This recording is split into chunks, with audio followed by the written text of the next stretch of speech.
Yeah, very good morning from Nyayo National Stadium. Day 2 of the National Championships and Trials for the Commonwealth Games. Remember, we are here at Nyayo National Stadium, where a number of athletes are trying to battle it out and earn slots to represent Kenya at the global event that is at the Commonwealth Games in Scotland. Well, a number of athletes here and there, they're trying to, of course, make sure that they perfect their art of running. They are, of course, looking forward to earning the 49 slots that are on offer for the federation, that is Athletics Kenya. Remember, the Commonwealth Games has other games also, and also the other federations are also sending their teams. We have about 5 teams that are going to represent Kenya at the Commonwealth Games. It's a good morning. It was chilly in the morning, and the weather is now changing. It's getting warmer. I can see people now trying to remove their jackets. It was really cold, but that is Nairobi for you. And of course, we are now getting into the next event. That is the 100 meters hurdles at Pathlon, where we have about 5 athletes are running in that event before we go to the 100 meters hurdles women's final, which will be followed by 110 meters hurdles decathlon, and it shall be closely followed by 110 meters hurdles men final. Then we shall have the 100 women semi-final that will be coming later in the day. Yesterday we had a powerful day, action-packed day. A lot of athletes competing in various events. We saw heats, we saw the semi-finals. The races were going all the way to the evening, late in the night, where even other athletes were running at around 7 p.m. That tells you the magnitude of the event that is ongoing here at the Nyayo National Stadium. Of course, while I was walking around, I've seen a number of champions here. I've seen brilliant Chip Korir. Remember, that is the Hamburg Marathon champion, who is also under the Kenya Prison Service. She's here, and I can see her chatting there with Vivian Cheriot. Remember, Vivian Cheriot is the former London Marathon champion, and they're having one-on-one. They are talking, and a number of athletes around the stadium, number of legends who've been there before.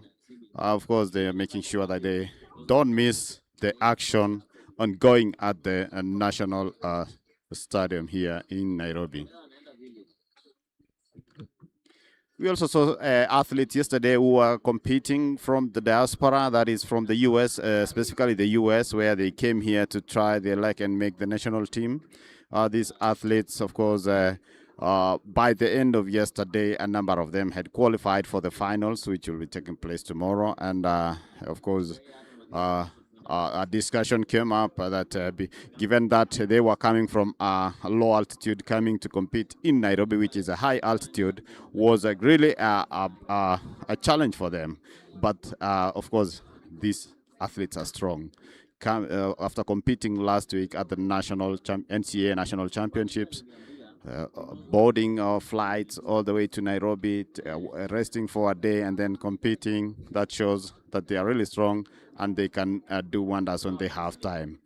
I think next time they need like a month or so to acclimatize so that they can be able to run very well during these trials or the national championships. I met a number of them yesterday, a number of athletes, Brian Masai, who qualified for the 1500 meters final. I met, of course, Diana from Oregon. Brian Masai is a student at the University of Arkansas, that is in the US. A number of them, I'll be telling you more, but let's concentrate on the 100 meters hurdles. In lane number 1, Winnie Barongo. Lane number 2, Yvonne Winom. Lane number 3, Florence Akinyi. Lane number 4, Vicky Makoha, one of the favorites. Lane 5, Pilia Nyandusi, also one of the favorites. Gladys Ngure, the national defending champion in the 110 meters hurdles. Lane 7, Anne Mohanda Western, And lane number 8, Jacinta Mweni of Nyanza South.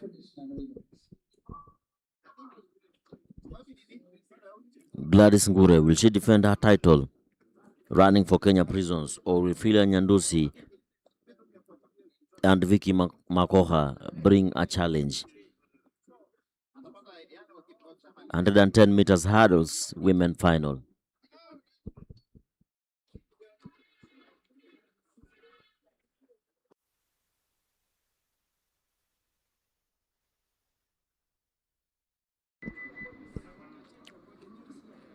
False start or a faulty start? Which one is it? 110 meters hurdles, women final.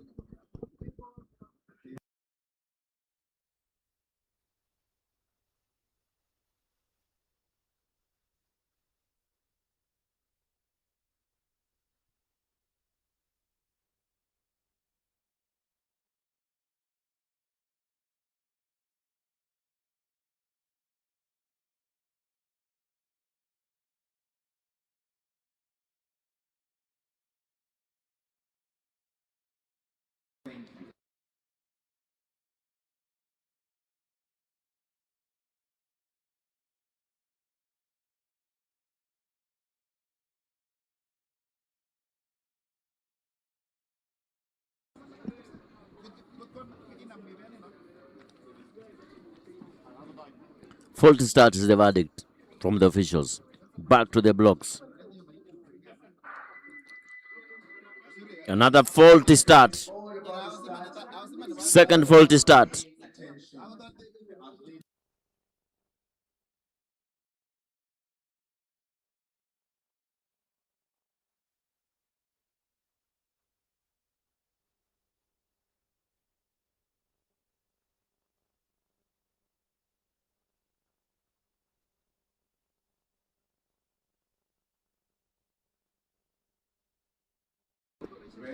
And lane number 2, Yvonne Awino. Lane number 3 from the Kenya Defense Forces, Florence Akinyi Obel will be hitting the showers earlier than usual. 7 athletes left in the field. KDF knocked out of the race with a false start. Gladys Ngure, lane number 6 is the one to watch, and Filian Nyandusi. Very good start now. Clean start. Gladys Ngure pulls ahead in the lead. It's Gladys Ngure. Filian. Gladys Ngure into the 7th hurdle, 8th hurdle, 9th hurdle, and into the lead she is, and she wins that gold medal in a time of 14.26 seconds, improving her time from the heats where she ran a 14.4 seconds. Gladys Ngure defends her 100 meters hurdles title.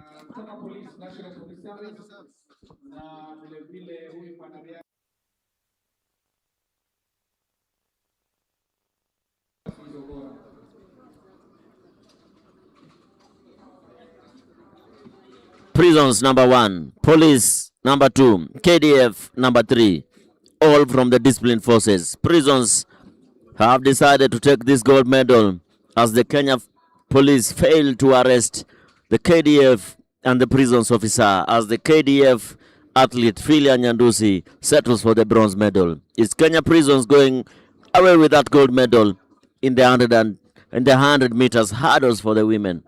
As we move over now to the 110 meters hurdles. These are the results. Gladys Ngure of Kenya Prisons, 14.24 seconds. Vicky Makoha, Police, 14.75. Philia Nyandusi, 14.82. All the top 3 running under 15 seconds. Number 4, Yvonne Awino of Kati. 5, Anne Muhanda of Western. 6, Jacinta Mweni, Nyanza. And 7, Winnie Barongo, Universities.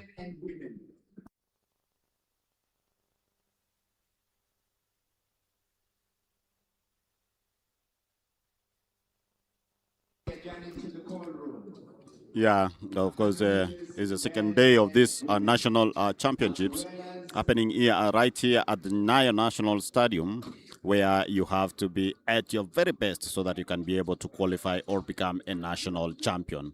Of course, the officials there adjusting the hurdles, and we are done with the women's event.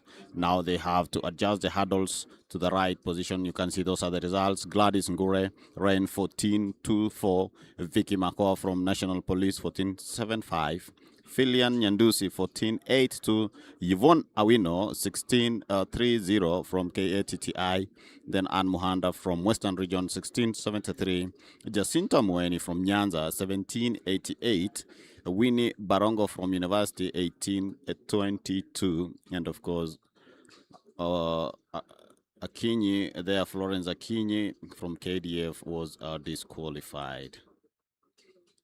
Well, that is the 100 meters hurdles women's final. So we are going into the next event. The next event is the 110 hurdles men's final, where we have Joachim Brilliant from South Rift, Robert Kiprotich from Western, Godwin Ochieng from National Police, Jason Nyaunt Ogega from Kenya Defence Forces, Poke Moitalel from Kenya from National Police. We have William Mbevi and Benedict Nzina from KATTI, Ben Wanyonyi Wafula. We also have pole vault women happening on the other side, where we have Margaret Kingi from KDF, Mary Kaburia from KDF. We have Brilliant Cherotich. We have Nora Cheptokorir from KDF and Winnie Langat from National Police. As you can see, the lineup there for the pole vault women, it goes, of course, with what the clubs offer, because they have what it takes for training, compared to those people who train on their own back at home. So these people have facilities, and that is why you can see it's the majority here comes from the Kenya discipline, from the disciplined forces here in Kenya. And yesterday was a very long day for us. We finished the event at past 7, I think, and it was a long day for us. Well, let's see what day 2 has for us, because of course Nairobi is chilly, and I want uh, to to send my greetings to all those who are watching us locally in Kenya, Uganda, South Africa, that is internationally South Africa. We have people from US, Japan, following keenly in France. I know Chirchir is following from France. And we have people in the US. We have Silas Kipler gets William Yetich from Town Hall Athletics Club, who are keenly following. Remember, they sent a number of diaspora athletes to come and compete here. Thanks to the Town Hall Athletics Club. We have a number of them who are in Kenya. Remember, they just concluded the NCAA national championships last week, and they are here competing. On your screen, that is a participant in the 110 meters hurdles decathlon men. It should be 110 meters finals. Joachim Brilliant in lane 1. Robert Kiprotich from Western in lane 2. Godwin Ochieng from National Police in lane 3. Lane 4, Jason Ogega, Kenya Defence Forces. Moitalel Mpoke from National Police in lane 5. Lane 6, William Mbevi. And lane 7, we have Benedict Nzina from KATTI. And lane 8, we have Ben Wanyonyi. Mulemi is here, and I want to just say hi to your viewers, and before we continue. Good morning, and Welcome to day 2 of this National Championships Count Trials for the Commonwealth Games, and of course an expected day of full action. Beginning with what we have on the screens right now, 110 meters hurdles men. It's the final, and so we will be keeping an eye on who reigns supreme and becomes a new national champion, and of course if meets the threshold, becomes one of those expected to represent the country in the Commonwealth Games. As you heard from Bernard, it's Joachim Brilliant, Robert Kiprotich, Godwin Ochieng, Jason Ogega, Mpoke Naindokila, William Bevy, Benedict Nzina, and Ben Wanyonyi Wafula.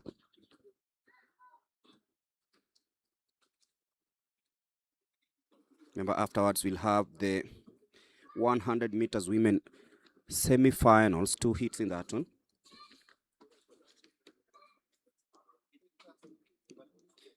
I understand there are 3 heats in the semi-final for the women 100 meters. Then that will be followed by the men's race. So the 110 hurdles men final just about to begin, and we are ready for action.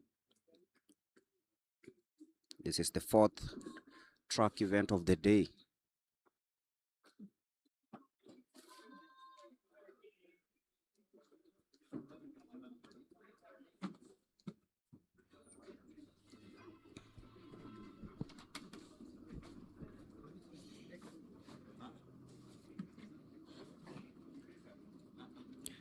The fastest man on the pitch, Godwin, actually it is Joachim Brilliant of South Rift. And off they go. Remember, this is the final. Watch out for lane number 2. Robert Kiprotich is coming in nicely, but then the man from KDF, Ogega, comes out and will be stealing this one. 14.77 and ultimately becoming the new national champion over the 110 meters hurdles.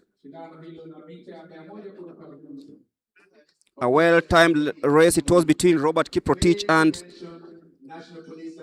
Jason Ogega, and the man from the Kenya Defence Forces becomes the national champion in the 110 meters hurdles. So once again, remember that was the final for the 110 meters hurdles. And today, and of course, he'll be crowned the new national champion, Jason Ogega. We're going to be giving out some money from KCB for this championship and Betika. KCB Betika, it's a host of sponsors. It's a host of sponsors.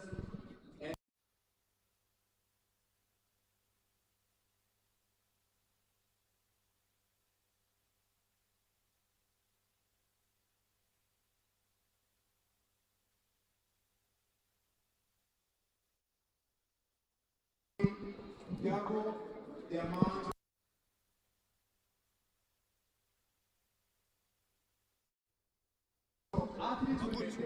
So the 100 meters hurdles decathlon will be the next race on your screens. The winning athlete will be paid 25,000.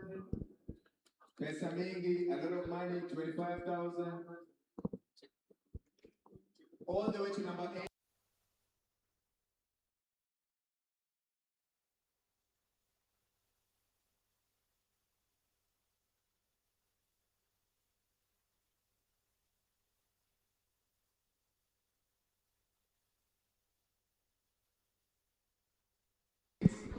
And those are the results confirmed. Jason Nyauntu Ogega of KDF 14.77, the new national champion over the 110 meters men hurdles. Poke Mointalel Nand of Police 14.87. Godwin Ochieng of Police 15 seconds.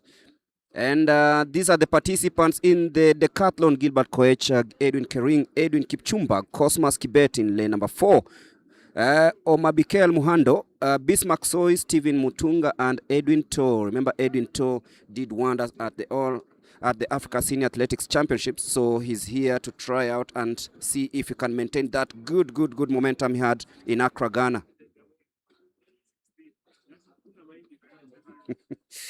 Big up to Ibrahim Hussein, top man here.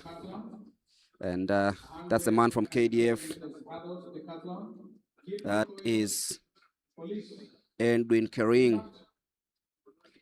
Cool, calm and connected.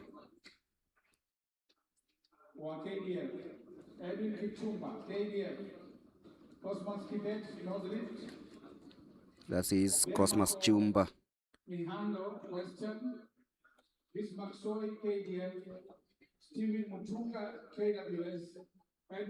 And of course, Edwin Toe of Prisons, the man of the moment. He'll be expected to continue with the trend. It is the decathlon. And I understand they got 5 events today, among them the long jump. But first of all, the 110 meters. Watch out for lane number 7, Mr. Edwin Toe.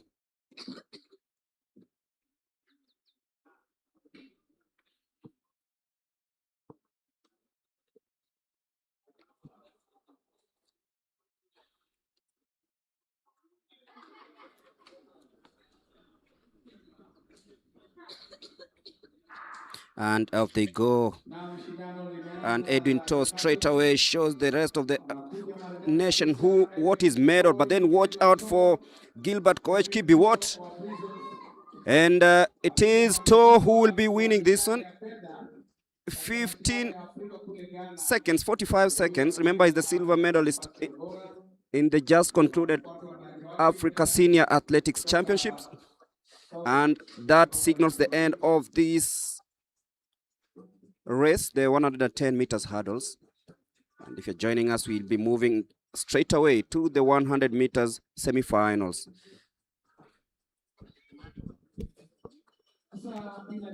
Yeah, that was Mulemi Greg.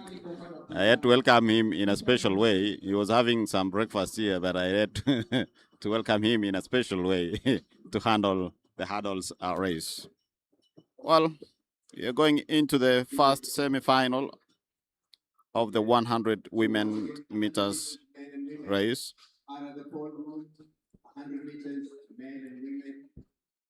Where we have 3 semifinals.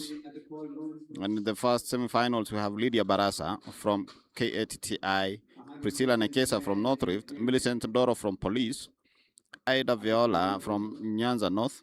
We have Brenda Masitsa from Kenya Prisons, Doreen Waka from Central, Yvonne Mwangala from Prisons, Gail Chebet from Western. That will be the first hit of the women's 100-meter semi-finals. So results there for the DECA. You can see Edwin Toe, Prisons, ran 15.45. Edwin Kering, 15.63 from KDF. Obemikol Mohando from Western, 16.54. Bismarck Soy, KDF, 15.73. Cosmas Kibet from North Rift, 20.44. And we have 3 athletes who did not start.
On our screens is the women 100 meters semi-final 1. 3 semi-finals for the 100 meters. The favorite to win this championship is in this first semi-final. Mezandoro will be lining up in lane number 3. Lane number 1, Lydia Baraza. Lane number 2, Priscilla Nekesa. 3, Mezandoro. 4, Ida Viola. 5, Brenda Matsitsa. 6, Doreen Waka. 7, Yvonne Mwangaland. And 8, Jael Chebet of Western. Mezandoro on our screens, the favorite to win this national 2026, 40-year-old, also running for Kenya in the Masters category. For Kenya Police in lane number 3, fastest from the semi-finals from the heats, 11.73, qualifying into this semi-final. Second on time on this one is from Prisons, Brenda Matisa, 12.07, and Doreen Waka, Central, 12.11 seconds. 3 semi-finals. This is 1 of 3. 100 meters semi-final. Remember, most of these athletes will be running again in the 200 meters semi-final later in the afternoon. After running the 200 meters, it's early in the morning at 9 a.m.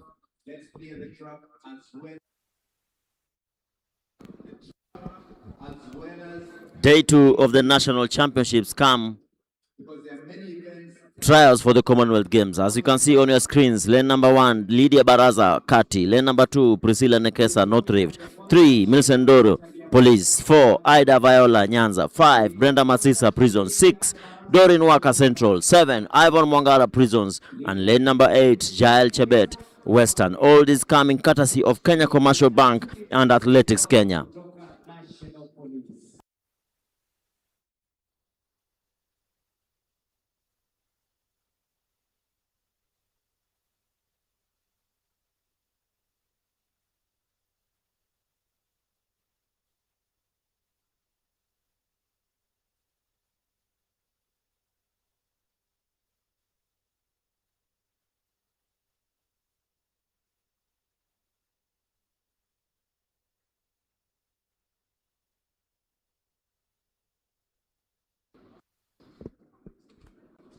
Hundred meters women semi-final 1 of 3. Remember, the first 2 to cross the line automatically qualify for tomorrow's final. Milsendoro, hot favorites for this particular one, will be running in lane number 3. Of course, Brenda Matsisa and Doreen Waka will be challenging from lane number 5 and lane number 6. Not forgetting Ivan Mwangala. Prisons, lane number 7.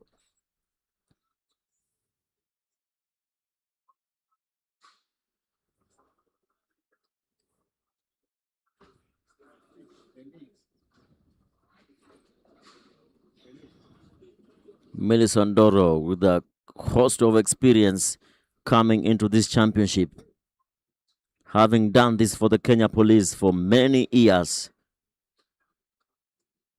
running for the national team at the Bahamas World Relays, for the first and second editions of the World Relays, and just recently in Botswana, running for Kenya team in the mixed relays. She'll be lining up in lane number 3. Brenda Matsitsa, 5. Doreen Waka, 6. Semi-finals are one of the hardest races in track and field. But this one should be easy for Milsendoro. The athlete from Kenya Prisons, Brenda Matsitsa, having a bad start, but that is not news for Milsendoro as she pushes to the front. Is Milsendoro, Doreen Waka, and Brenda Matsitsa in the top positions. And as you can see, Milsendoro celebrating, running a time of 11.41 seconds into a legal wind of minus 0.9. Milsendoro in hot form, running 11.40 official, 11.40 seconds, celebrating there as she waits for the final tomorrow. She is happy with the results, Milsendoro. 11.40 seconds And the last two years signifying our age. 11.40 seconds. Winning that one so easily from Brenda Matsisa, who had a very slow start, and Doreen Walker, who faded into third position. Remember, the first two automatically qualify for the final as we head to the second semi-final of the women 100 meters here live at Nyayo National Stadium, Nairobi, courtesy of Kenya Commercial Bank and Athletics Kenya.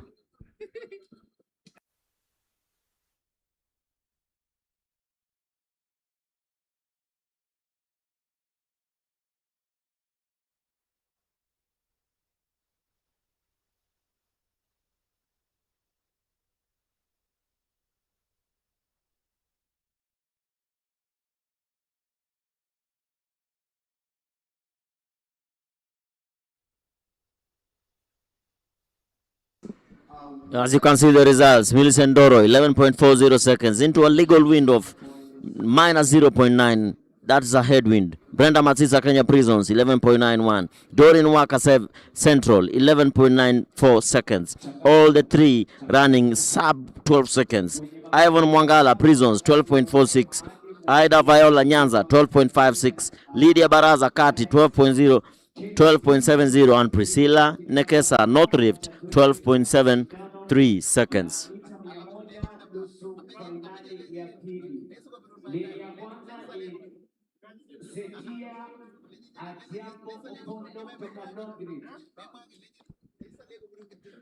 Lane 1, Selva Ajiambo. Lane 2, Saline Odhiambo. Lane 3, favorite for this one, Lilian Diana Aoko of Kenya Police. Born on the 6th of June 1995. Lane 4, Laventa Amutavi, Eastern.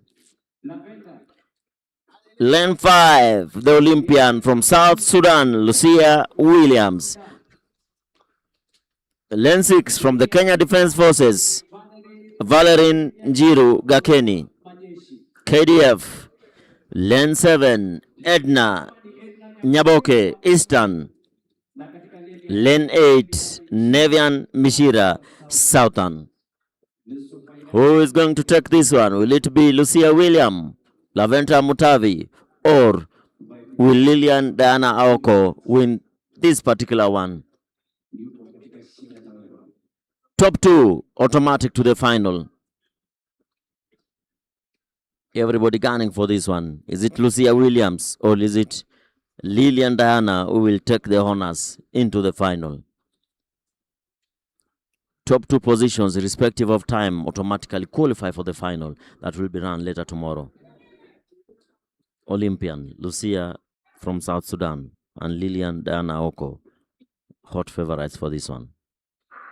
Very good start there from Lucia William from South Sudan, the Olympian, just pushing to the front as Lilian Aoko tries to come through, but it is Lucia William who's going to win this particular one in a time of 11.95 seconds into a headwind of minus 1.2 seconds.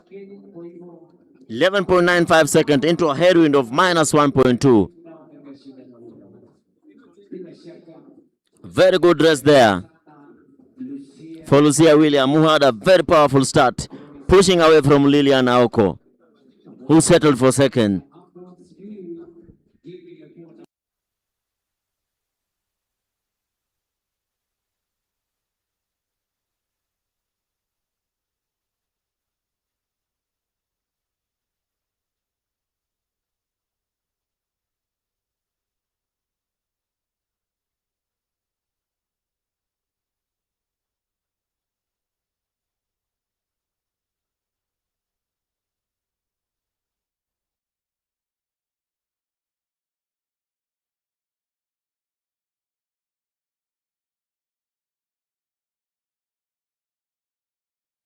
Those are the results from the women semi-final 2. Lucia Williams, South Sudan, 11.95. Lilian Diana Oko Police, 11.98 seconds. Valerin Gakeni, KDF, 12.42. Laventa Mutavi, Eastern, 12.60.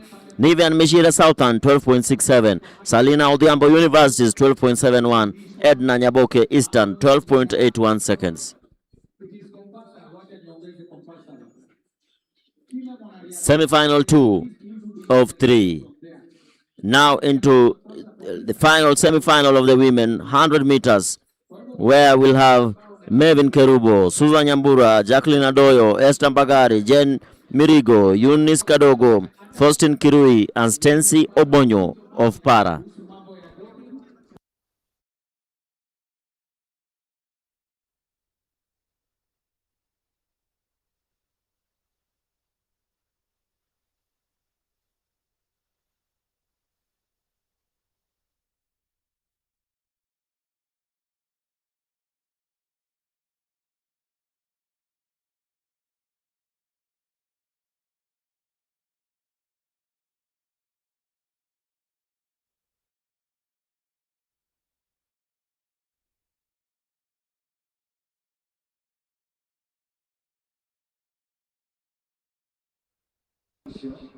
Third and final, semi-final. Remember, first two to cross the line automatically qualify for the final irrespective of time. Mevin Kerubo, lane number 1. Susan Nyambura, lane number 2.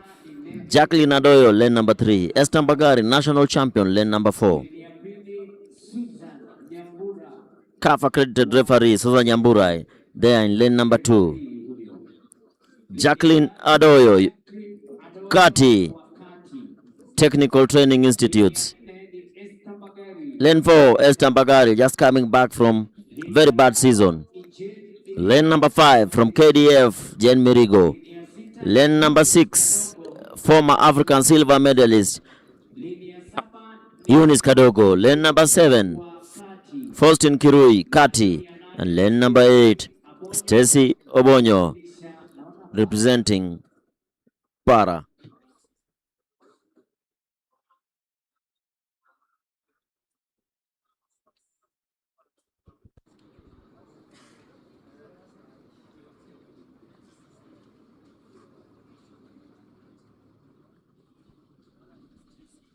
Hot favorite for this particular one, Eunice Kadogo running in lane number 6.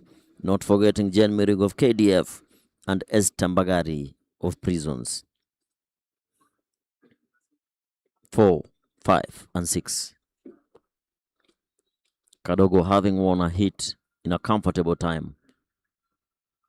There she is, Eunice Kadogo pulling away from the rest of the field with 40 meters into the race. But Esther Mbagari coming up, taking the challenge as she takes the lead here. It's Mbagari, 11.89 seconds. The national champion picking here at the right time with a fast sub 12 seconds this year, running in 11.89 seconds, winning this particular semi-final and through to the final in a legal wind of minus 0.2 seconds. 11.89 seconds there for Esther Mbagari. Number 2, Eunice Kadogo, former African silver medalist. As we move fast into the first semi-final of the men 100 meters.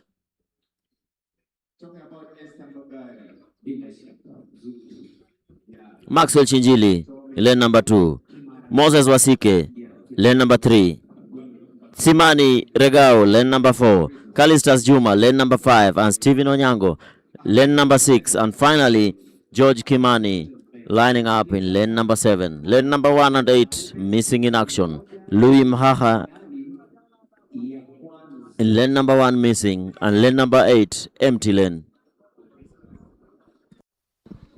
As you can see the results from the final semi-final of the women 100 meters. Esther Mbagari of Kenya Prisons running a fast sub 12 seconds, 11.87. Eunice Kadogo, Police, 11.91 seconds. Into the final of the women 100 meters. And Jen Mirigo KDF, 12.14 seconds. Jacqueline Adoyo Kati, 12.44 seconds.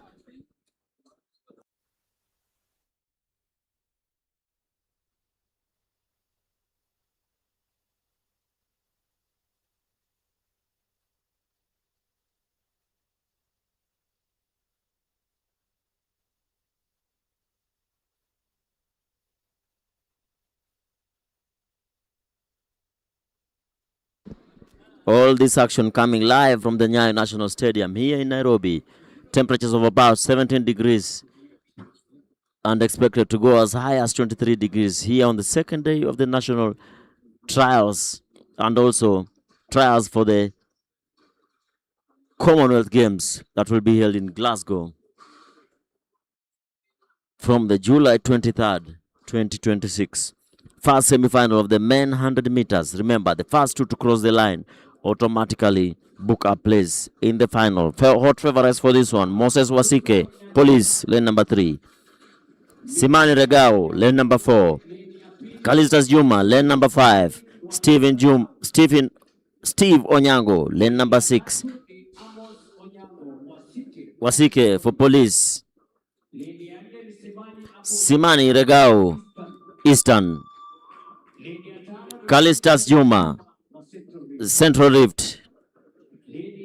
Steve Onyango, KDF. George Kimani, Central.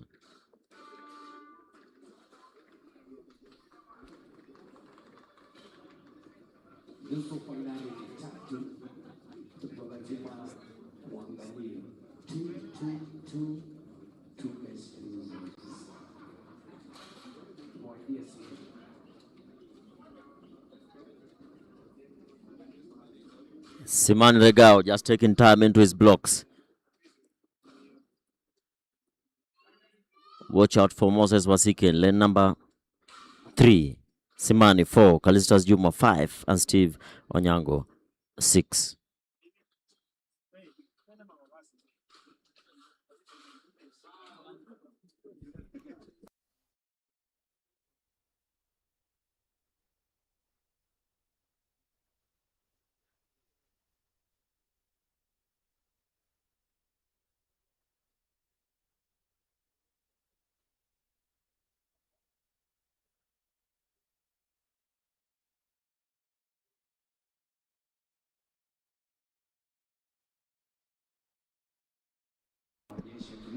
Green card there. That's a faulty start. Green card, faulty start.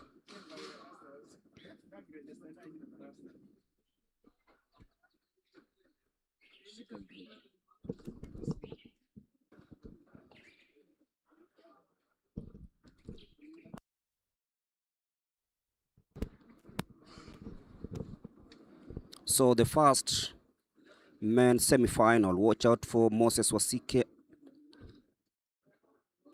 fresh from the World Relays, and off they go smoothly. And there you can see on your screens, and that is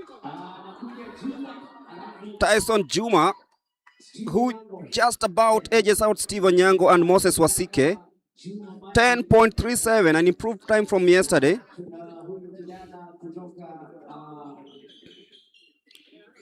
So Kalistas Juma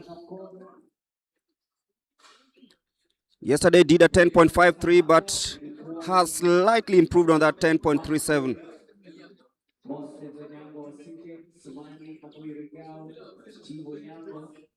Moses Wasike also coming in nicely. They did a 10.51 in the hits, but he has just improved on his time. Good timings here. But then Kalistas Juma 10.37, winning the first semi-final of this one, and on to the second one.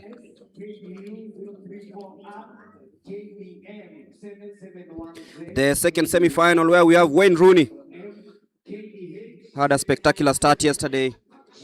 Didn't realize that the gun hadn't gone. So he ran full length of the pitch, but then managed to collect himself and finish third, thereby qualifying for this semi-final. He'll be running in lane number 1, Abel Mzee of Universities, clocked 10.72. Boda Emmanuel of Uganda, 10.50. Did 10.50. Juma Martin of Prisons, 10.60. And of course, in lane number 5, the man to watch will be Ferdinand Omanyala, 10.22 in the hits. Meshak Babu, 10.27, second fastest time in the hits. That was yesterday. Brian Okoth of Nyanza South, 10.60, and Moses Kimeti of South Rift. He will be doing, rather, he'll be running in lane number 7. That is Team Kenya captain from the World Relays, Meshak Babu of KDF. He's here to prove a point. And of course, he'll be brushing shoulders with the Africa's fastest man. Now on your screens, Ferdinand Omanyala, who's walking on the runway. And he'll be hoping to improve his time from yesterday. Did a 10.22. Remember, he just came from Marseille the other day. And he's here to try and see if he can reclaim the national title he lost last year. He actually didn't take part in the nationals last year. Gave it a pass, but this time round, the Kenya Police Service told him, no, my friend, you can't be in France when you are fighting here. This is war with the Kenya Defense Forces. You have to come give us this gold medal. And here he is, Ferdinand Omanyala in the lineup. And lane number 5, there is African record holder, 602, Commonwealth defending champion for Kenya Police. Lane 6, Meshak Babu, Kenya Defense Forces. Lane number 7, the young man from Nyanza South, Brian Okoth. And lane number 8, Moses Kimeli of South Rift, youngest in the field. Born on the 7th of July, 2006. We'll be lining up in lane number 8. Everybody gunning for the top 2 positions. Ferdinand Omanyala, clear favorite for this particular one. Had a chat with him yesterday and he told me he's here to bring that gold home back to the Kenya Police. And of course, he'll be flying out tomorrow evening as he goes to race in Angelo on Sunday. Duty calls for Ferdinand Omanyala of the Kenya Police. His coach is just beside me here, taking the actions from a distance. Wayne Rooney, Abel Mzee, Aboda, Emmanuel, Juma, Martin, Ferdinand Omanyala, Babu Meshak, Brian Okoth, and Moses Kimeli. Very good start there from the African record holder, Ferdinand Omanyala, who pulls away from the rest of the field as he extends his lead, but Meshak Babu is following very closely there. It's Omanyala and Babu, 10.13 seconds into a legal win of minus 1.1. This should be a very good time for Meshak Babu. Oh my goodness. What a race from Ferdinand Omanyala, running into a headwind of minus 1.1 and running at 10.13 seconds. Meshak Babu followed closely in a time of 10.26 seconds as Brian Okoth finishes third in a time of 10.66 seconds. This was all about Ferdinand Omanyala, police arresting the guy from the Kenya Defense Forces. Did he just run out of the runway? Because he was just accelerating towards the end, and then he realized that he had already crossed the finishing line. So Ferdinand Omanyala actually celebrates as he marches on to the final of this 100 meters water race. But Meshak Babu seems to be improving by day. Just a 0.1 improvement of time. Yesterday ran at 10.27 seconds and today's run at 10.2 seconds. But he knew what he was following. He wanted to follow Omanyala right on his back. And yes, he did, running into a 10.26 seconds.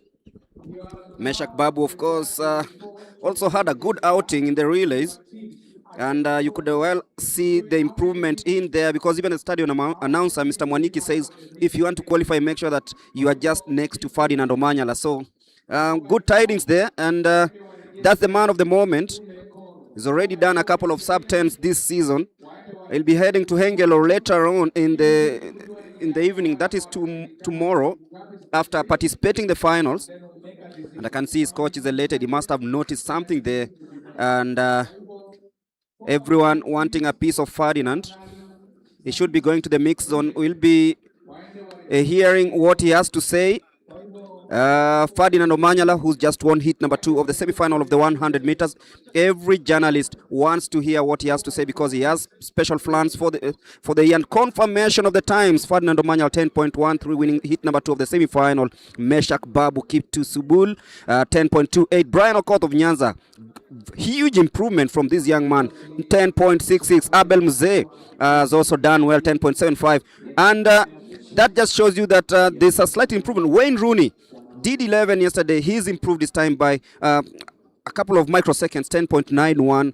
A very huge improvement there. That's showing that at least we are seeing some improvement heading into the final. The question is, shall we witness a sub-10 in the final? Maybe, because it will be very, very competitive. On to heat number 3 of the semi-final, where we have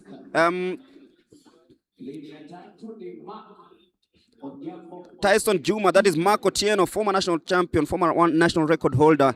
He'll be running in lane number 3. Yesterday did a 10.36. Isaac Omurwa, of course, the younger brother to Ferdinand Omanyala, he will be running in lane number 5. That is Clinton Aluvi of Police, 10.53, coming into this semi-final. Experienced Justin Mogoi Saboke, 10.66, and Rakian Mwakisha of Coast, 11.00. We have those Googles like those of Atto Boldon. Those who know Atto Boldon will be telling you that he used to run with that, but if you come closer home, Millicent Ndoro and Wilfred Bungei used to have that swagger. The man to watch, of course, here is Mark Otieno, former national champion, former national record holder in the 100 meters, and the only athlete to have run 100 meter and 200 meter at the World Championship, lining up in lane number 3 for Eastern, 10.3 seconds coming into this semi-final. Of course, not forgetting Tyson Juma in lane number 2 and Isaac Omurwa, lane number 5, and lane number 6 is Clinton Aluvi. Wait,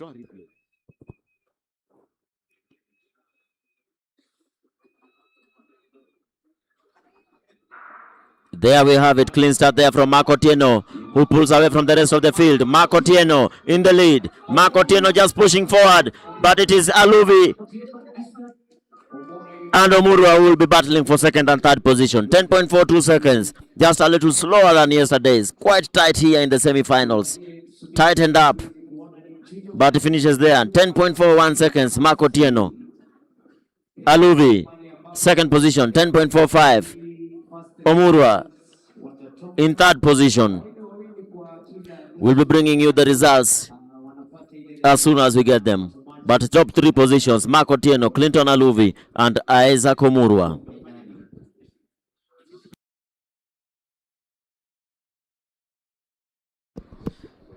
After that heat, of course, we'll be handing over to Bernard Rotich, who's on the is at the mix zone, speaking to Ferdinand Omanyala. Over to you, Bernard. Tell us what the fastest man has to say about today's performance. So thank you very much, Ferdinand. Of course, this is the second day of this event, and 10, you're still running 10. What is your expectation, and how was it for you today? No, day was fun.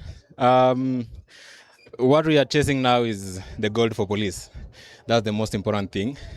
And then back to Europe for the tour. So I feel like I'm training and having fun. Yeah, all the same, we appreciate every moment we get to rest, because you never know tomorrow. So the most important thing is to make sure that you get memories out of it and enjoy it. Yeah. And of course, you started your season so well. You started down in South Africa, went to Addis Ababa, came to Kenya, went to Botswana. How has it been for you? It's been a great season, actually, because I was even surprised myself, because I went under 10 5 times consecutively, which I've never done. It was a good show of consistency. And we took it down a bit, because now we are preparing for the next 2.5 months, which are very important. So I'm excited with the progress. Yeah. Going into the finals tomorrow, what should your fans expect? I'm just waiting on for a good conditions, hoping that it will be a bit warmer, and the wind will be on our side, favor us, so that we can at least give the home crowd a sub 10. Yeah. And of course, Kinyamali is one of the few athletes who've defended their titles at Commonwealth Games. Maybe do you think you're going to make history by defending your title this year in Commonwealth Games? Yeah, that was the reason I came into this season so hard, because I want to defend that title. And I just can't wait for next month. In a month from now, we'll be lining up for the hit. So I just can't wait for it. Yeah. Thank you. All the best. Okay. That was, of course, Ferdinand Omanyala talking about the season which he started so hard. And, of course, he's looking forward to next month where he'll be lining up to defend his title. Over to you, Mulemi and Awasonga.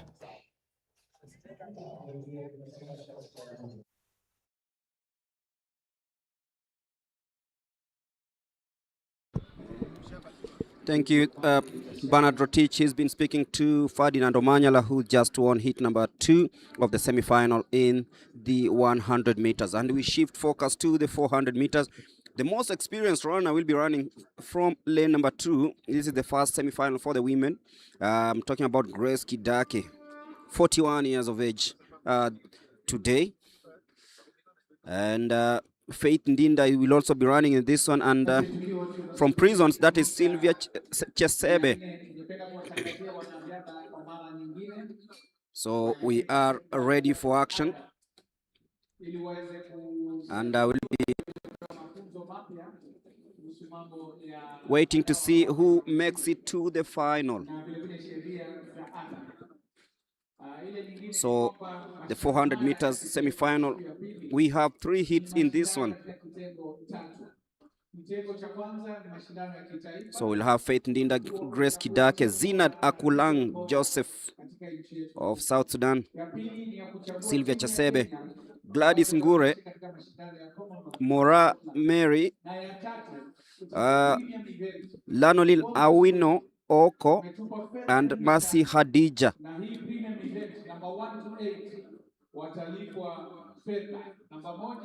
So getting ready for action for the first semi-final of the 400 meters. That should be happening any minute from now. Remember, we are doing day 2 of the National Championships Camp Trials for the Commonwealth Games. And we've already seen some very good piece of action and promising finals set up in different races.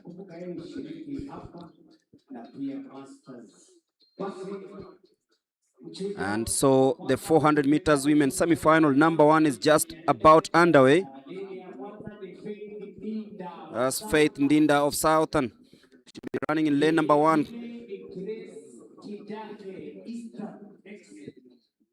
Grace Kidake, she'll also be participating in the Masters. That is South Sudan's Zinat Akulang Joseph.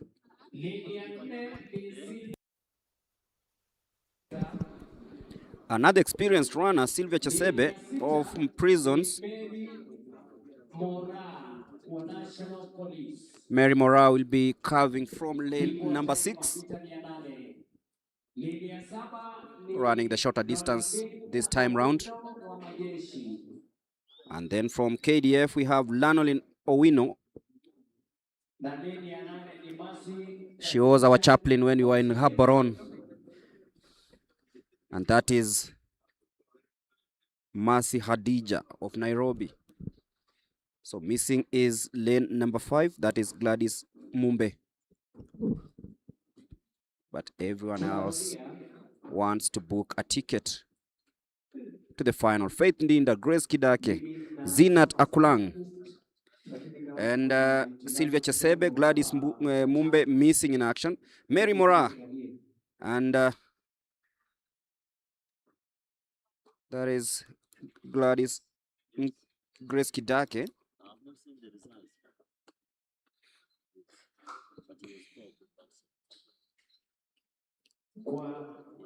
So waiting. Ya kwanza ni Faith Ndinda wa Southern. Hiyo naona ni sawa. Ya pili ni Grace Kidake Eastern. Hiyo ni sawa pia. So just confirmation. Zina Akulang Joseph wa South Sudan. Hiyo ni sawa. Sylvia Chesebe in lane number 4. Confirmation once again. Sita ni Mary Mora wa National Police. Lini ya 7 ninaona vimeandikwa Lanolin Owino wa majeshi. Na lini ya 8 ni Mercy Hadija wa timu ya Nairobi. This one is going to be a very tough one for most athletes. Remember the first to qualify for the final: Faith Ndinda, Grace Kidake, Zinard Joseph, Sylvia Chesebe, Gladys Mumbe, Mary Mora, Lanolino Wino, and Masia Dija. Gladys Mumbe from the United States, missing in action in this particular semi-final. All the way from the United States and missing in action. Remember yesterday she wanted to finish in the top positions, but she landed in 4th position in a heat. So deciding that, let me take the day off for this particular one. Maybe something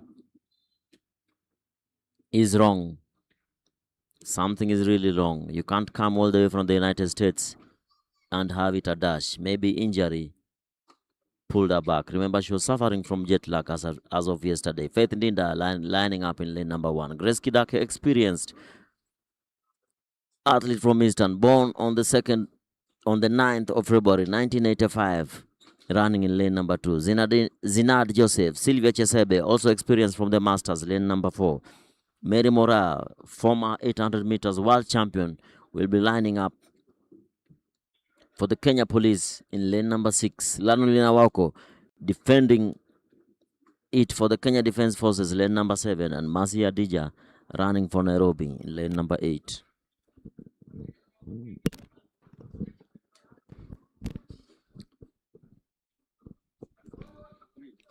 So we are ready for action, and hopefully we see some good timings in this one.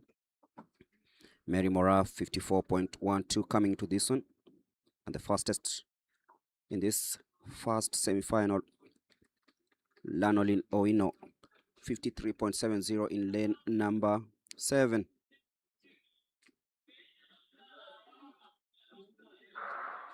And it's a clean start by everyone in this semi-final. Lanolin Owina Oko straight away showing why she is the fastest in the field. Mary Mora trying to close in there, but then Lanolin Oko of KDF she's coming, she's cruising smoothly as she heads to the last 200.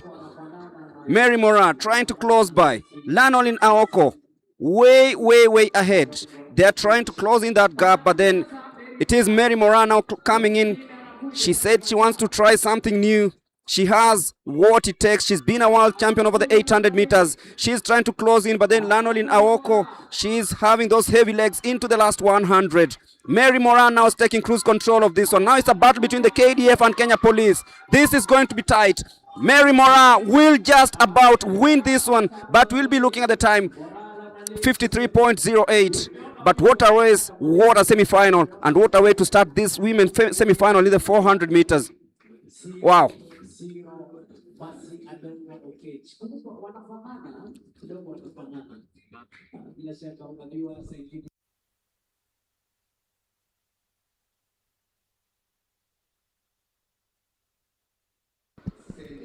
Mary Mora ensuring that she wins that one. Just about edging out Lanolin Oinaoko. Mercy Okech is also there. Amazing lady from KDF, Mercy Okech. And she's holding the record now. Semi-final number 2 will promise to be yet another, rather promises to be yet another good one. Pauline Tiwai, Wilfa Chebet, Nancy Mwangi Wangeshi, Mercy Chebet, Nancy Jep Kosgei, Purity Okech, Mercy Okech, Mercy Kinya Julius.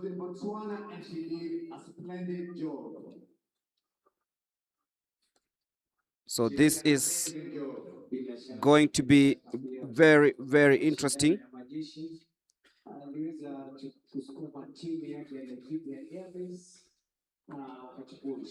And they're just making sure that all the blocks are well in order.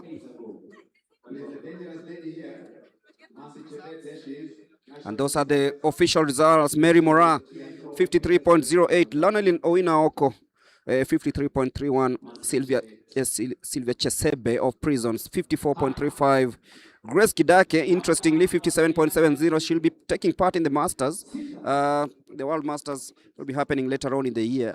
And she's just ensured that she continues with the momentum. Faith Ndinda finished 7th in that one, but hit number 2.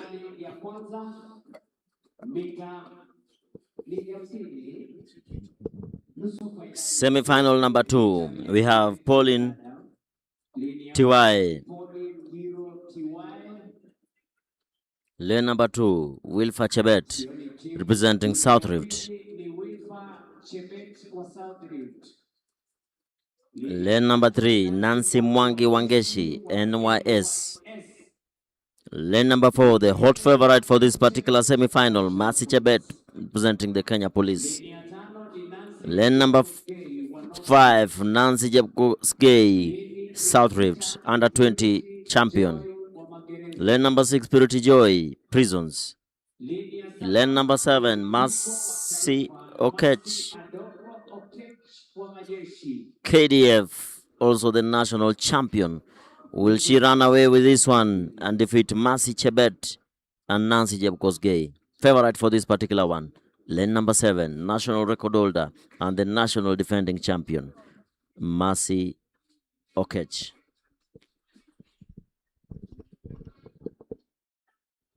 So the two, Chebet and Okech, were in Botswana just over a month ago in the World Relays.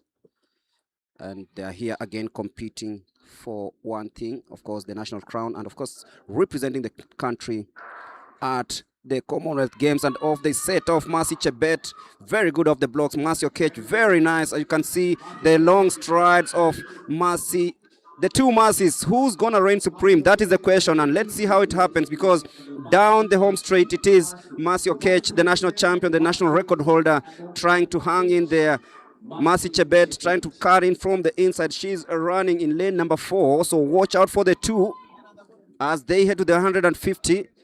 It is going to be a race between the two Mercies, and here they come.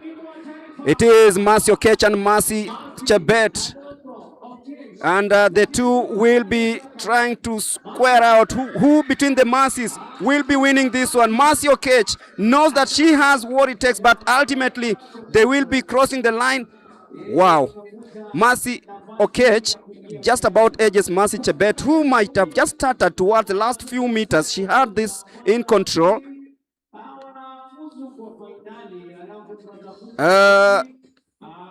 It's very interesting. She got a little bit nervous there, Mercy Chebet, but she had this one.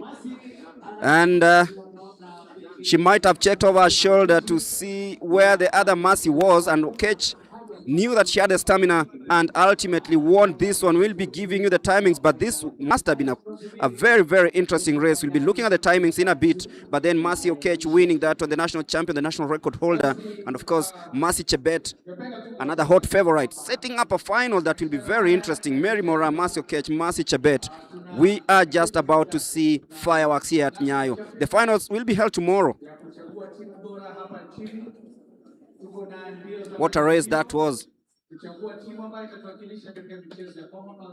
Mercy Okech 52.20, Mercy Chebet just 0.29 seconds or 0.9 seconds behind. That is 52.29 seconds. Nancy Jepkosgei came in third, 53.28. Purity Joy 55.50. But watch out, Mercy Okech 52.20, Mercy Chebet 52.29, setting up a very, very, very interesting final.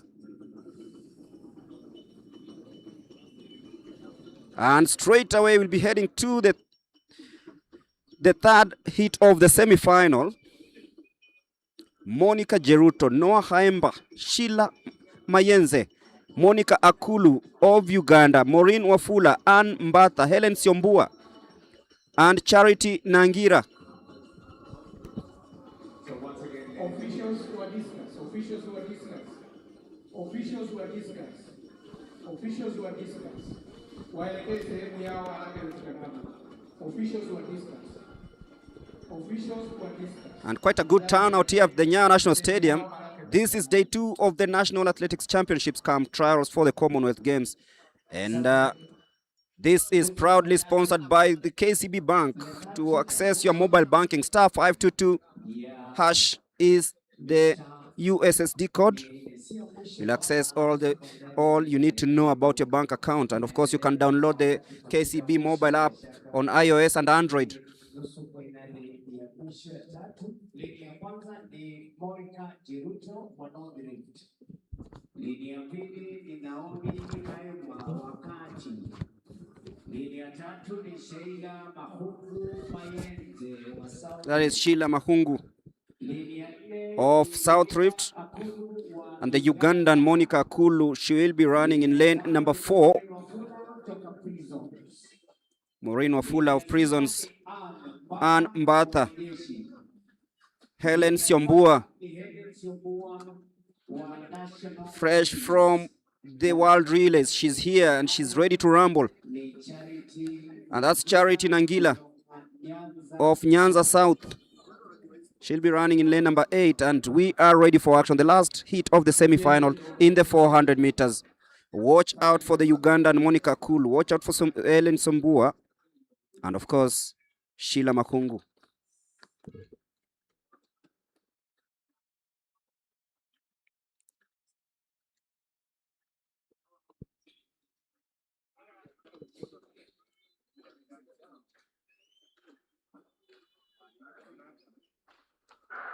And they set off nicely.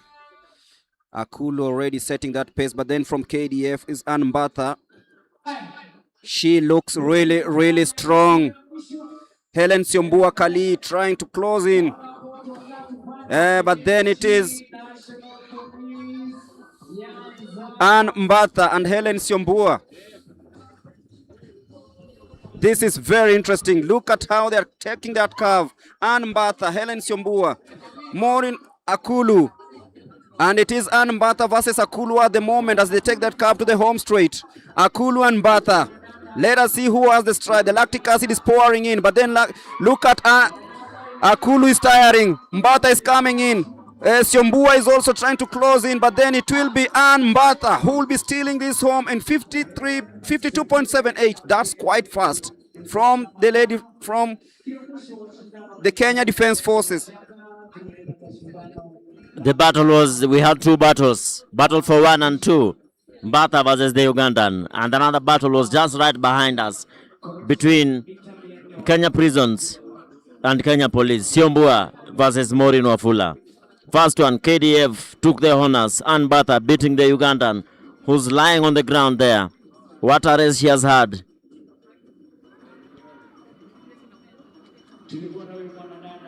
Monica Akulu being beaten there by Ann Mbatha, who defends home territory as the 3rd and 4th position. Helen Siombua from Kenya Police arrests the prisons officer Maureen Wafula into 4th position. 1, Ann Mbatha. 2, Akulu, Uganda. 3, Helen Siombua, former national champion. 4, Maureen Wafula, the prisons champion. Quick and fast into the men's 400 meters, semi-final number 1, where we have Abednego Mulwa, Boniface Lekisima, Kevin Mandu, Hilary Kiplagat, Amos Katim, Kevin Kipkorir, Danson Kibet, and Brian Tinega. That's confirmation of the results. They'll be coming on your screens in a few as we await for the start of this 400 meters men semi-finals. There are 3 hits in this one also. Three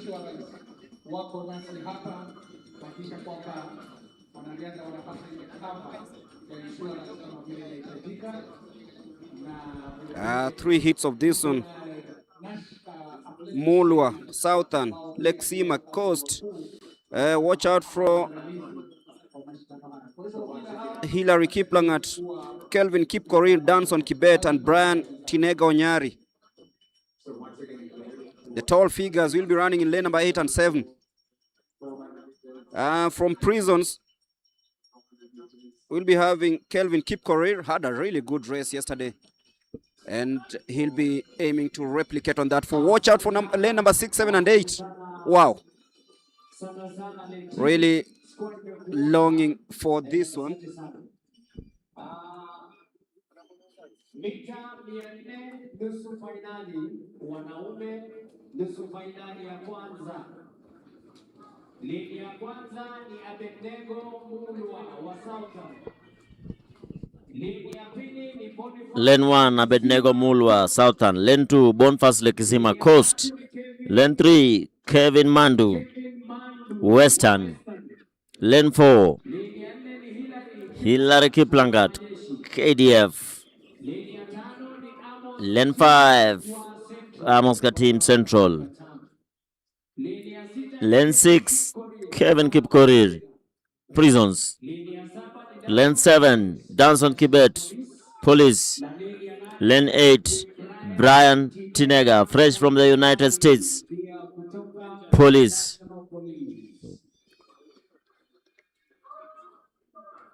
Favorites for this race, Prisons, Police, KDF. Kevin Kipkorir, Lane 6, Danson Kibet, Police 7, Brian Tinega 8, and Hilary Kiplangat, KDF, lane number 4. First 2 automatically qualify for the final that will be run tomorrow.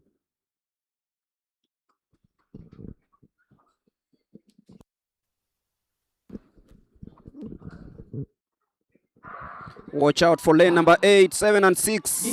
In that order, Kelvin Kipkorir, Brian Tinega, and of course, we have Danson Kibet. Danson Kibet in the orange sleeves.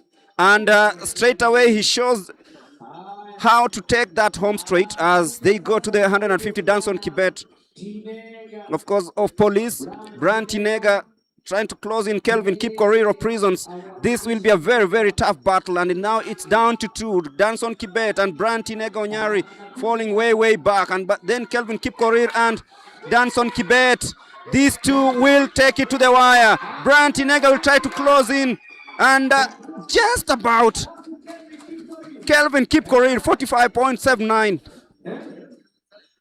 Brian Tinega tried to accelerate from the outside in lane number 8, but it was a little bit too late because Danson Kibet and Kelvin Kipkorir had already secured the first 2 positions, and ultimately the man from Prisons makes it to the final as the first qualifier in this semi-final. Kelvin Kipkorir, 45.72, will be confirming the timings in a bit, but then Kelvin Kipkorir and Danson Kibet, these are 2 teammates in the Kenya national team. And you could feel the heat when it boiled down and went down to the last 20. Brian Tinega tried to steam in from the lane number 8, the man who is now based in the United States, and I know that has been very intriguing and just shows you that we are setting up for a very good final.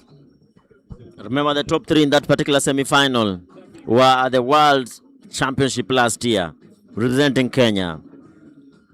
Kevin Kipkorir, Danson Kibet, and Brian Tinega. Brian Tinega still carrying jet lag, having arrived the previous day from the United States. As we move over to the second semi-final of the men 400 meters. Remember, the first 2 to cross the line automatically book a place in the final, which will be held tomorrow. And the fastest 2 losers from the 3 semi-finals join the 6 in tomorrow's final. Bonventure Oreme, Maxwell Chingili, Alphas Kishoyan, Edward Opicho, George Mutinda, Joshua Ndombi, Boniface Moresa, and George Tarapua. Boniface Moresa, fresh from running a 44.54 second at the Prisons at the KDF Championship last week, is heavily strapped on his knees and hamstrings. Will he be able to come out of this one clean, or will the systems fail? Fresh from running a 44.54 seconds, the fastest time this year, just last week at the KDF Championship, winning that title and becoming the 400 meters KDF champion in front of his bosses and in front of the CDF. What inspiration will he have today? He has to have that Commonwealth inspiration, because only the first to cross the line books an automatic ticket to the Glasgow event later in July. It's Bonventure Oremo, Maxwell Chingili, Alphas Kishoyan, Edward Opicho, George Mutinda, Joshua Ndombi, Boniface Mweresa, and George Ltarapua. Remember, this is the national championship and trials for the Commonwealth Games.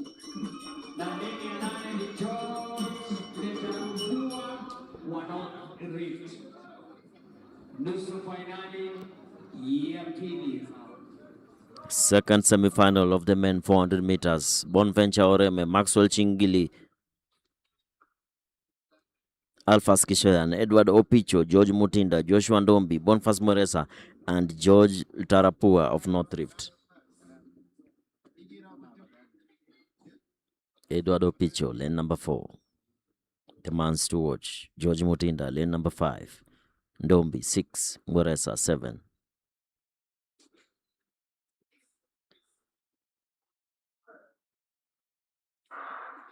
Very good start there from Opicho, who's running at the center of the lane. But Mweresa tries to pull away from the rest of the field. Already in the lead. But Mutinda just jogs on the backstretch. Everybody trying to preserve energy for the last 200 meters. Mutinda relaxed there in bib number 605. But it's Mweresa who's in the lead. Mutinda tries to engage the second gear as Opicho comes from Nairobi. It's Mweresa taking the lead, saving his energy for the last 100 meters. George Mutinda just trying to come up. Is Mweresa in the lead. Mutinda second. Opicho third. Mweresa, Mutinda, Opicho in those positions. Mweresa 45.37 second. Very fast time there from Mweresa with a heavily strapped left knee and hamstring. He manages to come out clean with that victory. Opicho third, just trying to see if he will make it among the fastest 2 losers into the final. What a race we are having here. What a championship. And what a trial for the Commonwealth Games. Everybody wanting to be in the first 2 positions to qualify for the final. What a race there by Mweresa and Mutinda. It was stretching all the way, and the experienced man just about edged the upcoming lad, that is Mutinda. And also Maxwell Chinjili of Nyanza South coming out so well. I think he should have claimed third in that. Be confirming the results in a bit. But then very good 400-meter runners coming from this part of the world. If you're joining us, this is the Nyayo National Stadium, day 2. Boniface Mweresa 45.36, George Mutinda 45.50, Edward Opicho of Nairobi 46.49 seconds. Those are the top 3 positions. So Boniface Mweresa 45.36 makes it to the final together with George Mutinda. We'll be waiting to see if Edward Opicho joins the rest of the finalists. But then Mweresa is back.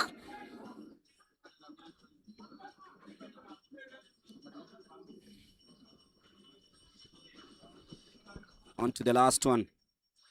Sidai will be running in lane number 1 in bib number 993 on your screens with the Kenyan bib, of course. Paul Linkato Pesi, Eric Okwili of Uganda, David Sanayaki Pirante running in lane number 4, but that's Lampard Sidai. Just about qualified for this semi-final yesterday. Paul Linkato of South.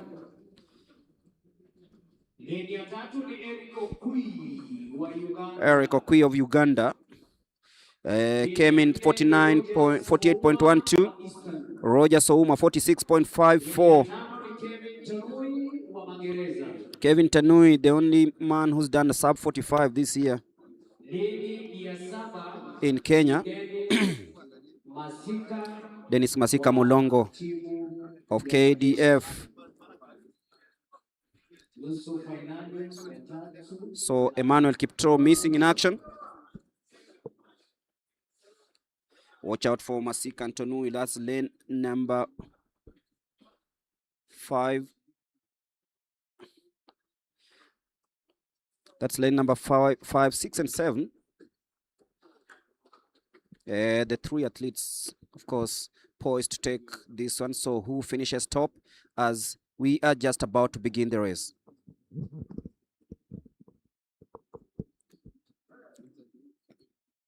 Kevin Kevin Kiprotich the favorite in this one, but it is Wasike who's in the lead for KDF in lane number 8.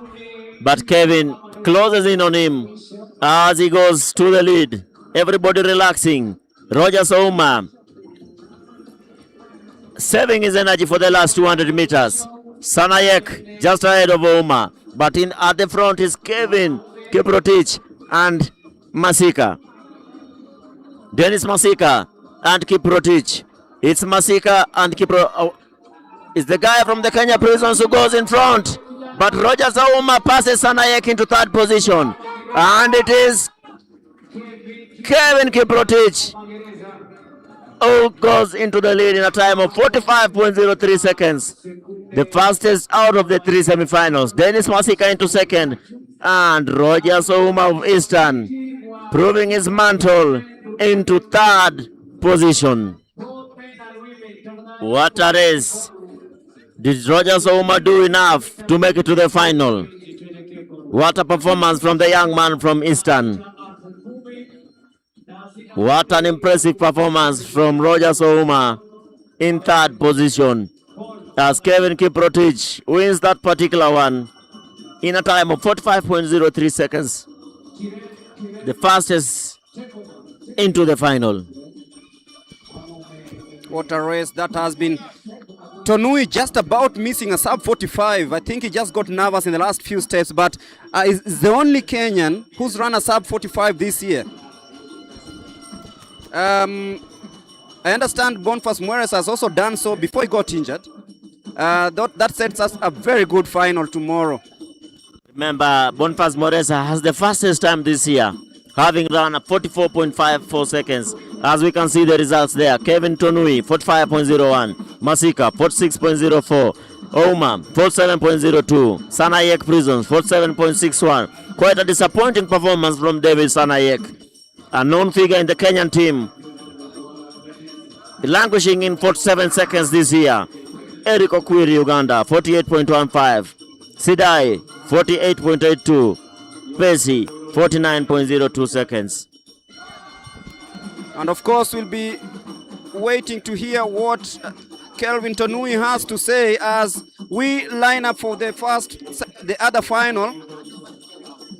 Yeah, but the 10,000 meters women final is coming up next. But first of all, we'll be handing over to Charity, who's in the mixed zone, to give us a couple of interviews, as Bernard Rotich is also setting up himself for the 10,000 meters that is just coming in a bit. But first of all, we hand you over to Charity. We'll be speaking to the likes of George Mutinda, Kevin Tonui, and the rest who competed in the 400 meters. Over to you, Charity.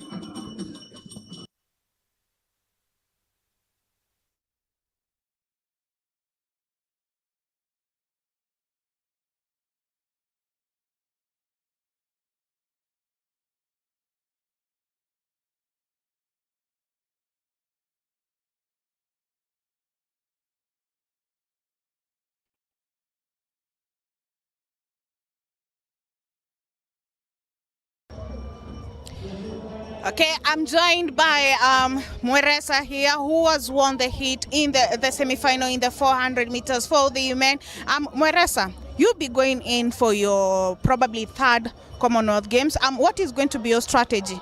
I think the first thing tomorrow is just make sure I'm maybe top 3 or top 2, first to qualify.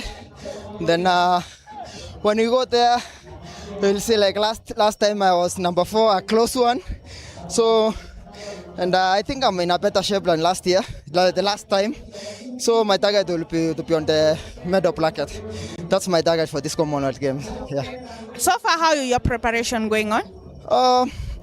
It's going on well. Other time I had some injuries before when they went to World Relays. So I've been doing some rehab. So and I thank God I'm back. And I think I'm in a better shape. Yeah.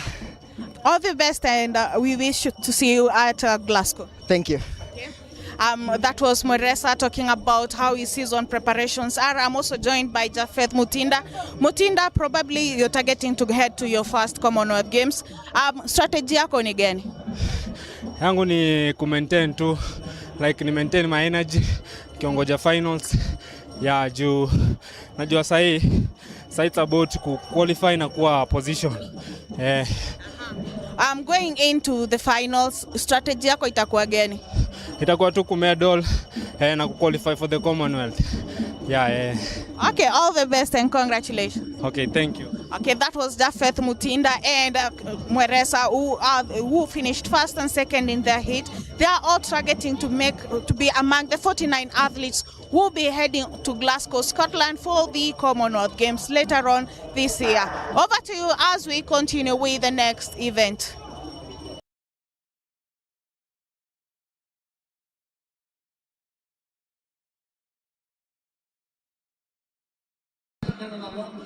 Thank you very much for Charity for that candid interview. We have now the next event coming up, 10,000 meters race. Of course, I'm always in love with the middle and long distance races. That is why you never listen or you never hear my voice in the sprints. Because I'm familiar more with these athletes who train in different parts of this country. We have 37 athletes competing in this event. And of course, we have Rebecca Mwangi from Prisons, Caroline Kariba from, of course, from US, that is a K diaspora. Brenda Chemutai from North Rift, Brenda Chepchirchir, Masi Chebet from KATTI, Veronica Wanjiku from Coast, Diana Wanza from National Police, Linda Chepkoech, Coast, Naomi Chepmeno, South Rift, Esther Kipkech, Kenya Defense Forces, Pamela Iego, National Youth Service, Naomi Njoki from Central, Nancy Nyakundi, Nyanza South, Julia Nafula Cheloti, Diane Nkayanaye from Southern, Lillian Nyamai, Southern, Florence Chepkoech, Nairobi, Sheila Chepkurui, KDF, Janet Chemngetich, Kenya Police, that is National Police, Edna Chelule from Diaspora, Mercy Cherotich from Western, and Brenda Kiplagat from North Rift, Lillian Kasait, Kenya Prisons, Maxwell Lusweti from Western, Maureen Chebor from National Police. We have Brenda Kenei from South Rift, Abigail Chepkoech from Northeastern, and the race starts there in a nice way. Remember, they are going for 25 laps in the 10,000 women's final race. So those who are competing among them is Miriam Chebet from representing Northeastern, Amy Jepkemoy Mutai from North Rift, Lois Chemnung from Prisons, Domtila Cheruta from K Diaspora, that is from Oklahoma University in the US, Diana Cherotich from Oregon University in the US, Mercy Chepkurui from KATTI, Penina Mukonone from Central, Florence Washira Central, Sela Busiene, Kenya Defense Forces, and Jacinta Kavindu Paul from Southern. Of course, we now have one athlete leading that is about 7 meters away from the others.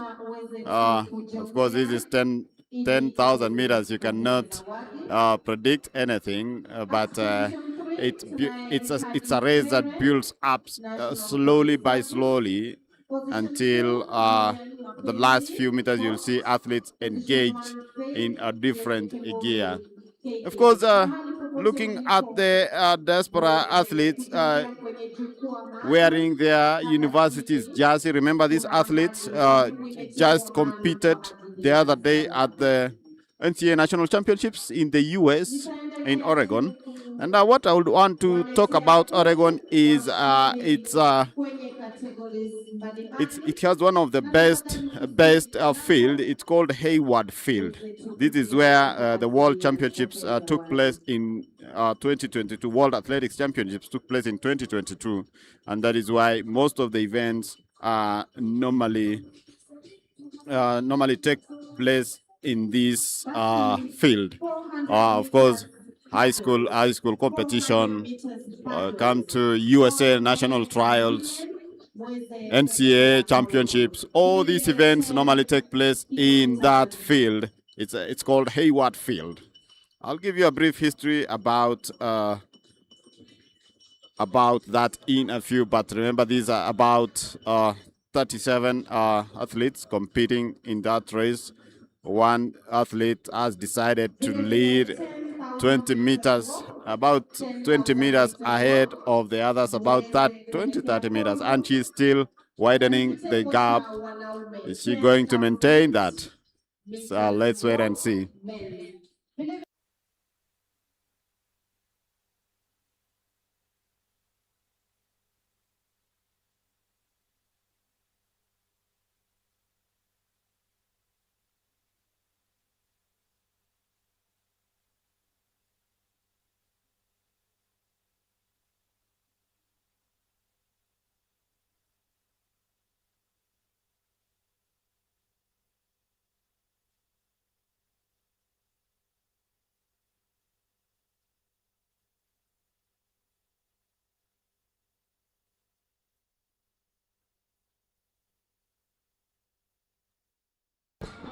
10,000 meters race ongoing, women's final ongoing now.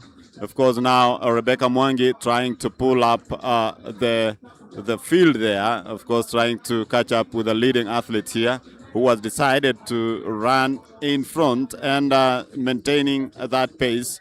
Will she be able to sustain? But as you can see, the field there is now stretching.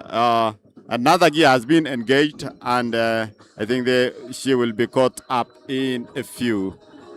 Remember, you're coming live from the Nyayo National Stadium. This is the National Championships and Trials for the Commonwealth, of course, held by Athletics Kenya, sponsored by KCB. Remember, the main sponsor here is Kenya Commercial Bank. That is KCB. It's normally it's termed as KCB. KCB, yes, that is the word. KCB is the main sponsor of this event. And of course, 22 laps to go. These athletes now, they've started stretching. And of course, we have a good number of athletes here, but we don't know yet who is who. But after about 12, 15 laps, we shall be able to see who will be able to win this race, or who will be at the leading pack, and will be able to know who might pull a surprise there. Look at the names like Miriam Chebet. Look at Diana from Oregon, Domtila from Oklahoma University. A number of them. Sela Busienei is there. And of course, Sheila Chepkurui from the Kenya Defense Forces. Remember, Sheila is also a marathoner, and she has won some marathons. I'll be telling you which marathons in a few, but she's a marathoner, but she has to represent her. She has to run and represent her, of course, the Kenya Defense Forces. That is where she works. She is an officer with the Kenya Defense Forces. Yeah, of course, I told you another gear has been engaged. The athlete who was leading is now being left. She's dropping slowly by slowly, trying to catch up with the rest, but she's dropping slowly by slowly. And we shall be witnessing here what is ongoing. Sela Busiene there, Miriam Chebet, a number of athletes there. And of course, we have currently leading is, of course, I'll be telling you her name, but we have Sela there following, of course, Sela now in the lead also, followed by Rebecca Mwangi there, as you can see from Kenya Prisons. So there is an exchange here of Kenya Prison athletes, Kenya Defense Forces, and Kenya Prisons. And of course, hanging on there is Domitila from Oklahoma University. We have also Diana Cherotich from Oregon University. Remember, Diana has once represented Kenya in the championships. She was at the World Cross Country Championships in 2024 in the junior team, where she finished She finished in fourth position behind the Ethiopians, so she's not new in competition. National Police Service at position.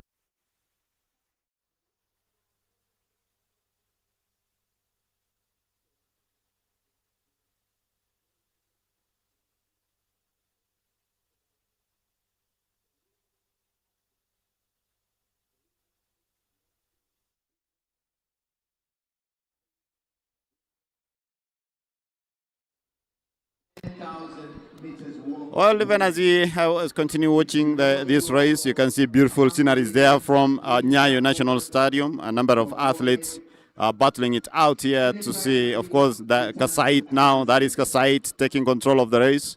Of course, she's now leading. Remember, Kasait is representing Kenya Prisons Service, and she's here to also qualify for this event. She has also started running in marathon, but it's always, they normally come to these events to always test their fitness and speed and also qualify for these events. We were talking about the Hayward Field. Remember, Hayward Field is in Oregon. That is, it's a track and field stadium located on the campus of the University of Oregon in Eugene. It has been home for the university's track and field team since 1921 and was the on-campus home of the varsity football team from 1990 through 1966. It is one of the 3 World Athletics class facilities in the U.S. alongside E.B. Cushing Stadium and John McDonnell Field, and its elevation is approximately 420 feet, which is about 130 meters above the sea level.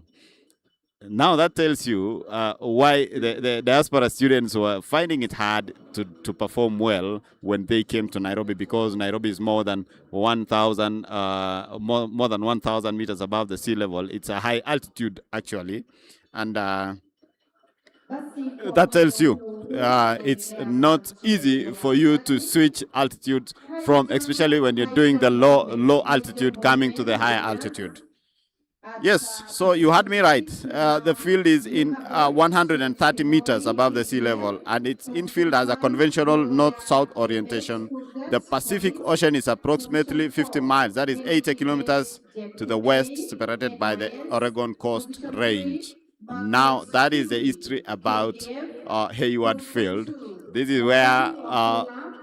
where the athletes competing in the World Under-20 Championships will be meeting in August. Remember, Team Kenya has already been selected, and I think next month they will be joining. They'll be going to the camp. Well,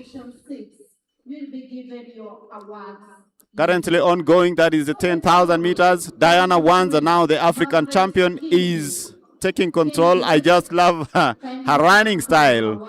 She runs like she's bouncing, and you can see she's now taking the lead there. That is Diana Wanza. And of course, a number of athletes still hanging on there. Diana from Oregon University hanging on with the leading pack there. She has been battling some injuries, but her season has not been that bad. She's now coming back slowly. She's here back at home to compete and test her fitness also. And of course, you know, currently the universities in the US are on break. They've taken a small break for summer, and they are here to compete. As I said, I've met a number of them with their coaches here. The coaches wanted to see where these athletes come from. And this is a force we need to watch, because in 2028, we'll have a good number competing for Kenya at the 2028 Olympics in Los Angeles in the US.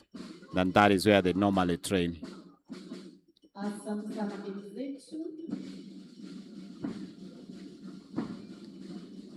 Diana Wanza, Lilian Kasait, Rebecca Mwangi, Sela Busienei, Sheila Chepkurui, Diana Cherotich.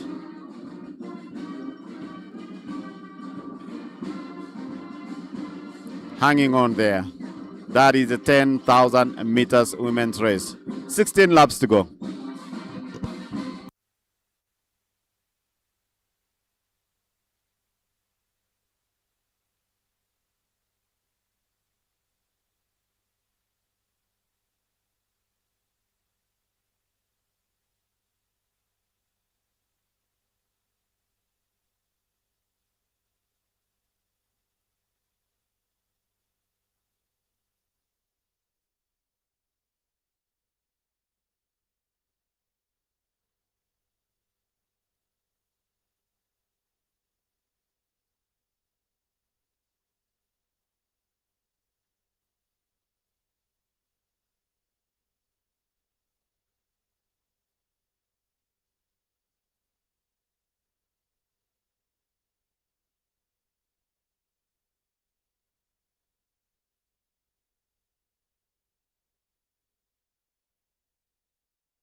Lois Chemnung now taking control of the race with 15 laps to go. Lois Chemnung with Rebecca Mwangi. They are both from Kenya prisons. And of course, following closely is Lilian Kasait. And we have Diana Wanza also there from National Police. We have Sela Busiene from Kenya Defense Forces. So those are some of the top athletes who are trying to battle it out for slots in that event.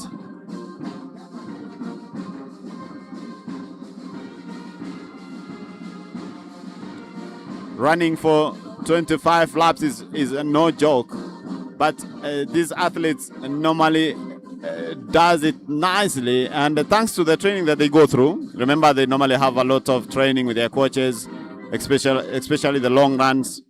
Talking to these athletes, you listen and they will tell you that they've done a long run of about 18 kilometers, 25 kilometers, 30 kilometers, and of course the marathoners have to do more than that.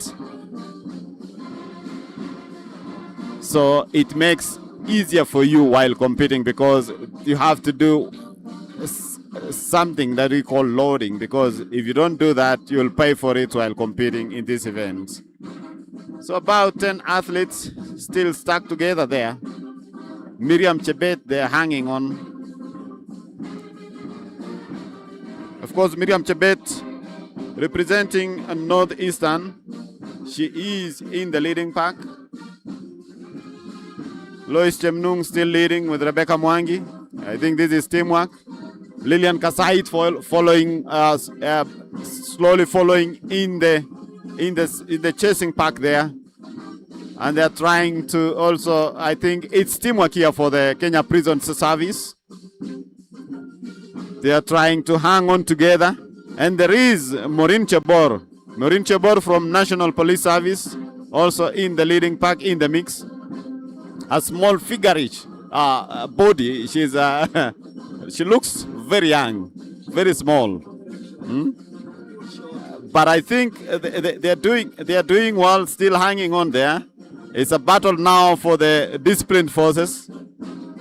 Kenya Prisons, National Police, Kenya Defense Forces, and of course we have regions there. We have Miriam Chebet from, of course, Northeastern, representing Northeastern. We have Diana Wanza from Kenya Police, still hanging on there. Another gear has been engaged there, and the field is now getting faster. It's getting hotter. Are they going to maintain that group all the way to the last lap? That is 13 laps to go. That means they have about 5,200 meters to go. 5,000 meters to 5,200 meters to go.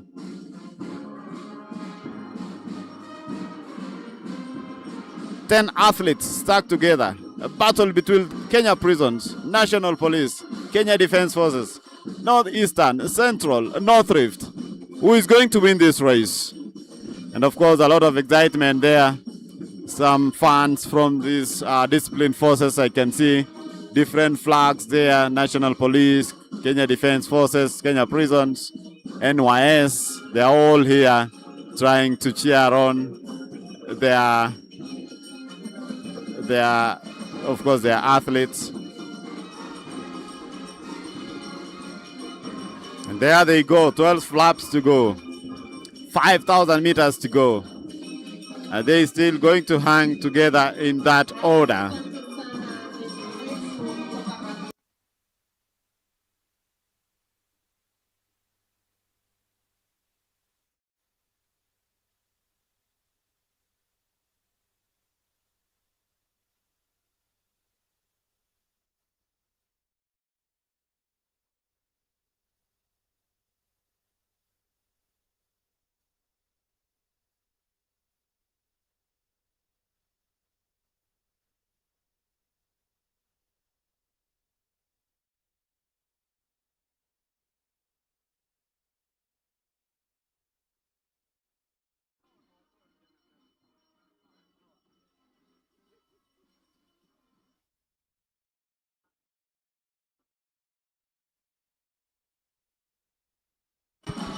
Of course, we are watching the 10,000 meters women's final race. I was having what we call in Swahili kopo la maji. Nilikuwa nakunywa kopo la maji pale. And remember, we are at the Nyayo National Stadium for the National Championships and Trials for the Commonwealth Games. Remember, it's being sponsored by KCB. KCB is the main sponsor of this event. And of course, some good music there from the Kenya Prisons band, entertaining fans here. And in a few, we'll have a medal ceremony where athletes will be rewarded for the finals that took place yesterday. Well, still leading there is Rebecca Mwangi. Remember Rebecca Mwangi is Japan-based athlete. And we have Diana Wanza, who is now coming up so well after winning the trials here for the Africa Championships. She went ahead to bag a gold medal at the Africa Championships in Ghana. That was last month. And she's here trying to also get a slot to go and compete for Kenya at the Commonwealth Games. Remember, a team will be selected here on Saturday, that is tomorrow, to make sure that we have a strong team that will be representing Kenya at the Commonwealth Games. And if you look at your screens, that is Diana Wanza there leading with Rebecca Mwangi. And then, of course, Lois Chemnung following closely, followed by Lilian Kesait. Sela Busiene is also there. Remember, Sela has a bronze medal in that event.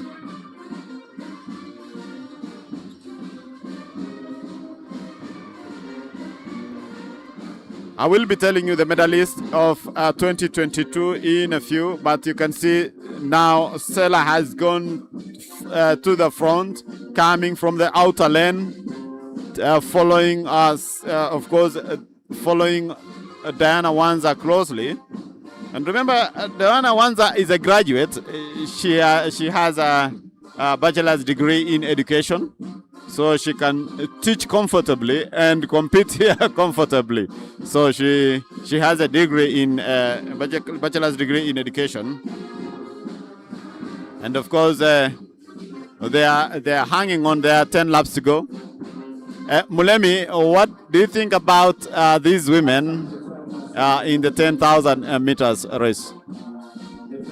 Looking at the race currently, you can always say that there's so little separating the first group of the first set of athletes. Looking at how they've lined up, the usual figures in the leading front, and with 9 laps to go, that shows you that the pace is just going to get even faster. Looking at how they've lined up themselves, I've seen the likes of Kasait there, Diana Wanza, some of the athletes that we are always talking about, and they've always been in the scene, because ultimately the only thing that is going to come here is either they are going to the Commonwealth or one becomes a national champion. So there are 2 options here. That's why you can see everyone fighting tooth and nail to ensure that they are within that touching distance. Remember, the first 2 automatically will be going to the actually the top will be going to the Commonwealth game, and then the second and third, of course, will be at the discretion of the panel of experts who will be choosing the best team to go to camp and eventually represent the country at the Commonwealth Games, to be happening from the 23rd of next month. But looking at this lineup, I think everyone has the capability of making it to the podium. Looking at it, it's still very competitive, 8 laps to go. So you look at the permutations, you're like, yes, we have a very strong squad. The ladies are up to task, and everything that is going to happen here will be happening surely for the benefit of every athlete and, of course, Team Kenya as a whole. A good observation there. And of course, looking at Sela Busiene, she has a bronze medal in 5,000 meters from Commonwealth Games. And this year, I think she has decided to upgrade to 10,000. And she's trying her luck here in 10,000. But during the 2022 edition in Birmingham, Kenya managed to win a silver medal and a bronze medal. Silver medal was won by Rin Cheptai, who managed to run 30:49:52, with Shaila Chepkrui finishing in 3rd place. That is a bronze medal in 31:09:46. And of course, that race was won by Eilish McColgan. Normally, it's a hard name for me to pronounce, but we can use the first name, Eilish, from Scotland, who ran a great, that was a 30:48:60 in the 2022 edition. Well, we still have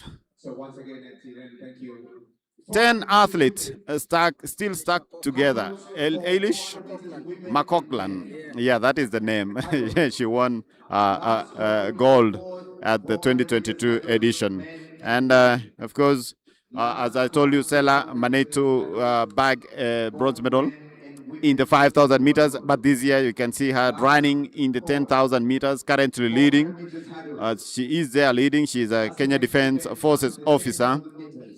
And she has pulled another, she has engaged another gear, and it's now a straight line from her long strides. She's another athlete who has long strides, which she normally uses them very well while finishing this race. Well, remember, we are coming to you live from Nyayo National Stadium. This is the National Championships and Trials for the Commonwealth Games, where a total of 49 athletes are expected to be selected in this event to represent Kenya at the Commonwealth Games in Scotland. Lois Chemnung now takes control of the race. There she goes. She engages another gear, and Rebecca Mwangi is there. Stella Busiene is there. Diana Wanza doesn't want to drop that. Maureen Chebor is there. And of course, the other athletes have started dropping. Miriam Chebet, Lilian Kansai, they're now dropping from the leading pack. It's now official 5 athletes in the lead. That's another gear has been engaged there. And you can see the shot, Rebecca Mwangi trying to pass the other athlete. Diana Wanza leading now, taking control of the race. And things are now changing there, Mulemi. We can see the Africa champion wants to also increase her medal tally from Africa now to the Commonwealth Games. Will she be able to sustain that? Will she be able to make it? And now these athletes, now 5 of them stuck together there. It's a line of 5 athletes. Are they going to also drop other 2? Maureen Chebor there trying to hang on. But the 4 athletes are now going. They are now ahead with 5 laps to go. Leading is Diana Wanza, Rebecca Mwangi, followed by Lois Chemnung and Sela Busiene. 4 athletes still together there. Of course, 1 athlete has to be dropped. So the first 3, remember, the first 3 will be able to make the national team to represent Kenya at the Commonwealth Games. Diana Wanza still leading. Lois Chemnung in 2nd place. Sela Busiene in 3rd place. And Rebecca Mwangi seems to start dropping now with the short strides. Of course, Sela taking advantage of the long strides there. And Diana Wanza there has done half marathon. I think she has done 1 half marathon. And of course, Lois Chemnung now taking control of the race. With 4 laps to go, things are getting hot here. Lois Chemnung has engaged another gear. I think this is a final gear now. And she's now gone. Followed by, remember, Lois is from Kenya Prisons. Diana Wanza from Kenya National Police. And of course, Sela from the Kenya Defense Forces. Those are the top 3 athletes leading there.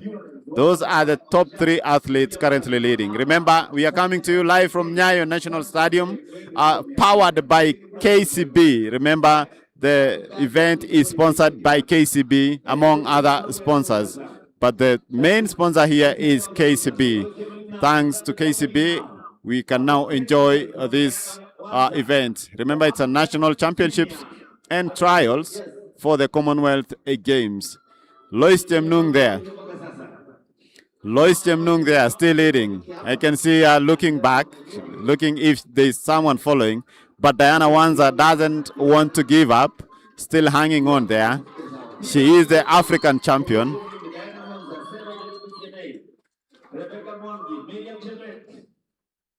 Sela Busiene in third place. And of course, Miriam Chebet now trying to catch up there, coming in fourth place. Rebecca Mwangi has fallen to fifth place.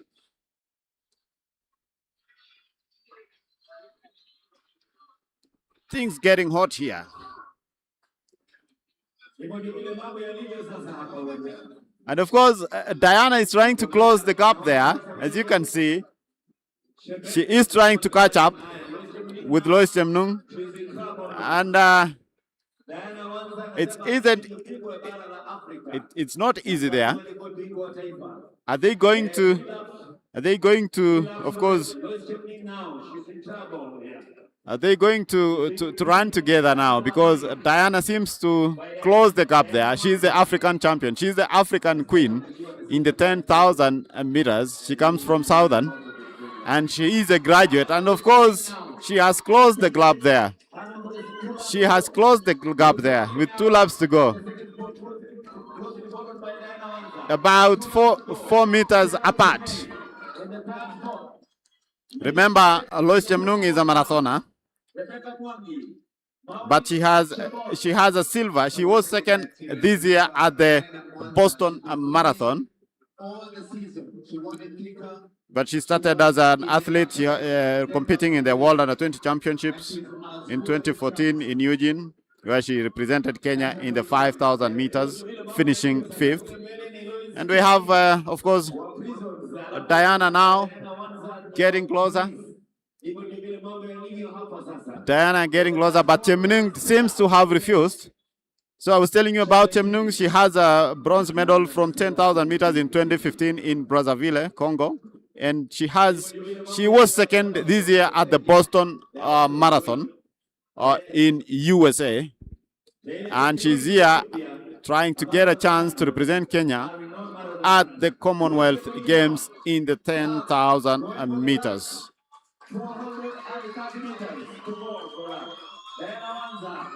And there she goes for the bell. And there the bell goes. And of course, from Kenya prisons, she is now going for the last lap. Diana Wanza trying to also hang on there. There she goes. Remember, she's a marathoner. She was fourth at the Chicago Marathon last year in 2025. She was fourth, completing the marathon in 2:18:23. Coming back to Boston Marathon in April, she finished second behind Sharon Lokedi. There she goes in the last 200-meter stretch. There she comes, taking the race comfortably, coming home comfortably in the last 100 meters now. There she goes. Remember, this is Lois Chemnung from Kenya prisons, now finishing the race in style. There she goes. She goes. The last 20 meters. And she is still hanging on. And of course, that is the winner of this race, Commonwealth Games National Trials. And Diana Wanza, the African champion, comes in second place. And of course, Sela Busiene there finishes in third place. And of course, Miriam Chebet coming in fourth place, Rebecca Mwangi in fifth place. That is a 10,000 meters race. And of course, Maureen Chebor finishes in sixth place. Wow. That was the 10,000 meters women's race. Of course, Chemnung smiling there as if she has done nothing. Yeah, quite a gruesome race there. But then, finally, Diana Wanza has fallen.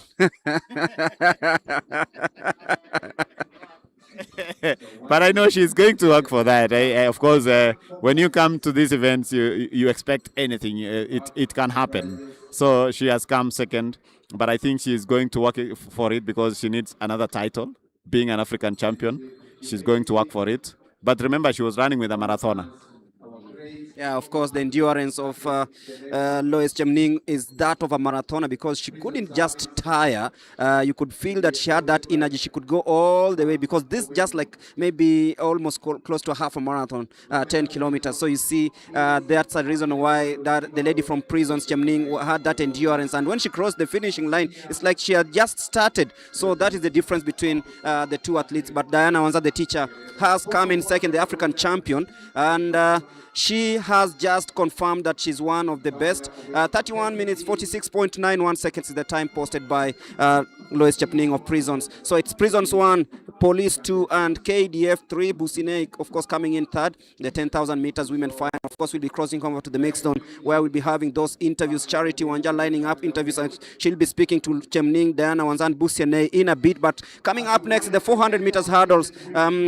The women semi-finals will be happening in a bit. We'll also have the men hurdles coming up before we have the 10,000 meters walk race. That will be the final race. Yesterday, remember, we had the women doing the 10,000 meters race walk at around 5 in the p.m. That took quite some time. Many were arguing that that should have been done in the morning. But it is what it is. It's going to happen just straight after the hurdles. And also happening concurrently is the prize giving ceremony. We'll be giving you a little bit of action from there. Remember, there are also field events. The javelin final is already underway. So we'll have the men and women javelin finals happening. So no Julius Yego today. He is in Doha, Qatar. He'll be participating in the Diamond League tonight, the 7th leg of the Diamond League. We're starting the second half because there are 14 of them, and right now, actually, it is 12 of them. And right now, we are doing the second leg of this one. So it will be very interesting to see what comes out of the Diamond League in Doha, Qatar. 5 Kenyan athletes to be participating in that one. And of course, there's more action here at the Nyayo National Stadium as the national championships and trials for the Commonwealth Games take underway. Day 2 of the 3. And of course, we'll be getting ready for the interviews at the mix zone with Charity Wanja. She is down there, and when Charity is ready, please take it over.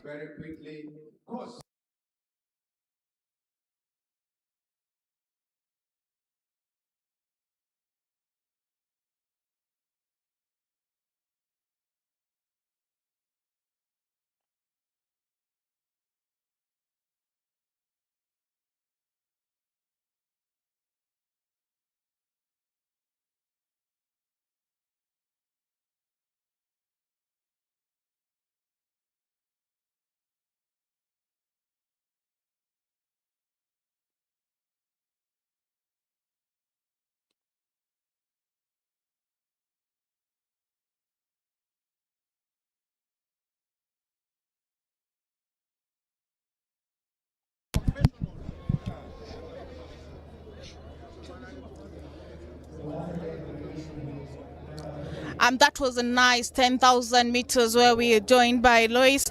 Lois, unafeel aje kuhusu performance yako ya leo? Kwanza ningependa kushukuru Mungu for today race. I'm happy to defend my title.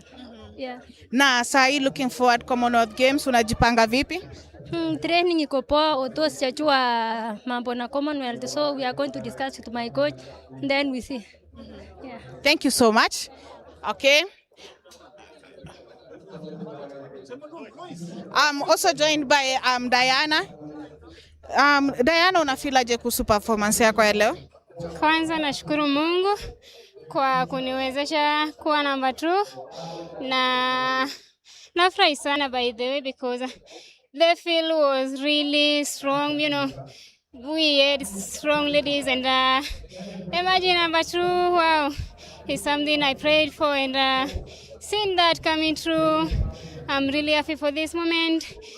Really for AK, you know, the sufferers were here cheering, and they give me that morale to push because sometimes you feel like, oh, I just want to give up, but you know, you have something big coming, then you have to push, and I'm really grateful for this. I'm really grateful. Yeah, Thank you so much and all the best. thank you. Okay, those are our top two finishers that were coming in, that are finished in the 10,000 meters. Over to you as we continue with the next race.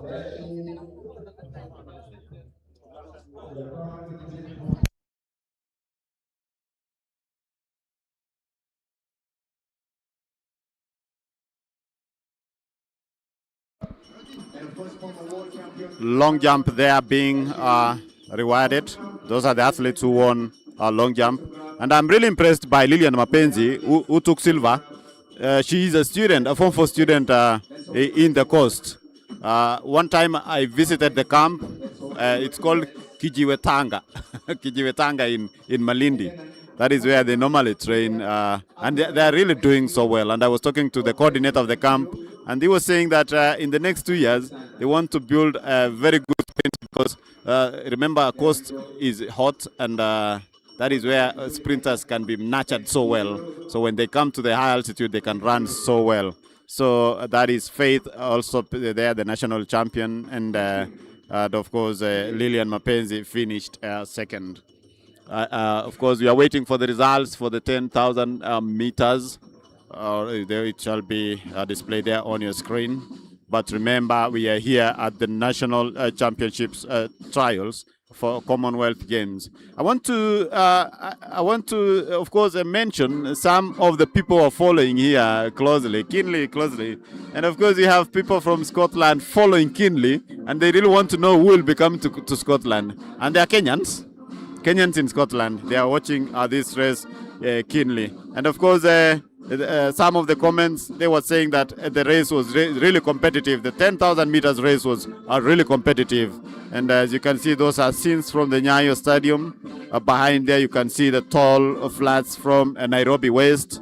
And that is Nyayo National Stadium. Of course, a special mention to some... of course, we have Coach Ian Kiprono from Ireland. He's watching from Ireland, watching live, and he's happy that he can be able to catch the action back at home. Thank you so much. And of course, we have others from the US who they've refused to sleep. They're watching this race. Silas Kiplagat, we have William Ngetich from the town hall, and a number of students. We have Caroline, of course, following keenly. And I was talking to Caroline. She was a student at the Washington State University, but I think she has since transferred. And those are the people who are following keenly. We have also Churchill from France. We have a number of them in Japan. Sally following from Japan, a number of them. And we are really grateful because we know we are, of course, sending a message globally. And of course, that is the band there from the Kenya prisons playing some good music there, entertaining the fans who are here in Nyayo National Stadium. Plenty of entertainment too, as we line up for the 400 meters hurdles, the semi-finals for women. I can see why Bernard is happy. I'm happy now. Now, Millennium, you can take it over from there. You can handle your sprints thing. I'm done with the long distance. I'll be coming back for the middle distance. Yeah, and of course we have the race walk in between for the men. I'll be back. Anyway, it's for the 400 meters hurdles women semi-final. Number 1, Deborah Chepkemoi, Vicky Makoha, Alice Bosibori. Bosibori also, she is running for Nyanza South, Vanis Kerubo, Gladys Ngure, Filian Nyandusi, and Agnes Ngumbi. That's the lineup for heat number 1.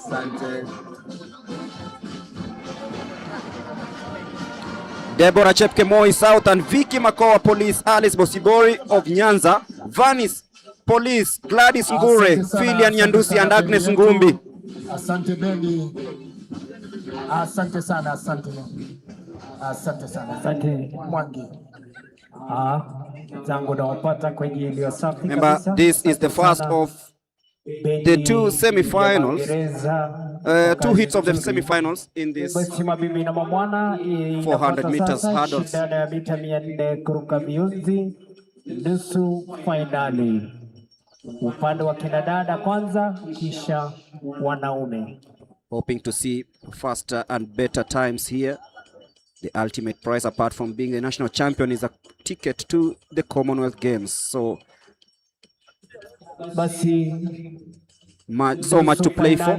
Ya kwanza upande wa kinadada, dini ya kwanza ni Deborah Chepkemoi wa South Rift. Deborah Chepkemoi of South Dini ya Rift. pili ni Vicky Makoha akiwakilisha National Police. From police we have Vicky Makoha. Dini ya tatu Alice Bosibori wa Nyanza South. Alice Bosibori of Nyanza South. Dini ya nne ni Vanis Kerubo wa National Police. Beautiful hair there, Vanis Kerubo. Dini ya tano ni Gladys Ngure wa Magereza. The experienced Gladys Ngure of Prisons. And from KDF we have Filian Nyandusi wa majeshi. Hivyo ndivyo mambo yako katika nusu fainali ya kwanza ya shindano hili.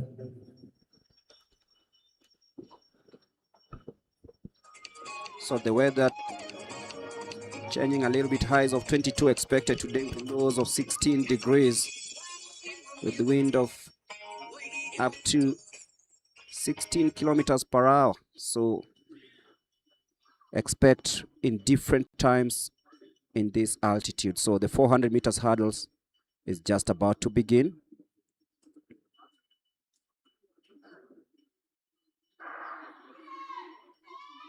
And off they go smoothly. Watch out for Gladys Ngure as she's the first one to clear that hurdle.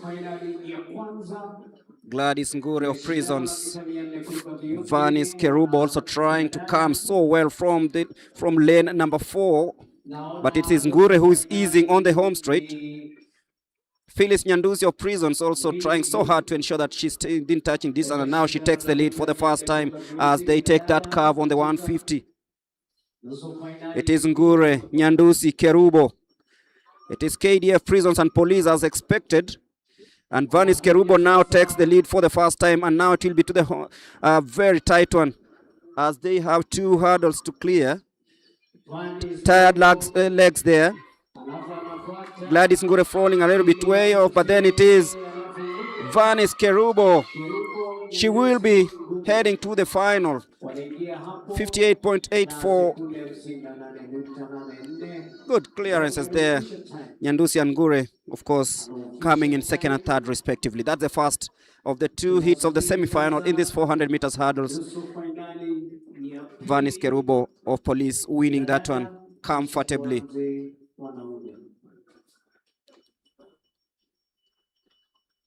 The next semi-final hit, Brivia Nelima, Winnie Barongo, John Jerotich. Ladies and gentlemen, quite a mix up there. Winners of high jump women. Because Vanis Kerubo has just participated in the first hit of the semi-final. So we'll be confirming who's running in lane number 4. Florence Akinyi, Obel, Anne Muhanda, and Jacinta Mweni. To come forward to collect their prizes. 10,000 meters walk women. Sylvia Cherono, Police. Viola Chepkemoi, Prisons. Taran Simigo, Police.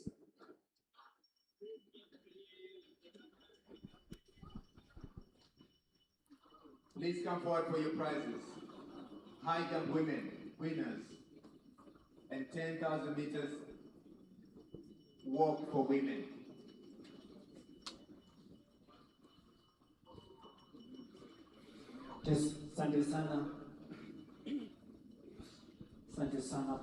So they are adjusting the blocks, getting ready for this second hit. So missing out is lane number 4 and 5. That is Florence Obel. Vanis Kerubo already participated in the first hit of the semi-final, but that's Brivia Nelima in lane number 1 adjusting her blocks just to ensure that everything is in order. Vanis Kerubo, 58.82 is the time she posted, Filian Nyandusi of KDF 59.55 with Gladys Ngure coming in third 59.90. Alice Bosibori came in fourth, Vicky Makoa, Deborah Chepkemoi coming in fifth and sixth places respectively. Bravian Nelim of National Police. Winnie Barongo.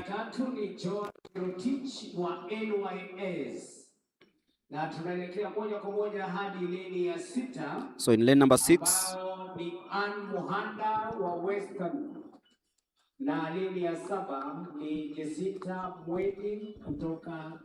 the youngest is Jacinta Mweni of Nyanza South. She'll be running in lane number 7.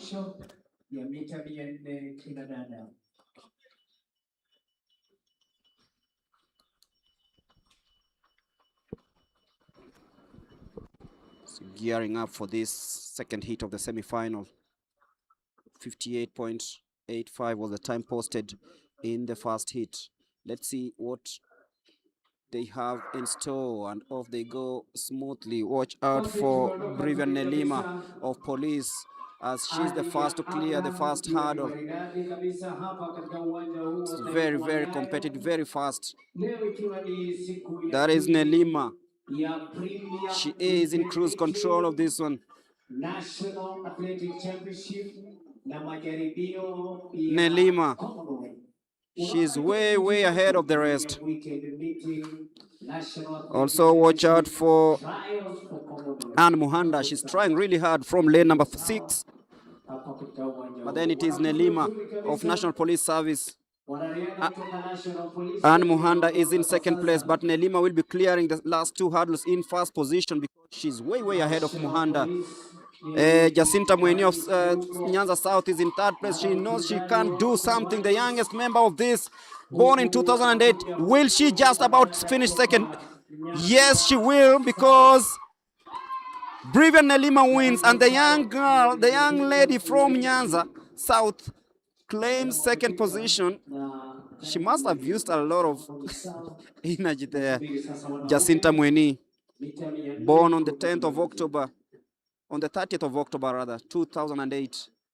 So she came here with expectations of reaching the final. She's actually done that, finishing second in the last heat of these 400 meters hurdles, women.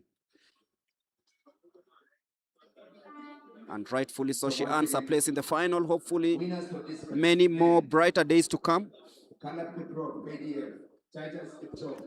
For the men, we'll have 3 heats of these hurdles. Please come forward for your prizes. High jump men. High jump men. Up at the drop. ADF. Patrick Itonga. Police. Remember, if you're tuning in, this is the second day of the National Championships and Trials for the Commonwealth Games happening in Glasgow, Scotland from the 23rd of July. And a team will be selected here to join other disciplines to represent Team Kenya at the Commonwealth Games. In 2022, Kenya just did well in Birmingham, the United Kingdom. But this time round, we're heading to Glasgow. 3 semi-finals. 3 semi-final hits in the men category. Felix Kipkoech will be running in lane number 1. Joachim Brilliant Mpoke Naindakila, Nicholas Kesio, Collins Kipchirchir, and Newton Kipngetich.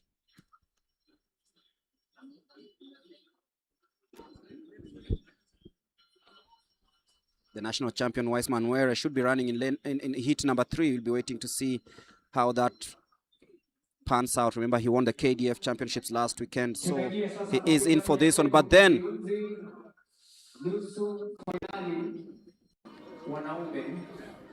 the first heat also promises some good fireworks. And Felix Kipkoech of Kati or KTTI will be running in lane number 2. Correction, I don't have a name for lane number 1. This is the first semi-final. Mwanariadha wa Southern leni ya kwanza, alafu leni ya pili ni Felix Koech wa kati, leni ya tatu ni Joachim.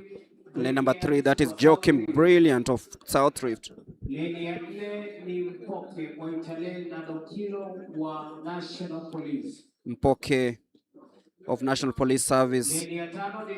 He is actually very, very primed to do well in this one. Collins Kipchirchir of the University of Newton keeping a teach. They'll be running in this one as we wait for the gun. And they are ready. This is the first heat of the semi-finals. Mpoke Moitalel na Ndokila, lane number 4. So this is the first heat of the semi-final.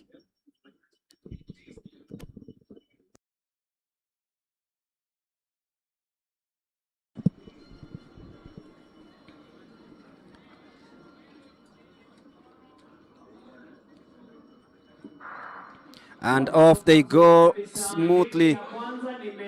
Watch out for Mpoke Moitalel Nandukila. And rightfully so, but from KDF, Nicolas Kesillo. It's a battle between the two discipline forces, the KDF and the National Police Service. It is Kesillo and Ndokila. Kesillo currently enjoying that slender lead as they take that bend. Mpoke responding really well. Now it is toe to toe, head to head, shoulder to shoulder. Mpoke and Kesillo. It is gonna be a battle between the two guys, Mpoke and Kesillo. And Mpoke responds. And it will be Mpoke who will be running away this one. 51.79. Nicolas Kesillo finishes second.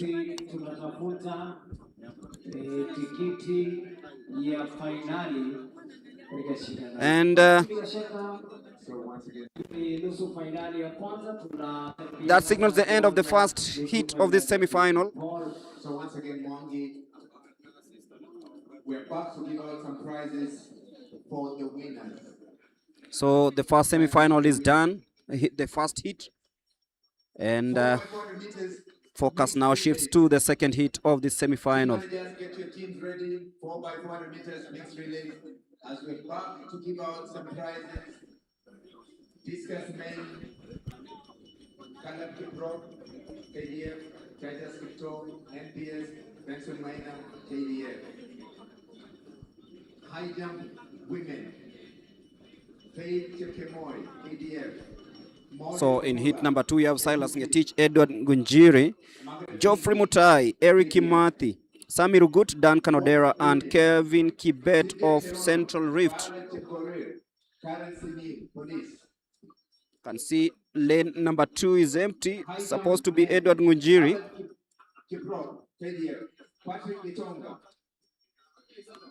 Watch out for Eric Kimathi. National Police Service. Please come forward for your prizes to avoid any prizes going back to Athletics Kenya.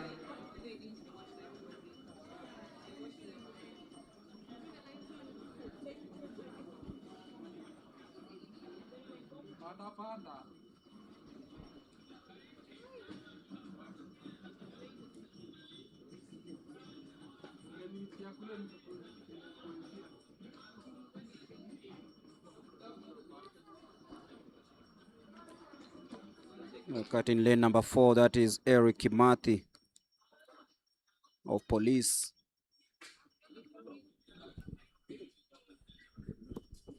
From prisons, we have Geoffrey Mutai, been running in lane number 3.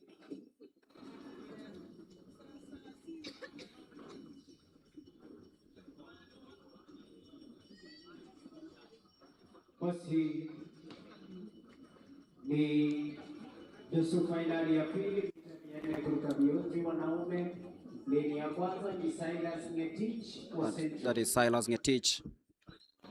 Leni ya tatu ni Geoffrey Mutai wa Magereza. Leni ya nne ni Eric Kimathi Eric wa National Kimathi Police. of National Police Service. Another one from prisons. Sami Rugut wa Prison. Of prisons is Sami Leni ya Rugut. sita ni Duncan Odera Kati. Na leni ya saba ni Kevin Kibet. Kevin Kibet of Central Rift.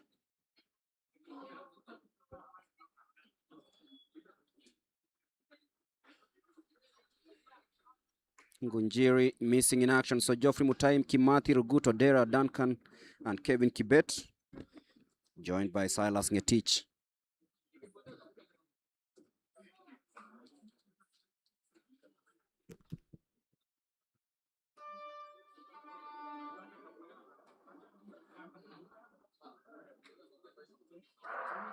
It's a clean start.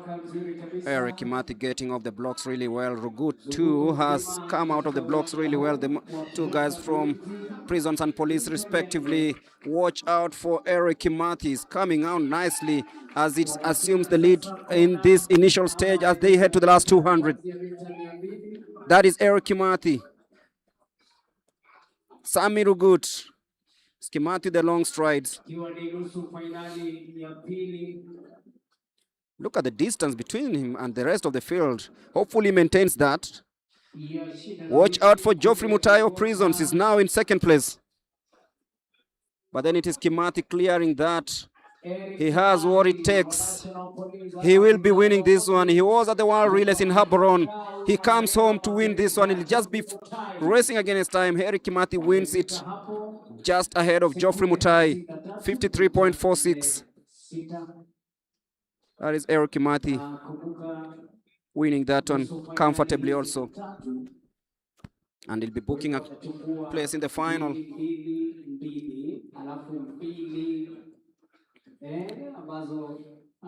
So Eric Kimathi joins Mpoke Nandokila, the two guys from police winning the first two hits of the 400 meters. There's your man, Wise Manuere. He'll be competing in the third heat. Remember, he's the national champion, the national record holder over this. For surprises, 10,000 meters women walk.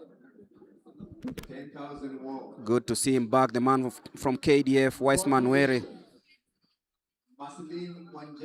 He'll be hoping to bounce back and put in a special performance here. He'll be running in lane number 4 in this 400 meters hurdles.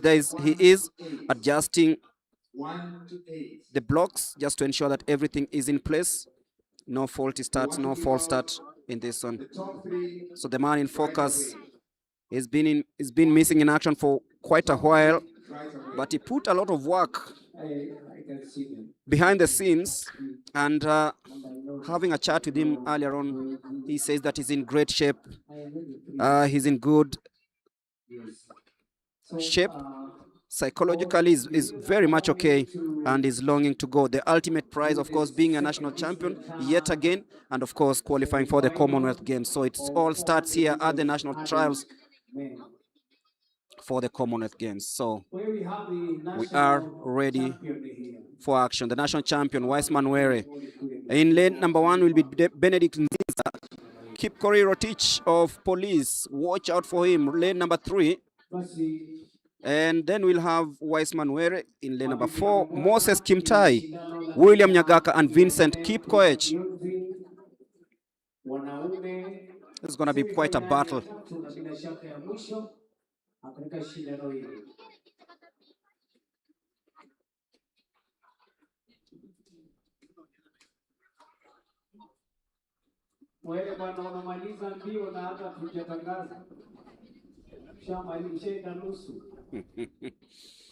Wise Manuere there warming up. He seems to be savoring the moment. Also, William Nyagaka of Prisons will be trying out from lane number 6.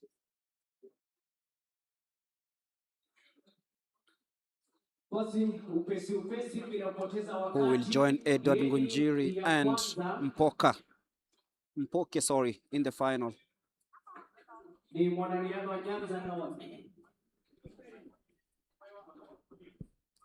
So we are waiting for the start of this race. Calm, cool and collected is Bennett Kinzina of Kati, or KATTI. Another institution that is bringing up very good athletes, especially in the middle distances.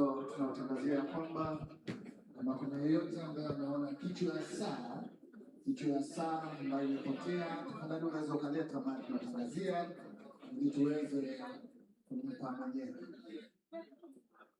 Bwana Mwangi, ukiwa tayari, uwanja ni wako.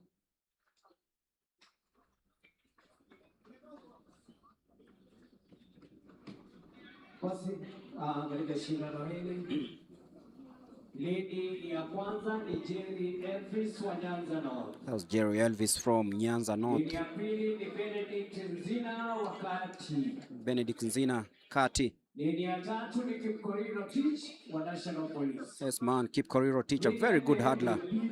Bingwa wa taifa. Westman Were wa majeshi. Westman Were. Lady ya tano ni Moses Kimutai wa Western. Lady ya sita ni William Nyagaka. That is William Nyagaka of Prisons. And of course, from South Rift is Vincent Kipkoech, the last heat of the semi-final.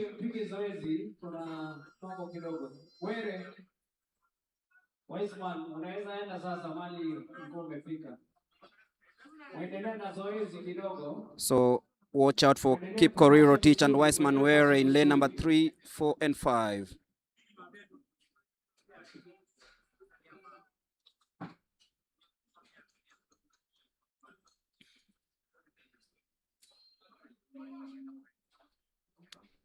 As they are trying to fix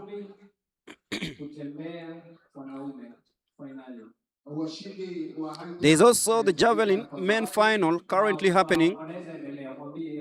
So Julius Yego not participating in this one because he's in Doha, Qatar for the 7th leg of the Diamond League series that is happening later on today. 5 Kenyans in that one. Be hoping, of course, to see positive results coming from Doha. Thank you. It is the 7th leg of the Diamond League series. As we wait for the technical officials to fix the problem. And from National Police Service, Director RDC Ibrahim Hussein. Everything that is happening here, of course, brings in everything that is needed to have a proper 3-day event. Remember, if you have or haven't had your KCB account, this is the time to do so. And if you want to check out on your balances, of course, other services from KCB, you can use the USSD code, dial *522#. That is the USSD code. You can check your balances and, of course, and have your mobile money transfers happening through that. Download the KCB M-Pesa app. It is the KCB mobile app. You can access M-Pesa and other mobile services. So download the KCB mobile app on iOS and Android, because KCB are the sponsors of this event. Kipkoriro Teach yearning for this moment. And we are ready for action. It is the 3rd heat of this semi-final in the 400 meters hurdles. Who will join Mpoke? Who will join Edward Ngunjiri? Rather, Eric Kimathi. The two guys from police won heat 1 and 2, but they have another threat in Weissman Were of KDF. So Kipkoriro Teach knows exactly what's needed here. So will it be a police sweep, or Weissman Were is gonna spoil the party? This is the semi-final of the 400 meters hurdles. It's the third heat, and we are ready. The national champion running in lane number 4.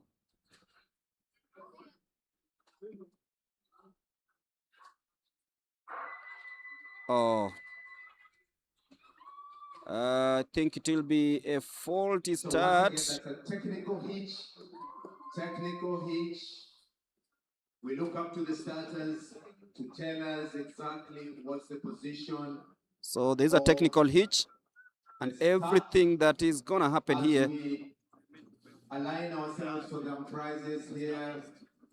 10,000 meters walk for women. So the javelin women final is also underway. So Start with third position. Third position, Karen Simiru. everything being fixed here, just to ensure that everything is in order. And the technical officials, thank you, Hillary, will also be giving you a couple of results from the just ended results as we wait for the technical officials to clear out the pitch. We'll be giving you the results. Remember, after this, there's the 10,000-kilometer race walk for men final. They say it's happening right now after these 400 meters hurdles. Semi-final heat number 3. Nzina, Rotich, Were, Kimutai, Mogaka, and Kipkoech. Are we ready?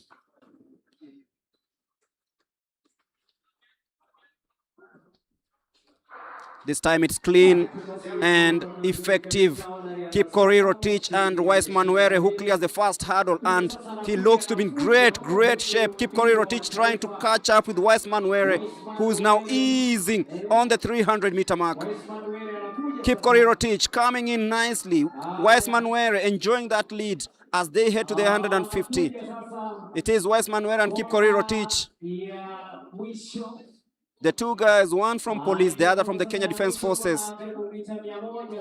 And now it is going down to the 100. And Weissman Were just easing because he knows Kipkorir Rotich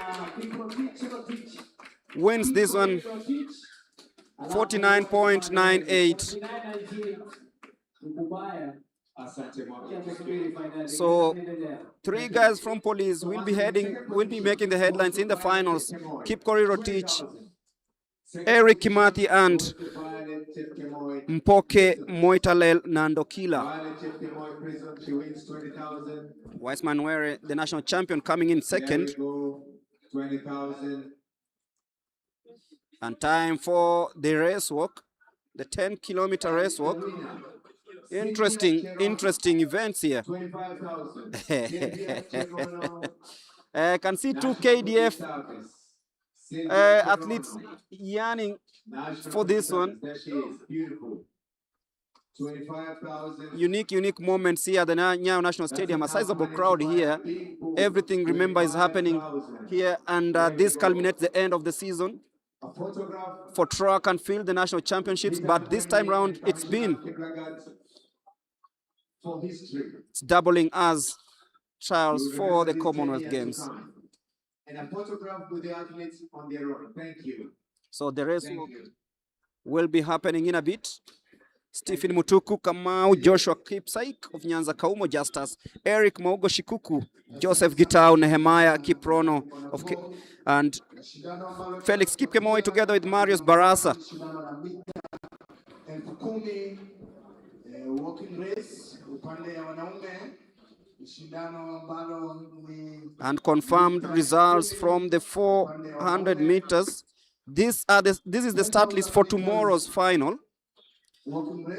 In the 400 meters men, Dennis Masika Mulongo will be running in lane number 1, qualified in a time of 46 minutes 4 seconds, 46 seconds, .04, I beg your pardon.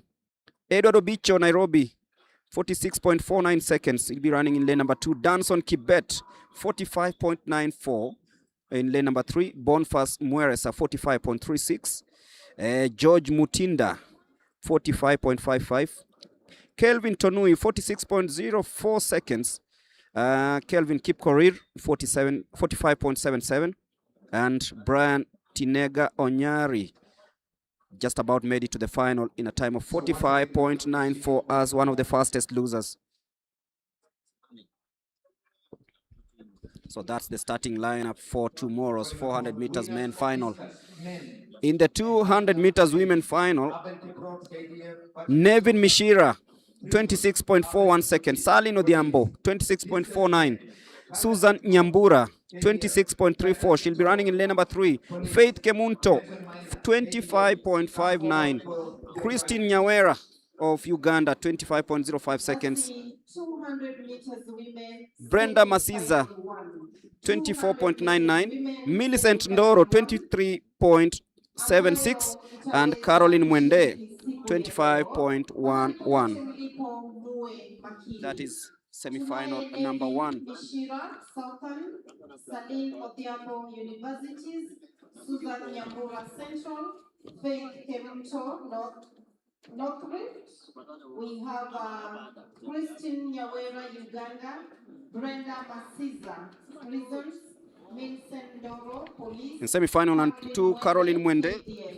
Those are 200 meters. Naomi Chepngetich, Sheila Makungu, Rita Adhiambo, Lillian Diana Aoko, Lucia Williams, Eunice Kadogo, Marandafu, and Jacqueline Adoyo. 200 meters women, semi-final 2. 200 meters women, semi-final 2. In semi-final number 3, Bright Munyao, Edna Jaboke, Ivan Mwangale, Beatrice Machoka, Faith Bukachi, Esther Mbagari, Monica Akulu, and Ida Viola. It's interesting. There's been a change in this. Miranda, Police, Jacqueline Adoyo, Katie. So before the walk race, we will have the 200 meters women semi-finals.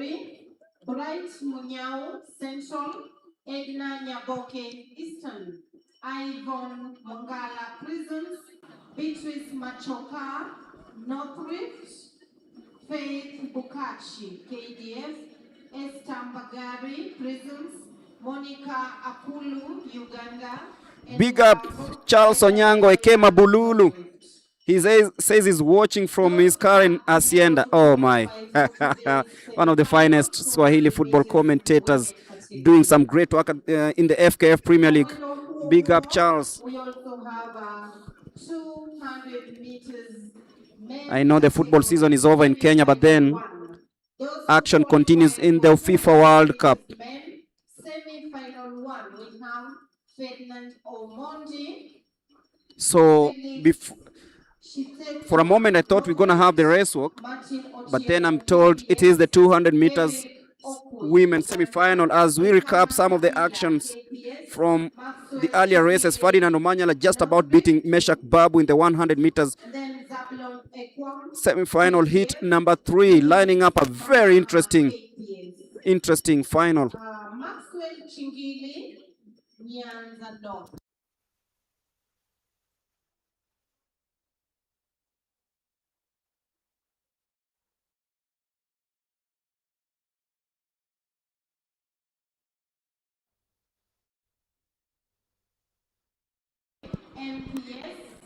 That's Ferdinand Omanyala, of course, highlighting and lighting up the stadium with that smile.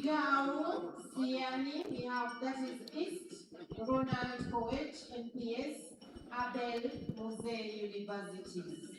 That is our semi-final.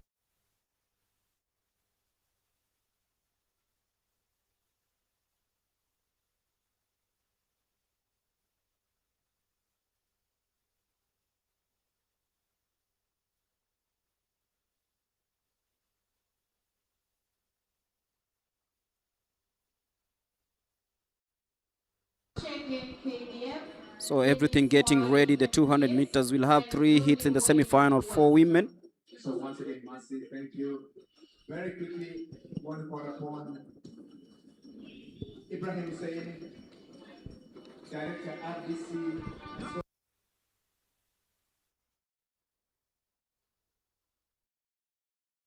Some prizes. Please come forward to give out some prizes.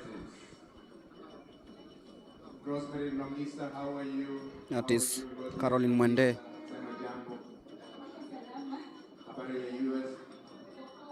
Asante. So very quickly, we want to give out some prizes right now as we call upon our own Brenda Masitsa of Prisons. by Richard Martelon, the National Police Service. Very quickly, as we continue looking for the winners of high jump women, Faith Chepkemoi, Maureen Ofula. Remember, afterwards we'll be having the race walk,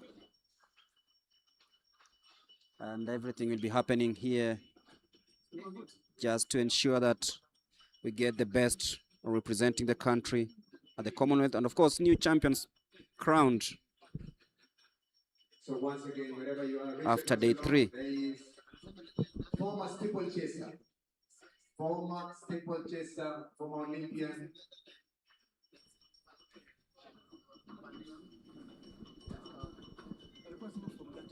As we continue calling upon high jump men, Abel Kipro, Patrick Itonga, Abel Kiprotich, to come forward for their prizes. High jump women, Faith Chepkemoi, Maureen Wafula, Margaret Kingi. So everything being set.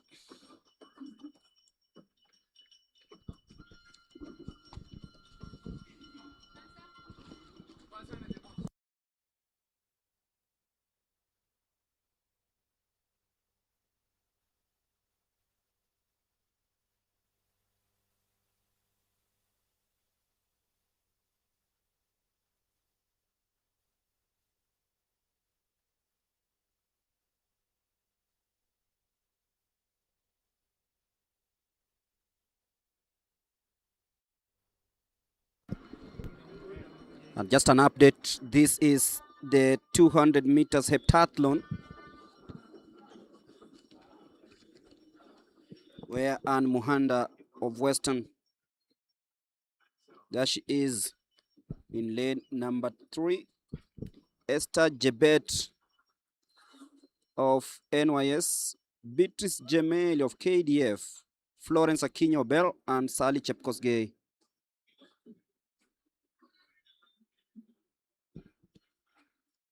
So once again, we're holding on for the starter for the 200 meters heptathlon. It is Anne Muhanda of Western.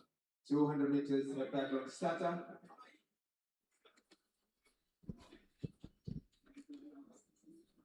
Thank you.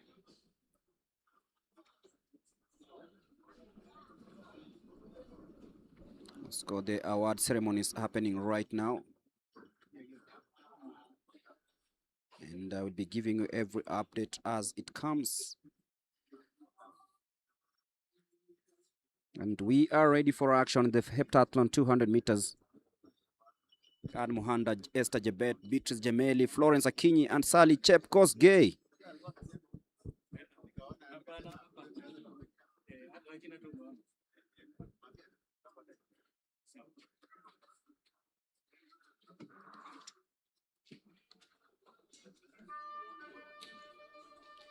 And off they go very well. Watch out for Florence Akinyi of KDF. She's coming home from prisons. We have Sally Chepkosgei,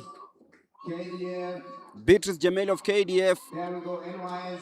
But then it will be Florence Akinyi, 25.82, and she'll be followed by her compatriot, Beatrice Jemeli and Sally Chepkosgei in that order. Third position, bronze medalist, Benson Minor. Benson Minor, there is KDF, to be awarded by Ibrahim Hussein, Director, RDC.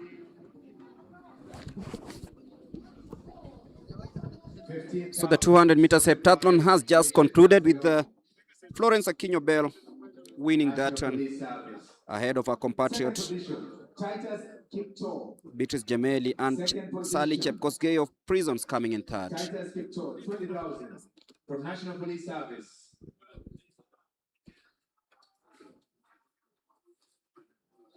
There we go. Titus Kipto. And the winner, Caleb Kipro. Caleb Kipro from KDF. The winner, Caleb Kipro from KDF. 25,000. The award ceremony As we mentioned earlier, ongoing also. any athlete from number 1 to 8 gets the prizes. A photograph, ladies and gentlemen, photograph with former champion Richard Matalon, and of course, the first man to win Boston and New York from Kenya, Ibrahim Kipkemboi Hussein. There we go. There we go.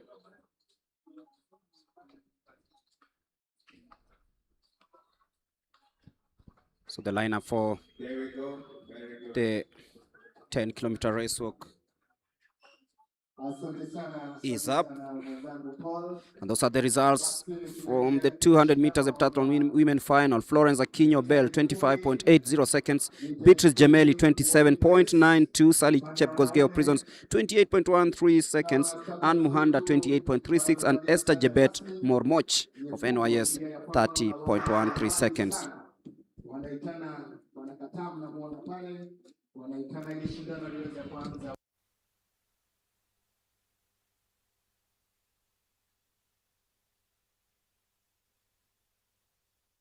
Joshua Sasak, Kaumbo Justus, Eric Maugo, Joseph Gitau, Nehemia Kiprono, Felix Kemoi, Maurice Barasa, Philemon Nyangani, Amos Bet, Harrison Wanyonyi, Joshua Maina, Rashid Mohammed, Stephen Ndangiri, Emmanuel Maina, Abdulwahab Muhammad na Samuel Kireri Gatimba.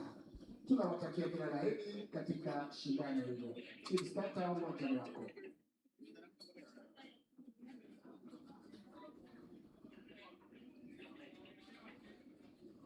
Basi Gatimba ako kule ambaye vile vile ni bingwa wa Afrika katika So we are gearing up for the race walk. It's the 10-kilometer men final.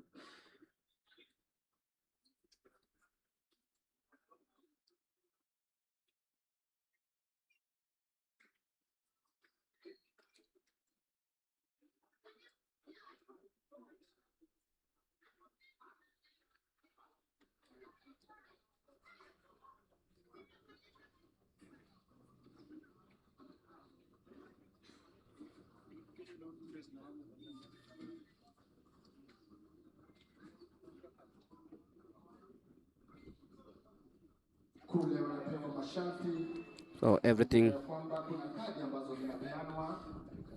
getting ready.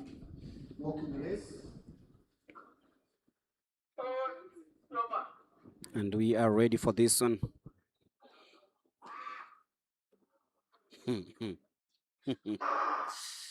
And off we go. Stephen Mutuku Kamene, Joshua Kipsaisak, Kaumo Justus, Eric Shikuku, very experienced, born in 1974. Wow.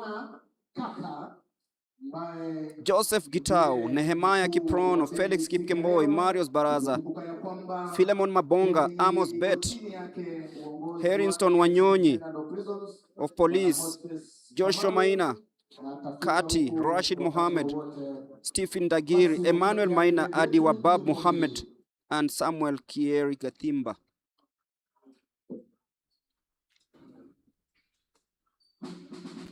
Interesting. And of course, as this begins, we'll be lining up a couple of interviews.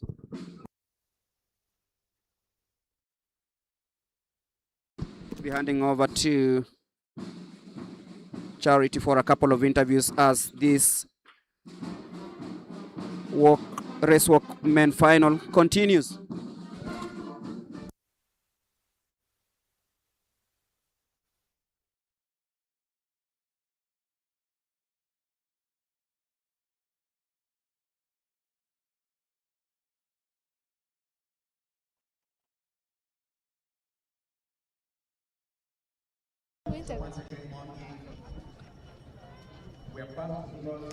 So thank you very much.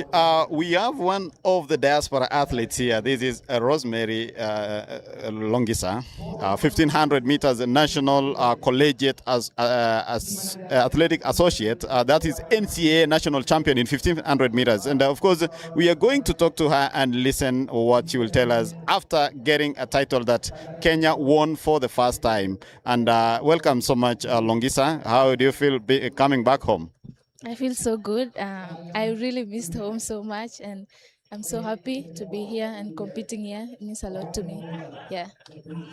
Yeah, yesterday you ran in 1500 meters, and of course you qualified for the finals. How was it for you, and how prepared were you just coming back from the national championships last week in the US, and then coming home direct into the competition? How was it for you?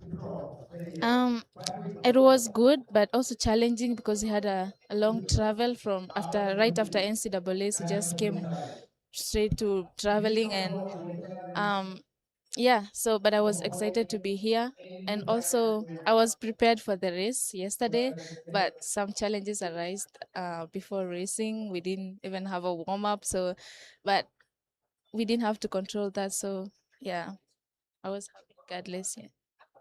Well, going into the finals tomorrow, what do you expect? I'm going to compete there, and I'll do all it takes to try to make it to the team. Yeah, I'm already prepared, and yeah, I don't I don't mind how yesterday was, but I think the good thing is that I made it to finals, so I'm ready. Yeah.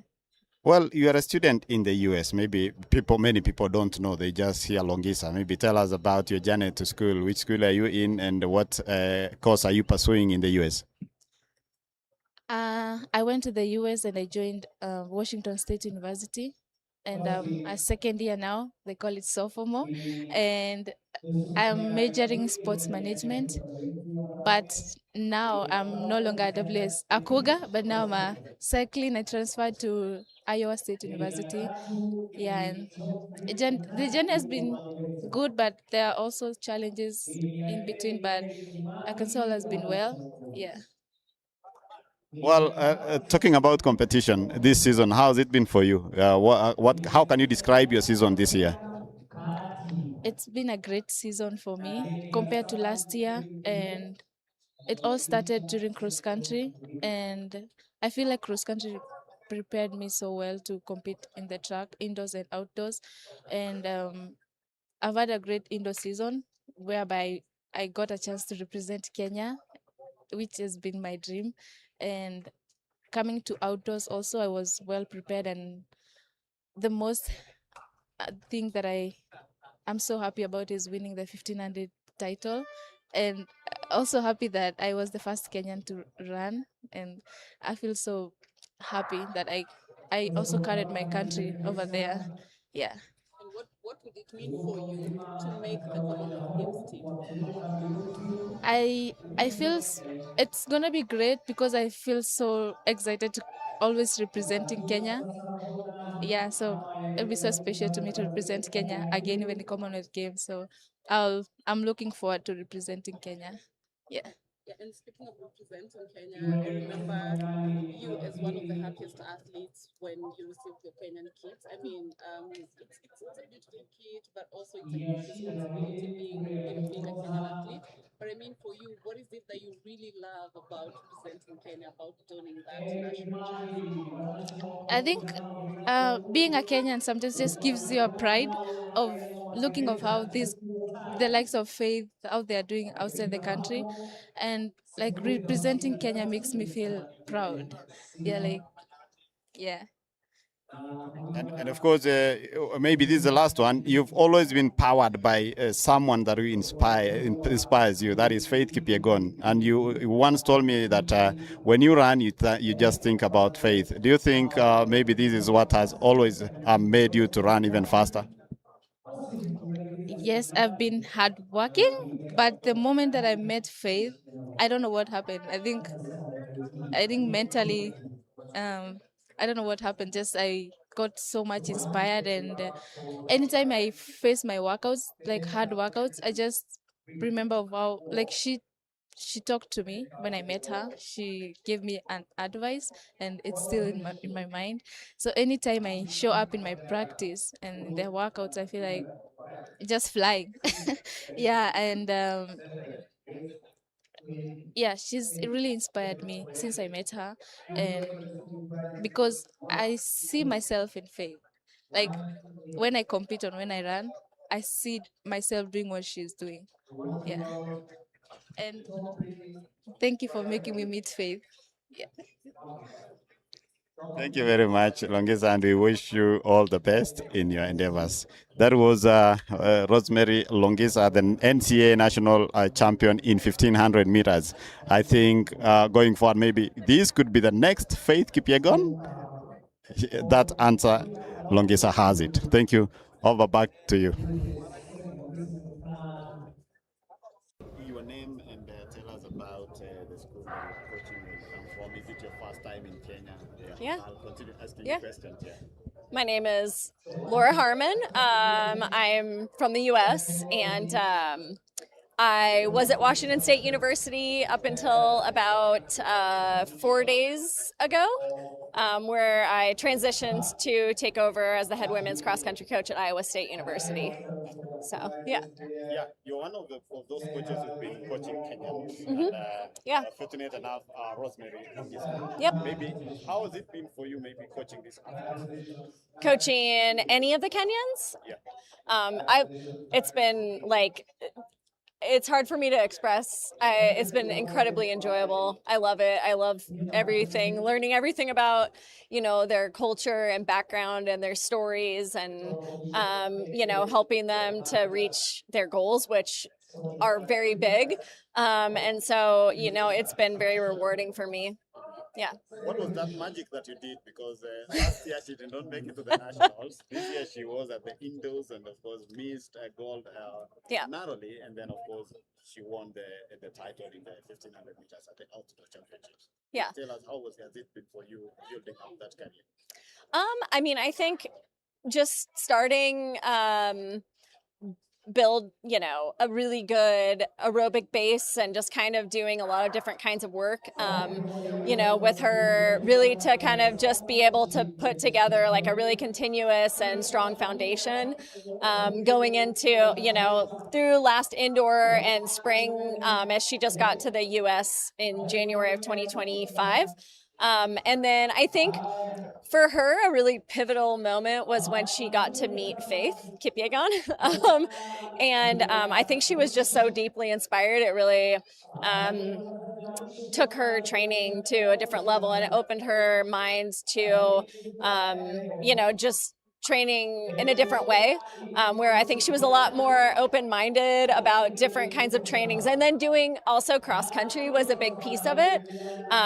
Obviously, as a 1500 meter runner, and she can run, the 800 very well, also, but having that like background of running cross country and really embracing it, and has been just instrumental in her improvement over the last year and a half. Yeah. Going to Iowa, do you think you'll get the same? Maybe is it the same situation from Washington? The same situation in terms of facilities and maybe what you use normally, like track and field. Yeah. So I think, in terms of facilities, Iowa State has some of the best facilities in the country. Having an oversized indoor track that we can train on all the time, great outdoor track, and then also having our own home cross country course, which is, 400 meters from our outdoor track, to be able to train on like that really nice grass surface and stuff. The facilities there are hard to beat. So yeah, I'm really looking forward to that piece. Yeah. Thank you so much. Asante. We say in Kenya, asante. Asante.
Stancy Neema.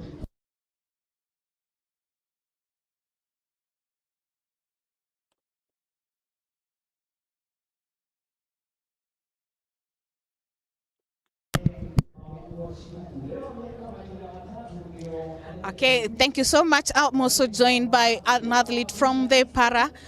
She's called Stancy Neema. She'll be making her debut in the Commonwealth Games. Stancy, kwa saa hii uliweza kurepresent team Kenya kwa Olympics in Paris. Saa hii unaelekea Glasgow huko Scotland. Unajiandaa kwa vitengo gani? Najiandaa katika vitengo ya 100 meters. Niliqualify kwa 100 meters. Now that some of the classes and events are not there in the Commonwealth, so my class was to participate in the 100 meters. So I was so glad and happy to get to be in the top 7. That's a direct ticket. Yes. So in your preparation, where umebakisha wapi kwa mazoezi? Saizi bado naendelea na mazoezi. We are still working on 1-2 the start speed with my coach, as we are eyeing for the time because it's almost. Yes. Okay. All the best. Thank you. I'm also joined by our coach Dennis Mwanzo. Dennis, umekuwa na timu ya para, umeenda na wao Paris, umeenda Africa Championships na pia World Championships. Umekuwa ukitayarisha aje timu ya Kenya kuensure pia inapata medali? Nimekuwa nikienda na timu kama coach wa sprints. Unajua kutayarisha inaanzanga mapema kutoka tuseme kama kutoka mwezi wa 8 mkichwa mnaenda ukimbia tuseme mwezi wa 6 huko. So kwa wakimbiaji wangu wale na train wa para nimekuwa nikiwa wakitayarisha na train wana train akina Wiseman na wasichana wengine, so naweka hapo katikati, so ndio push, ndio wakienda kukimbia na para athletes utapata wamezoea kukimbia nao wengine, na wakati wale wengine wana push unapata ataki kuachwa nyuma, so ana make sure hata mimi nafaa ni improve part fulani, so hivyo ndio tuna prepare na wako na discipline pia wako sawa juu kama angekuwa na discipline kama Sten sasa ange qualify, unaona, so kila kitu inahitaji discipline. Na timu ya para wenye niko nao wamejitolea sana juu kama kuna mwenye wana train naye anaitwa Kifuti mwenye aliweka record ya Africa ya long jump, so pia yeye ako pati event yake iko Commonwealth, so sikumtayarisha kukimbia mita 100 juu tulikuwa na focus na long jump. Alafu kuna Eric pia yeye ndio ameanza, na I hope by LA ama World Championship next year atakuwa kwa team. Yeah. And I was very happy kuona Stensi amepata direct qualification. Yeah. Okay. All the best, and we wish you and all your athletes the best, and see you at the Commonwealth Games. Thank you. Nashukuru sana. Okay, that was Coach Dennis Mwanzo and Stancy Neema talking about their preparations for the para during the Commonwealth Games that will be held in Glasgow, Scotland. Over to you as we continue with the next event.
And welcome back. It is the prize giving ceremony.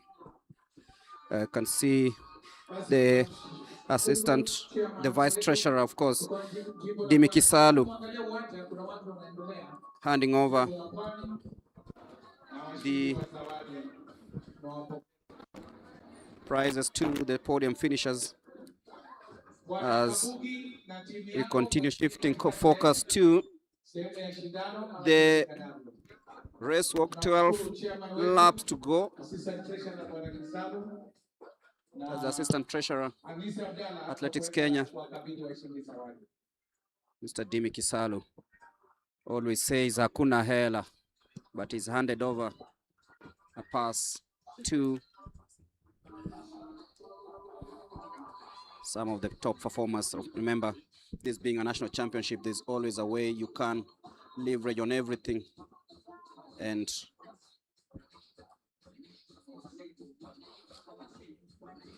have that season ending in style.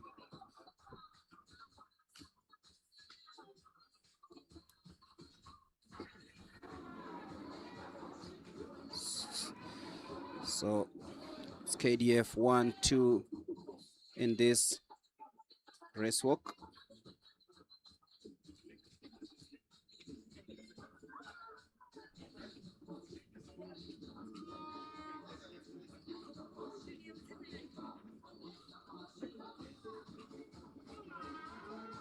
Watch out for the likes of Eric Maugo Shikuku. Asante sana DJ. Basi naona Bwana Kisharu anaomba wimbo Sharoni. Stephen Dagiri of KDF is currently leading his compatriot Felix Kipkemoy.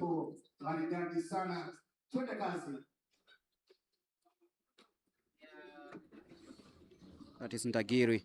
He's so determined to ensure that he sees this through with 10 laps to go.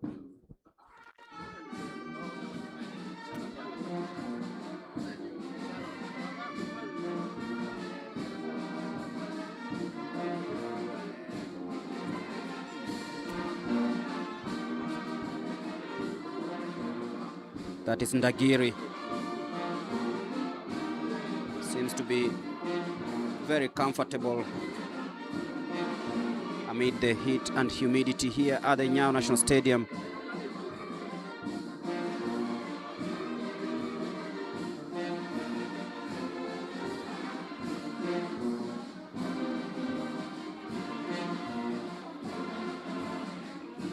It's a very unique technique used by these race walkers.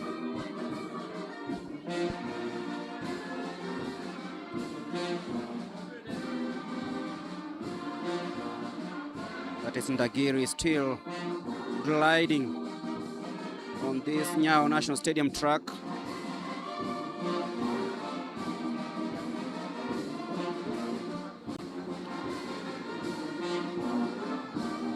Every stride is being closely monitored by Felix Kipkemoy, and also from KDF, that is Ndagiri.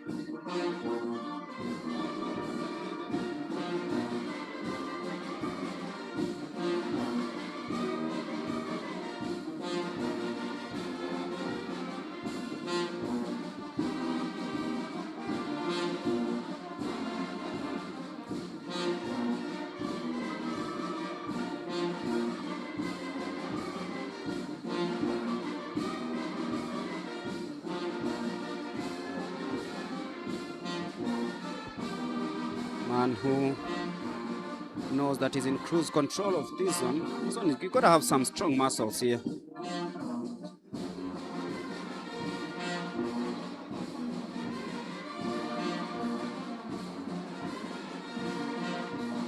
Remember, there's also the javelin women final taking place. Plenty of entertainment too, just to spice up your afternoon.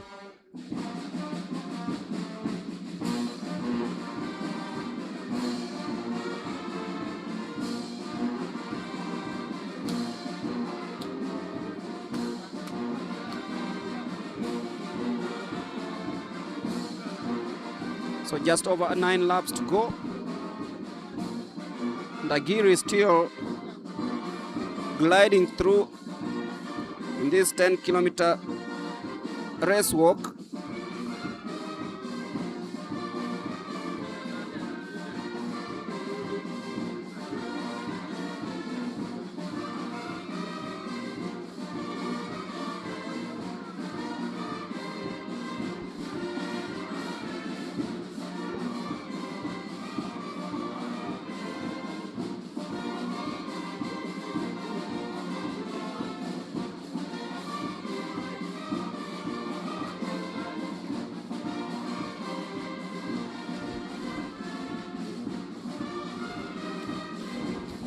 And just to take you through some of the results or the starting list for the upcoming events in the 200 meters, heat number 1 will have Nevin Mishira, that is the women 200 meters. Mevin Mishira will be in that first heat of the semi-final.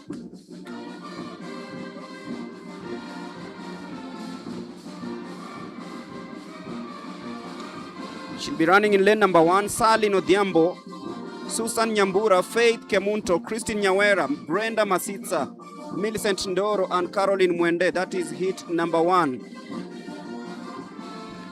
The pole vault is also taking place.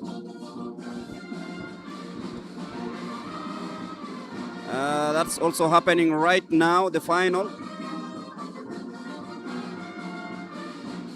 As Ndagiri continues gliding on this one.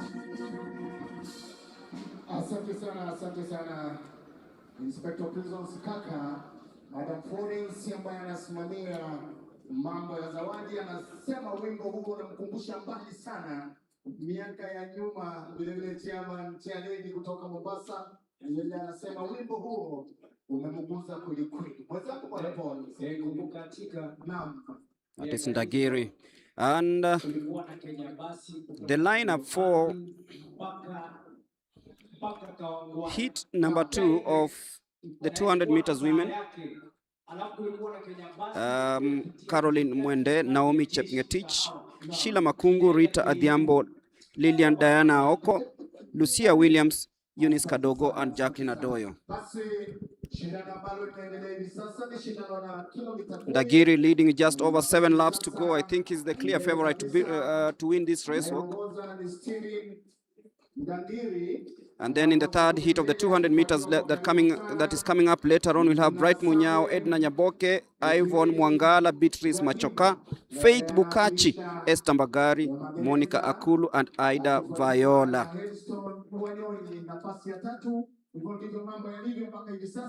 Katika shindano hili la kilomita 10 upande ya wanaume.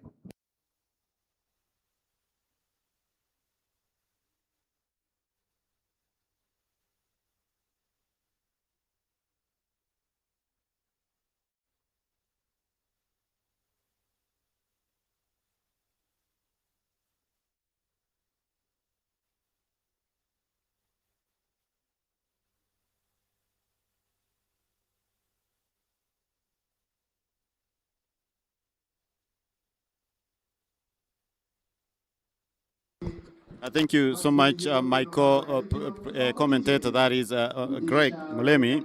Thinks he has been following up on this race, and even as we head to the last 7 laps, Ndagiri is still leading there. Remember, Ndagiri represented Kenya at the World Under-20 Championships in Lima, Peru in 2024. I will be telling you how he performed. But remember, walk race is always governed by 2 fundamental rules designed to ensure a walking stride is maintained without breaking into a run. That is why when you see some of the athletes running, they are normally given a penalty, and that penalty might even take 1 or 2 minutes inside a box so that the others can continue competing. So with 6 laps to go there, We have the walker must the walker must contain contact with the ground at all times. The back toe cannot leave the ground until the heel of the front foot has made contact. So there must be no visible loss of contact to the human eye. That is why you see judges lined up at the course to make sure that they follow these rules so that athletes cannot break the rules. Then we have the straight leg. That is, supporting leg must be perfectly straight, not bent at the knee from the moment of the first contact with the ground until the body passes directly over in a vertical position. Well, that tells you you have to be very keen in this race. And I think this is the hardest, one of the hardest races, just like marathons, where you need a lot of endurance and, of course, energy to finish in good time. Of course, we have the yellow paddles. Just to bring to your attention, the viewer, that we have yellow paddles, which judges may issue a warning if they are not completely satisfied with an athlete who is walking within the rules. These do not lead to disqualification. Then we have the red cards issued when a judge is certain that the athlete has visibly violated either the contact or straight knee. But then disqualification comes in if an athlete receives red cards from 3 different judges. They are disqualified and must leave the course immediately. So those are the things you need to know when you are watching these races. So, well, Dangiri, they are still leading.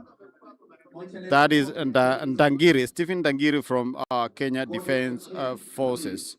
Remember Ndangiri, as I said earlier, he represented Kenya at the World Under-20 Championships, where he was doing a walk race. And he has been in good positions. Of course, he also did the Africa Championships in Ghana this year, where he finished second, winning a silver medal behind the winner, that was Ethiopia's Misgana Wakuma.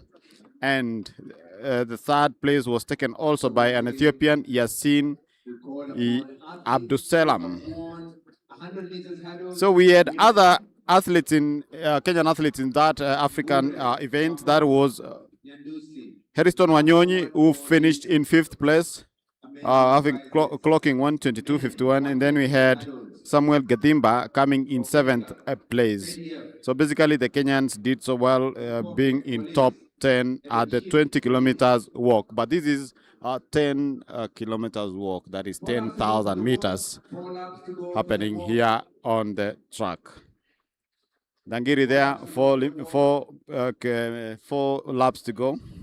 Will he be able to sustain that? Will he be able to hold on to that pace as he goes, taking that bend comfortably? Remember, he's from the Kenya Defense Forces here in Nairobi. He has been doing his preparations here in Nairobi. Will he be able to manage to get a chance to represent Kenya at the Commonwealth Games? And of course, there's Gadimba, who has been there for some time now. He has been doing so well. Well, I shall be giving you a small history about Ndangiri. He is called Ndangiri.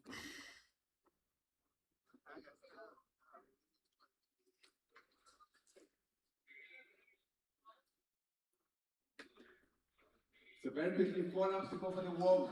4 laps to go for the walk. And relays, mixed relays. Mixed relays. To register at the call room for the mixed relays. Ndangiri, they are still leading. He has overlapped some athletes and is swiftly walking towards the line there with 3 laps to go. 3 laps to go. And then, of course, we have the other events ongoing there. I can see women's javelin on the other side, trying to get their names here.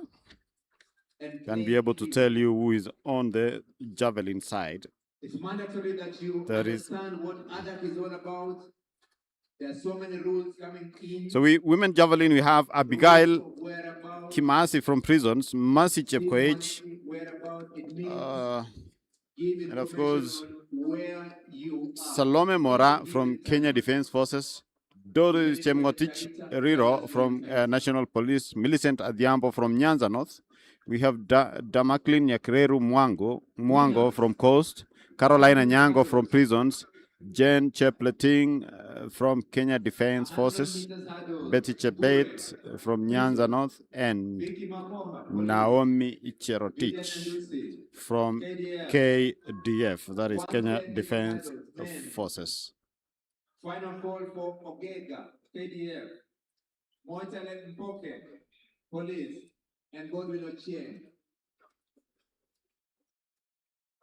Basi washindi wa hurdles 100 meters women, 110 meters men. Washindi umeweza kusomwa, mweze kujongea, mweze kuchukua Dangili there, basi wafuatao walking swiftly kufuzu na hapo kesho wataweza kushiriki as he crosses the line, 2 laps to go, 100 meters still holding on.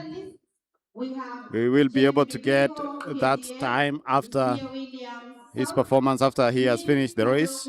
But remember, it is 2 laps to go. Brenda Masiza, Prisons, Esther Bagari, Prisons. Of course, Nagiri was among the team that represented Kenya at the race walk, which happened in Brazil in April.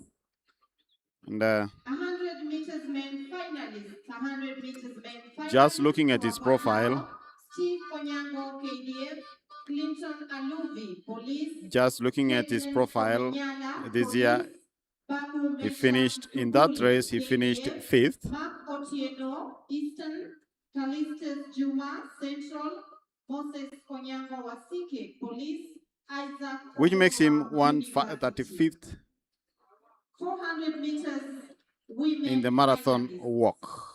That is, he comes number 135 in marathon race walk with 3:36.04, according to the Athletics Kenya, not Athletics Kenya, but World Athletics profile. Okay. At the 20,000 meters race walk, he has a best of 1:31.28, which he clocked in May 21st in 2024. And of course, he also has 3:36.04 in marathon walk. In the 10,000 meters race walk, he holds the nationals under 20 record of 40:37.54 in 30, which he clocked in 30 August 2024.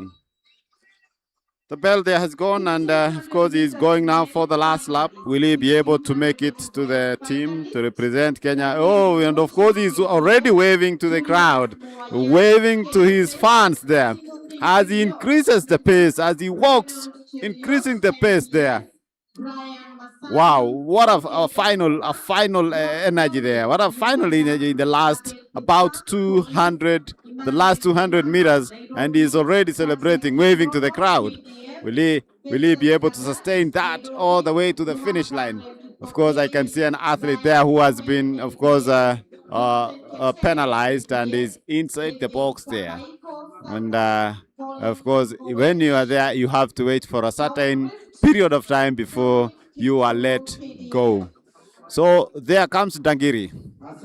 There he comes, walking swiftly, looking forward to finish. And of course, he moves to the second lane there. He comes nicely. There he goes, finishing the race in style, and he crosses the line with a shout. And of course, it has been hard work for this gentleman from the Kenya Defense Forces, Stephen Ndangiri. Remember, he represented Kenya at the World Under-20 Championships. And of course, he was wearing a cap. I think he knew it will be very hot. And there he is happy. Gadimba now comes in second place from the Kenya Prisons Service. Gadimba has been there for a while. That's an household name, and he has been there for a while. And of course, we are going in a few minutes. We are going to listen from Ntangiri, of course, both even Gadimba, because he has been there for some time now. But a new blood or a new talent is taking over from the old guard. This is also happening in other races, especially the marathon races. We've seen old guard now bowing out of competition swiftly with fresh blood taking over. Yeah, that was a walk. As you can see there, a javelin also ongoing. The women's javelin also taking place there. And there she goes.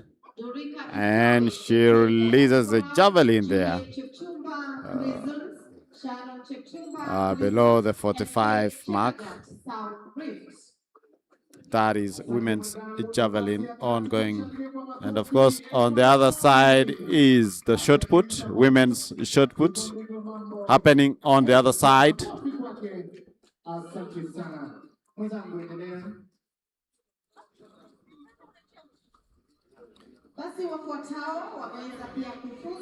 Beautiful scenery there from the Nyayo National Stadium. Remember, this is the second day of the National Championships and Trials for the Commonwealth Games happening right here at the Nyayo National Stadium in Nairobi. Of course, as I was walking around and looking at the fans who are here, who've come to watch these races, there are fans who come all the way from Eldoret, Kapsabet, Iten, and talking to them, they were saying that this being a national event, they didn't want to miss. They wanted to see athletes competing here live, and it makes someone feel happy because they want to see that live event happening, which is really good because they just get into their pocket, pay for their bills, and of course follow this event live here from the ground. Some athletes still going on there competing. Women's javelin also there ongoing on the other side, and shot put. I'll now hand over to Charity to continue with the interview for the 10,000 That was a nice 10,000 meters Over to you, for Charity. the walking race. I'm now joined here by the Africa silver medalist, Stephen Dangili. He announced himself to the walking career during the Lima, Peru World Under-20 Championship that was held in 2024, and now he's making his debut at the Commonwealth Games. Stephen, una feel aje kuhusu performance yako? Imekuwa poa, ingawa tumepata challenge ya joto. Jua ya saa 6 si mchezo. Nilikuwa nataka niende under 39.00 but imekataa. I did it at KDF Championship. I wanted to confirm it again for my own morale, but joto imeni challenge kidogo, but it's a good thing.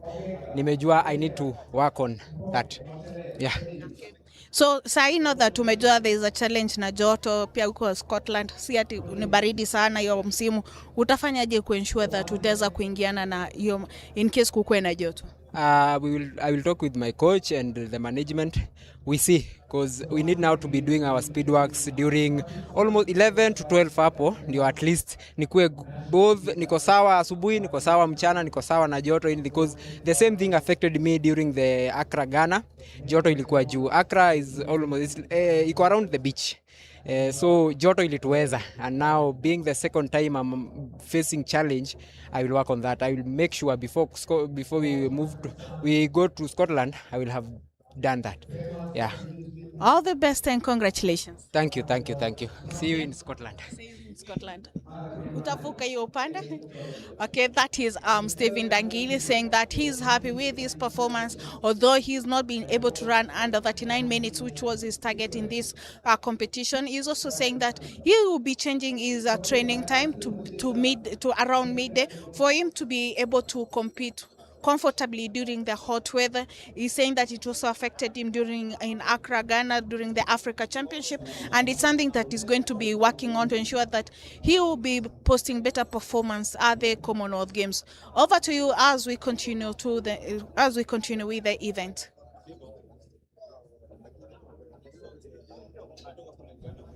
giving out, of course, an interview there. Here we are right here at the Nyayo National Stadium for the second day of the National Championships and Trials for the Commonwealth Games. Well, we have other events, shot put, heptathlon, and pole vault decathlon coming up. Of course, athletes there named. And of course, on the other side of the field, we have shot put, women final ongoing, where we have Lucia Koth, Belinda Oburu. That is not a new name there. She went to the Africa Championship. And of course, we have Sheila Chebet from Nairobi, Christine Mwende Njue from NYS, Chebwai Viola Chemutai from NYS, Sarah Atieno and Monica Ruguru Njau from KDF. We have Harriet Stella Kasiala, Jacqueline Nyongesa and Irene Akifuma from Prisons, and Dorothy Chepngetich Riro from National Police Service. Relays 4x1 and 4x400, mixed relays 4x1 and 4x400. Shot put men final will also follow shortly, where we have about 17 athletes competing in this event. I think we are heading to the 200 meters women's semi-final and the men's 200 meters semi-finals. That is what I can see from my end. And we have two 10,000 meters finals. That is final 1 and final 2, because we have about that is about 52 athletes competing in this event. And remember, make sure you don't miss to watch Ebenyo running in final 1. Daniel Ebenyo will be running in the 10,000 meters race, among other athletes like Charles Karuri, Ezra Yagan, Silas Centura. Those are the names who've been doing so well in this event in the 10,000 meters races. We have also other athletes like Bethwell Kipsang, Dismas Okioma, Kevin Chisang, David Kurgat, Francis Wariua, and among others. Of course, medal ceremony ongoing there. Given out by Patrick Sang, former steeplechaser himself, former steeplechaser from 1992. Patrick Sang rewarding athletes in the 110 meters hurdles. Silver medalist, and in second position, Moitalel Mpoke. Moitalel Mpoke there winning a silver medal from the National Police Service. Remember, Moitalel Mpoke is also a product of the diaspora. He went to the US for his education.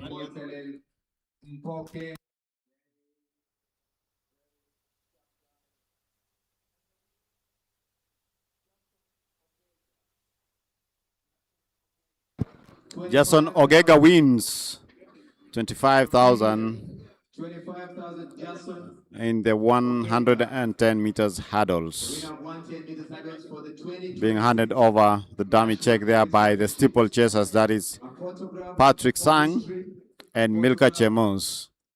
Those are the former steeplechasers. There we are. Very good.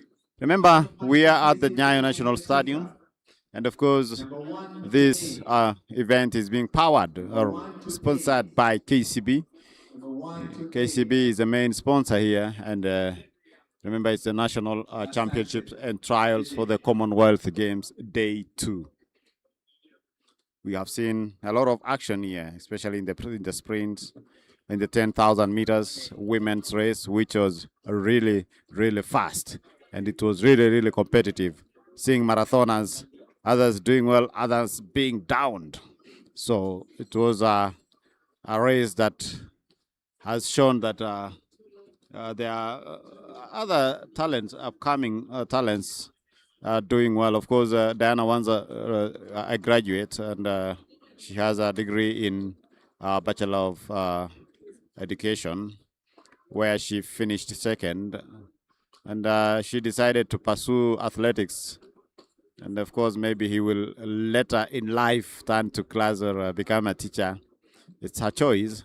But she was saying that she really loves running, and I really saw her starting while at the university. She was a first year, but she was competing at the university level before turning a professional athlete. Of course, some recap of the races there as we wait for the a few athletes who are still on the track, who are almost finishing the race here.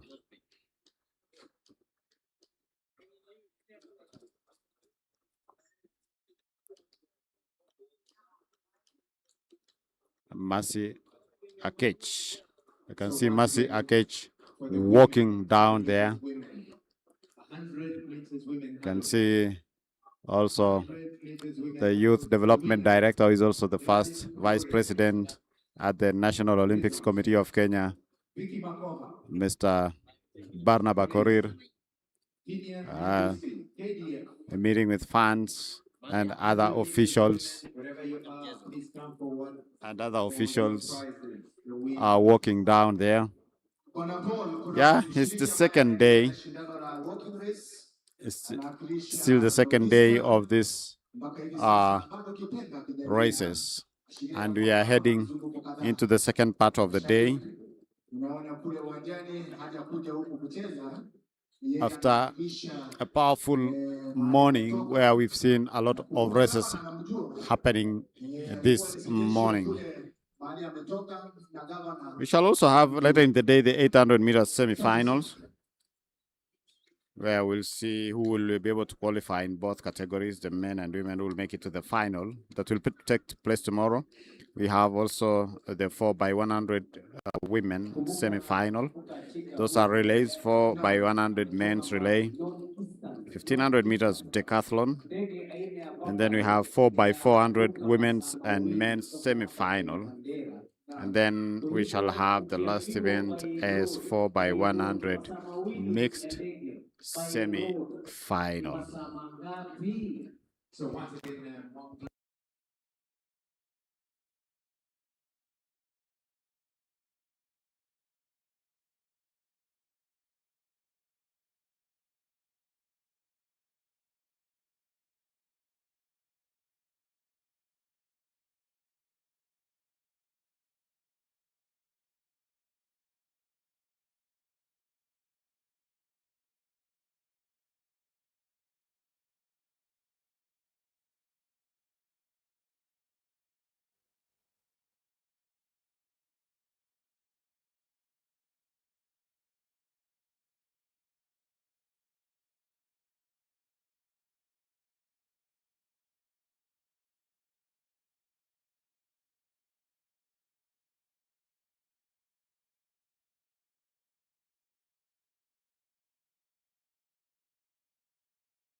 Well, I want to hand over to Charity for some more interviews down there. Let's listen to Charity there.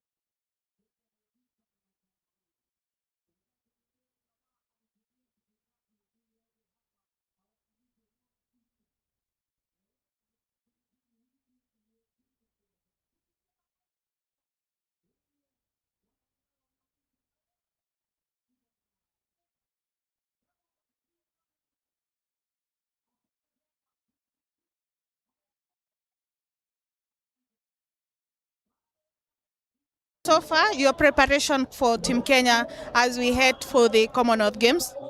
As usual, as an agency, we have an obligation for the country, and the obligation is just to make sure that the team is clean. We already received the requirements from the task force, from the Commonwealth people. We are implementing it as we gear towards the games themselves. And this is part of the requirements that we need to do. So we are full swing here with our education team, which is here. We also have our testing team, which is here.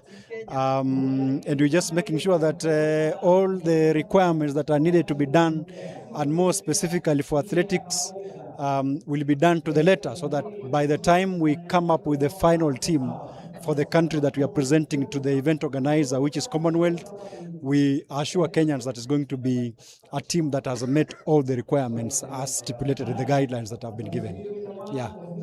Perhaps for the athlete who does not understand the testing requirement and the training requirement, how many should they do before competition, out of competition, and as they head towards the competition, do they also do the education? Yes. First of all, with education, it's going to be continuous. We have done education with a larger group. As we narrow down into the selection process, we are going deep into now the athletes themselves who are we are going to be selected for the event. So we will do education whether they are in Kenya, and even when they get to the respective competitions in the Commonwealth, the education will continue until the end of the event. For testing, the event organizer has categorized each sports discipline based on the risk assessment that was undertaken, and athletics still remains at the high risk, and therefore these athletes are supposed to undergo at least 3 out of competition tests before they are eligible to participate in the Commonwealth. And so far we started with a larger group, narrowed down to many other lists up to now that we are going into the final list. I'm sure we'll have covered all athletes in terms of out of competition. What we are doing in this competition, we are doing an in-competition testing. We were here for the pre-competition 2 days ago. Today and tomorrow we are finalizing. We'll get the final list, and we will make sure that they are tested within the timelines that have been given, so that by the time they leave the country, we will have obtained all the tests and all the results, and we will have now given a clean bill to the team that will be going for the competition. Once they arrived there during the competition, the Commonwealth, event organizer has made arrangements for the in-competition testing while they are in camp there, and also when they are competing. And we will walk this journey with them, the same we have walked the journey with all the teams that have left this country to the level, to the final moment. And we are sure that the efforts and the structures that we have put in place, we are going to present a clean team as a country. Yeah. Last time during your training with the Sports Journalists Association, you said that most of the athletes do not understand or do not use the therapeutic use exemption. From your findings, what are some of the factors affecting, and how should the athlete approach that topic? Actually, that has been an issue and still remains an issue. I think most of our athletes have not gained enough confidence to come out and speak when they have issues on their illnesses. So we are trying as much as possible to continuously encourage them to be able to come out, because when an athlete is sick and the only medication that they need to use has prohibited substances, the World Anti-Doping Code provides avenues for them to be given the approval or an exemption to use that medication, and that approval can be given by Kenya, by ADAC. And if they move into the competition, the approval can be given by the Commonwealth event organizer. The Commonwealth event organizer will recognize the approval that we give after doing some preliminary, vetting on the authenticity of it. And therefore, we have put in place the measures to work with the medical team that is going to take care of these athletes, to ensure that we assess the medical needs of these athletes. And if we find that an athlete has issues and probably needs medication, and it has they need these kinds of interventions, our liaison anti-doping officer, who has been attached to the team, will facilitate the athlete to process the therapeutic use exemption. So we are now not waiting for the athlete to come out and say, I want this. We are the ones now prompting that, so that then we take care of that gap that has been existing from inception moving forward. So I think that's an issue which we have taken care of as we move into the games. Yeah. And currently now, last time we had another one of the drugs that was being abused by the athlete. So right now, which is the most issue that athletes are being sanctioned for? As you can see, and if you look at the trends now, even the sanctions are reducing. You are getting one after a very long period of time, another one a long period of time. But at the moment, we still have an issue. Thank you very much. With the steroids, which still, our athletes are still using. Mainly because I think there might be overtraining. They are exerting themselves to very high levels, in that the acclimatization to that kind of intensity is becoming an issue. Therefore, for them to adapt to the training and get back to more trainings because of the intensity of it becomes a problem.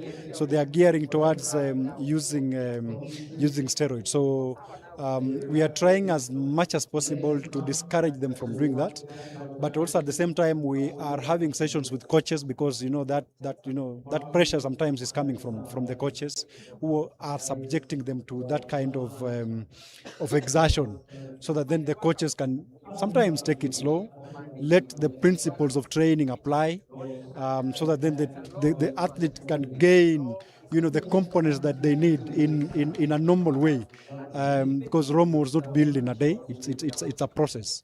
So let it be a process to the point where now the athlete gets to the optimal level of performance.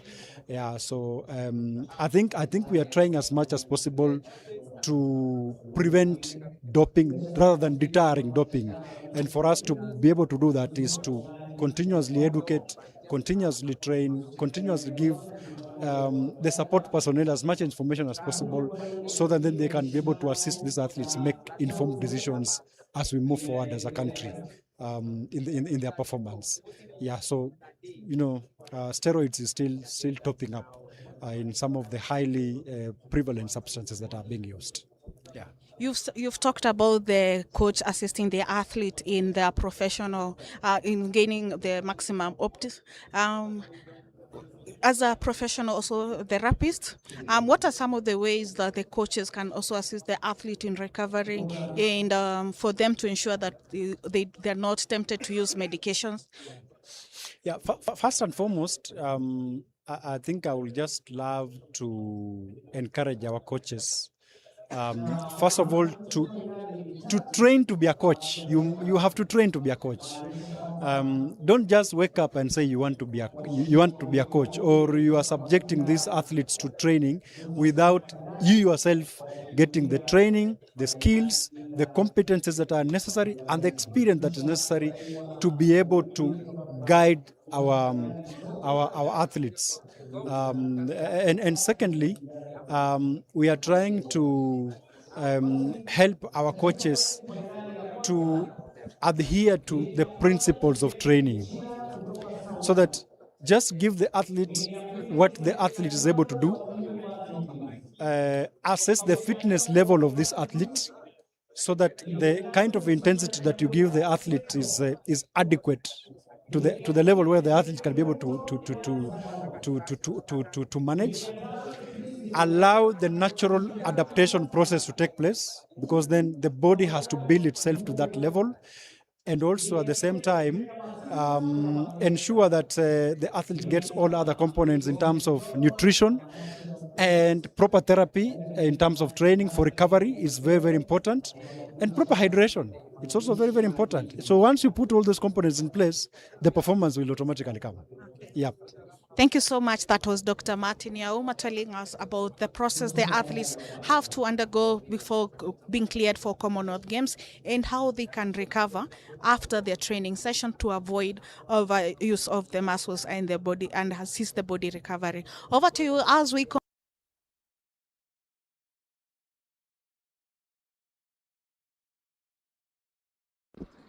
Thank you very much, Charity, for that interview with the ADAC official there. This is the 200 meters women semi-final one. Remember, lane number 1, Nivian Mishira. Lane number 2, Salin Odhiambo. 3, Susan Nyambura. 4, Faith Kemunto. 5, Christine Nyawera of Uganda. 6, Brenda Masisa representing Kenya Prison. 7, the hot favorite, hottest girl on the track on this championship, Millicent Doro, Kenya Police. Lane number 8, Caroline Mwende, KDF. Who will be the winner from this one? Remember, the first two make it automatically to the final that will be held tomorrow. The ones to watch: Christine Nyawera, Uganda; Brenda Masisa, Prisons; Millicent Doro, Police; and Caroline Mwende, KDF. Chilly afternoon here at the Nyayo National Stadium. Temperatures have fallen to about 17 degrees.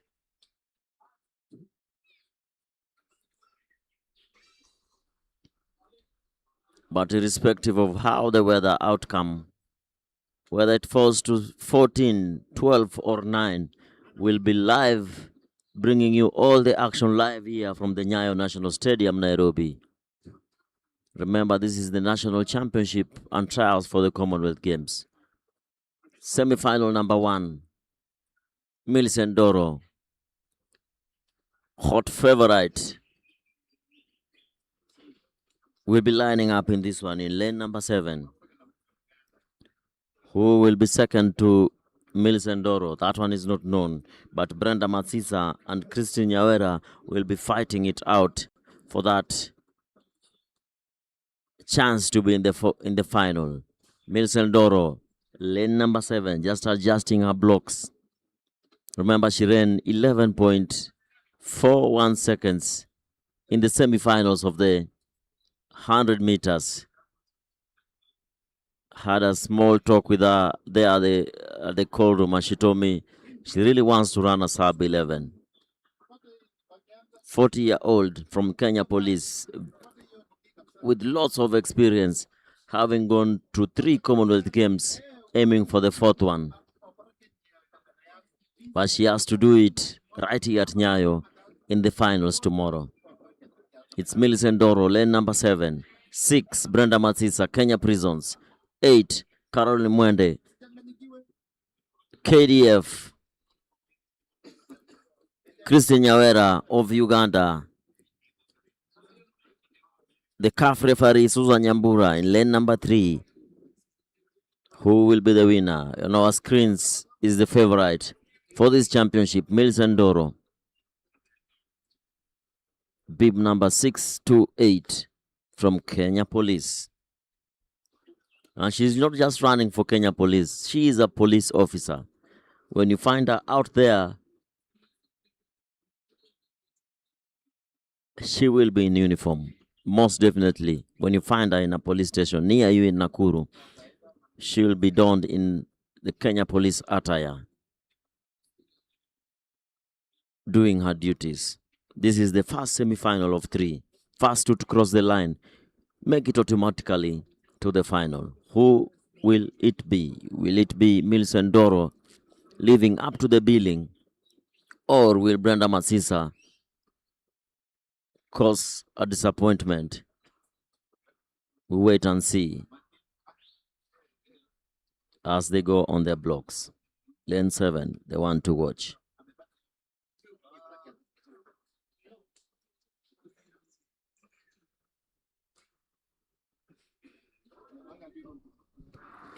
Very good start there from Caroline Mwende, who tries to run away from Millicent Doro, but Millicent Doro has other duties. Millicent Doro has other plans as she pulls away from the rest of the field. Nyawera trying to run there into second position, but Brenda Matsisa says, I am not leaving this one for you. Millicent Doro ahead, 10 meters ahead, running in a time of 22.92 seconds. Oh my goodness, 22.92 seconds into a legal wind of minus 1.0. Remember, this is a headwind running in an official time of 22.91 seconds. This will be the national record.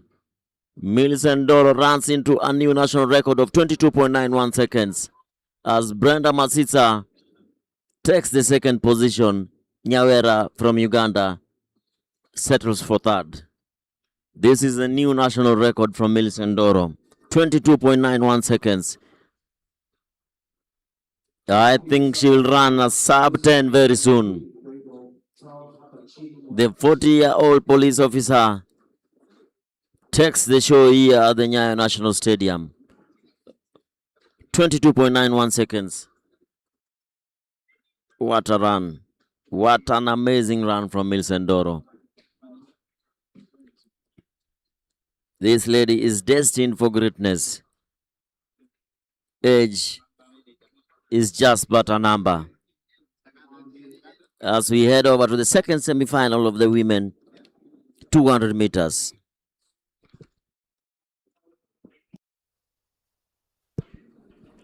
Richmond Mokaya joining us from Mombasa. Yasir Aslam, the Mombasa's finest, is watching us, not in Mombasa but from Nairobi, Riverside Drive.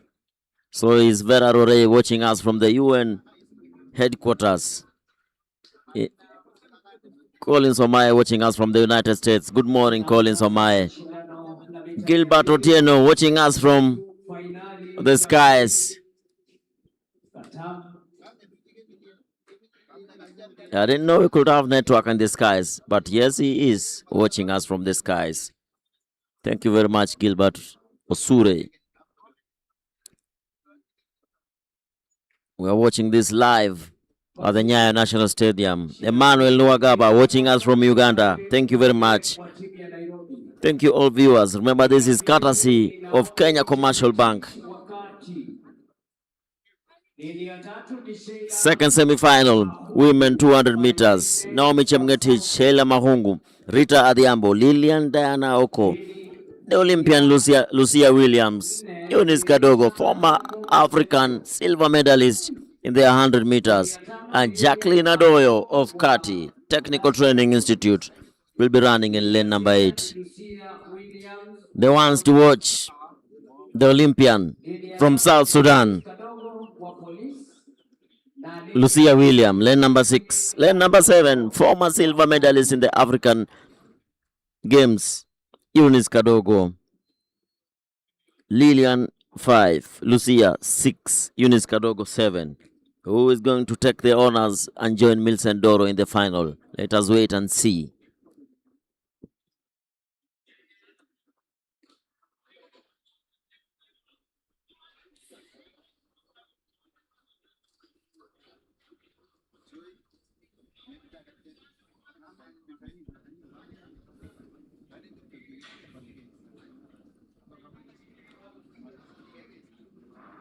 Very good start there from Eunice Kadogo, but Lucia Williams says, you are not going anywhere, my friend. This is my race. Lucia Williams goes into the lead. The Olympian from South Sudan already in the lead. Liliana Oko trying to catch up with the Southern Sudanese, but it's Lucia Williams from the Olympics saying, this is my race. You have to settle for second and third. South Sudan 1, Kenya 2, Kenya 3. Kenya Police in 2 and 3 is 24.05 from the Olympian Lucia Williams. What a race. But way short of what Millicent Doro achieved in the first semi-final. 24.04 official time, 24.26 and 24.82 for the first 3 positions. As you can see on your screens, is Lucia Williams Muren at the center of the lane coming into this stretch. And as Lilian Aoko tried to catch with her, she said, you are not going to take this one away from me. As she finishes there in first position.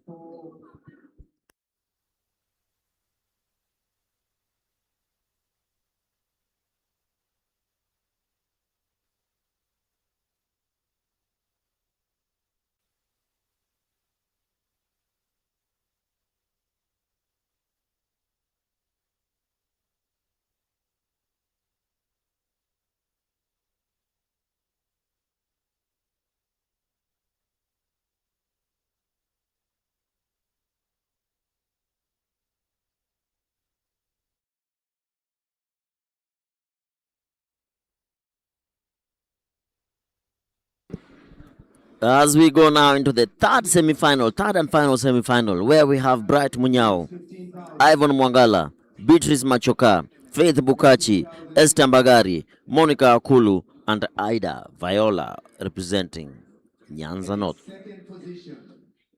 Edna Nyaboke missing in action in this particular one. She was supposed to run in lane number 2, but from where I'm seated, that lane is empty.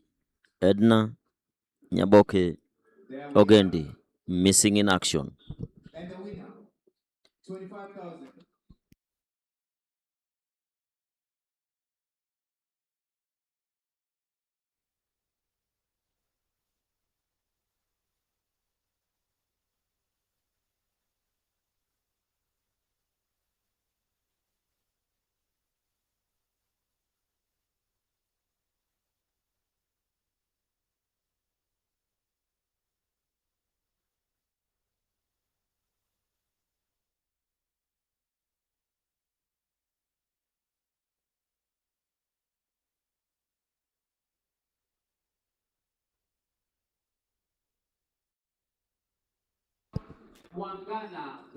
This is the third semi-final of the women 200 meters. Machoka, Nyanza North. Leni ya 5 Faith Bukachi wa Majeshi. Leni ya 6 Esther Magari Magereza. Leni ya 7 Monica John Cherono watching live says go kudos. SFT channel Kenya live from Lodwa. Mtachore live from Kitale. Thank you very much all our viewers. This is coming courtesy of Kenya Commercial Bank and Athletics Kenya. Third semi-final. Who is going to take this one? Esther Bagari, Prisons, favorite in this one in lane number 6. Monica Kulu, lane number 7 from Uganda. And Faith Bukachi, lane number 5, KDF.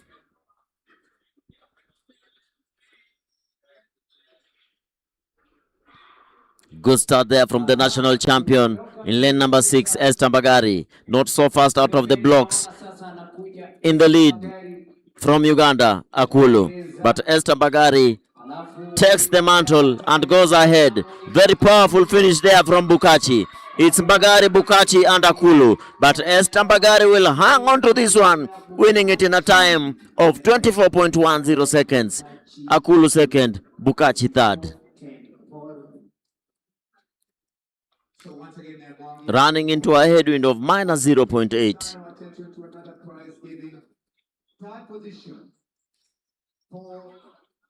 What a race. What a race in the 200 meters. Women semi-finals.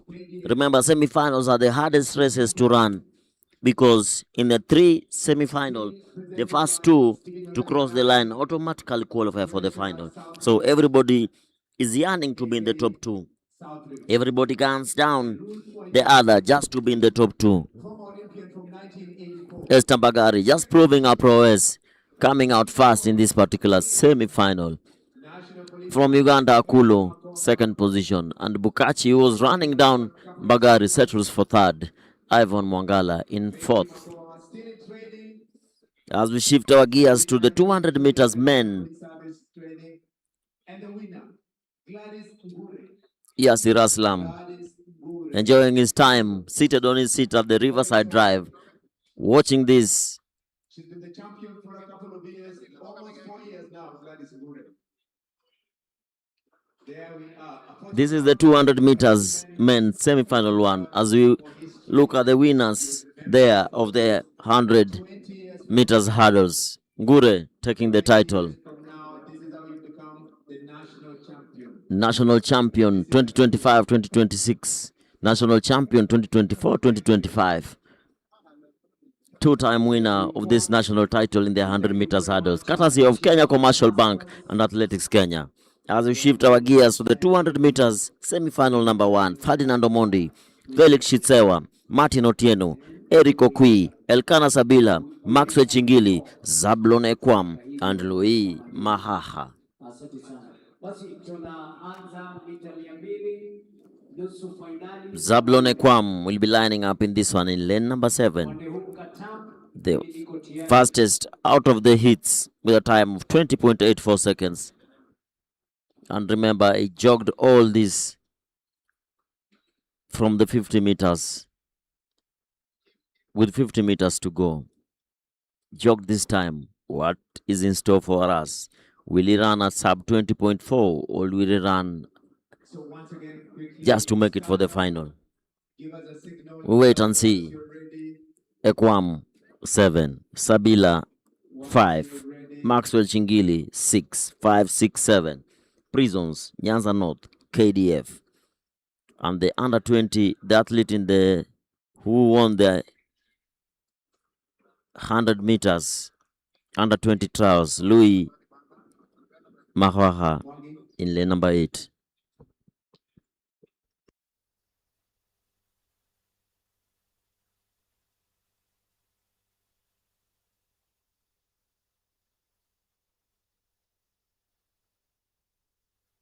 Omondi, lane number 1. Felix Shitsetswa, 2. Leni ya tatu ni Martin Otieno. Martin Otieno, lane number 3. Leni ya nne Eric Okwi. Eric Okwi, lane number 4 from Uganda. Elkana Sabila, Prisons, lane number 5. Maxwell Chingili, Nyanza North in lane number 6. Lane number 7, Zablon Ekwam, the Beast. And in lane number 8, the under 20 champion, Louis Mahaha.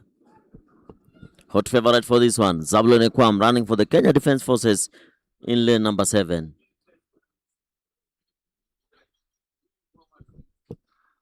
All this is coming live from the Nyayo National Stadium, courtesy of the Kenya Commercial Bank.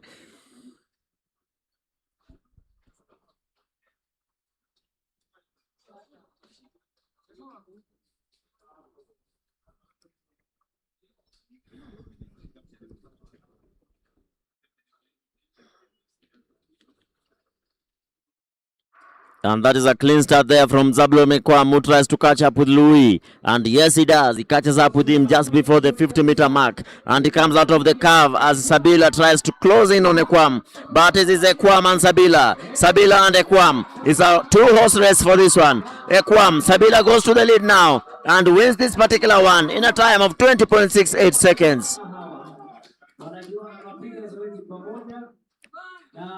Sabila just times his run and wins this one in a time of 20.68 seconds. Officially 20.66 seconds. Ekwam 20.72. Maxwell Chingili 21.35 in third position. Well calculated run from Sabila. Very well calculated as he came to run in the backstretch. Bouncing around as Ekwam tried to chase, but Ekwam had other news. Wins this one in 20.66 seconds, official time, in a legal wind of minus 0.5. On to the second semi-final. John Bosco, Simon Buru, Clinton Aluvi, Gregory Munyai, Kalistas Juma, Simani Regao, Ronald Koech, and Abel Mzee. This one is packed. And in third, and the winner for Hama Women, Nancy Kanini, National Police Service. National Police Service. Not as big as a hammer thrower, but she's very strong. Kanini, very strong.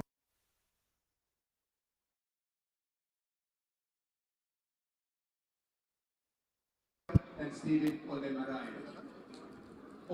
Sabila 20.66, winner of that first semi-final.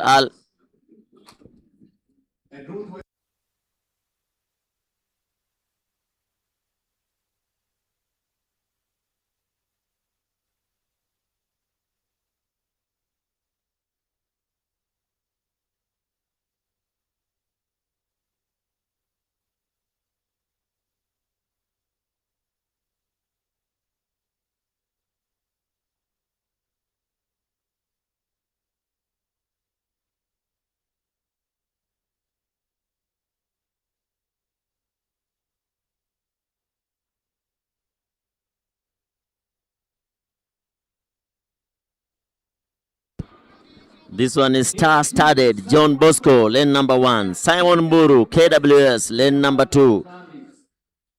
Clinton Aluvi, the African champion in the 100 meters, lane number 3, running for Kenya Police. Gregory Munyao, lane number 4, running for Kati. Kalistas Juma, the winner of one of the semi-finals in the 100 meters, lane number 4. Lane number 6, the champion from Eastern, Simani Regao. Lane number 7, the champion from Kenya Police, lane number 7. And lane number 8, Abel Mzee, donned in Kenya prisons attire, but from the universities.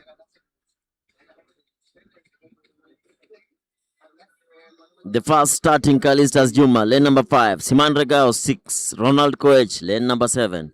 Who is going to take the honors here? Is it Ronald Koech, Siman Regao, or Kalistas Juma?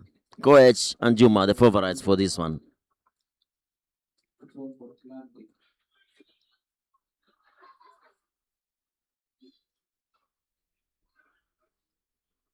Aluvi 3, Simani 6, Kalistas 5, Koech 7. Good start there from Ronald Koech as Kalistas Juma closes in on Simani Regao. Is this a tactical race for Simani? Yes, it is, as he tries to power through, but it is Koech who's going to take the honors here.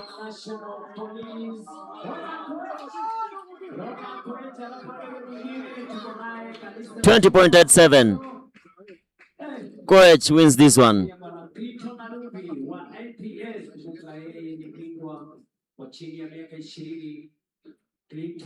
Kalistas Juma wins this one in 20.86 seconds. Koech 20.88. Aluvi 21.07. Abel 21.43. Simani 21.55 seconds.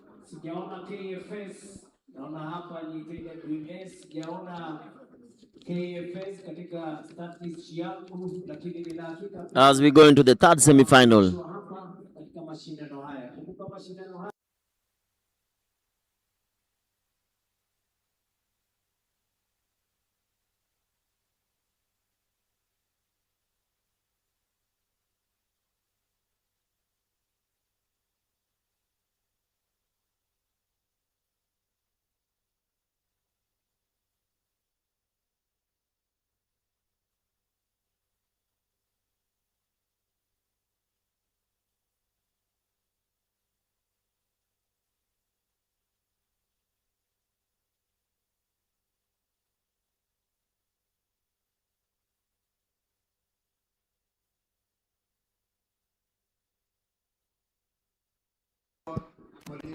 Third and final semi-final, where we have Dennis Shikanga, Moses Kimeli, Alex Monka, James Kingori, Brian Okoth, Samuel Chege, Dennis Moy, and Wayne Rooney.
Dennis Shikanga, Moses Kimeli, Alex Monka, James Kingorim, Brian Okot, Samuel Chege, KDF, Dennis Mwai, Kenya Police, Wayne Rooney, Western.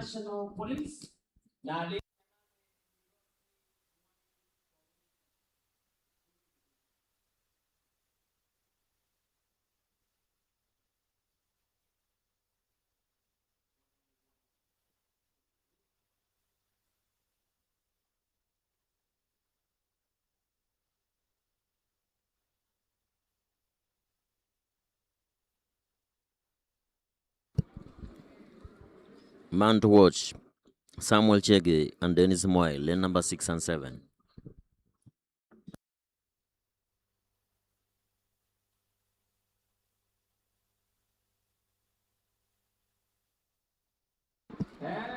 Samuel Chege just closes in on Dennis Mwai and tries to go to the lead at the curve. It's Chege versus Mwai. Chege versus Mwai. Chege goes in front, pumps his arms quicker, but Dennis Mwai hot on his heels. It's KDF, Kenya Police, 20.60 seconds. That's a good run from Chege. 20.60, winning that particular semi-final.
Samuel Chege, as you can see the results, fastest out of the semi-finals. Samuel Chege, 20.60. Dennis Mwai, 21.2. Alex Monka, 21.44. Brian Okoth, 21.46. Moses Kimeli, 21.96. Wayne Rooney, 22.14. James Kingori Maura Wakili, 22.20. And Dennis Shikanga, 22.32. Oh, and Samuel Chege is the fastest of all of the semi-finalists going to tomorrow's final.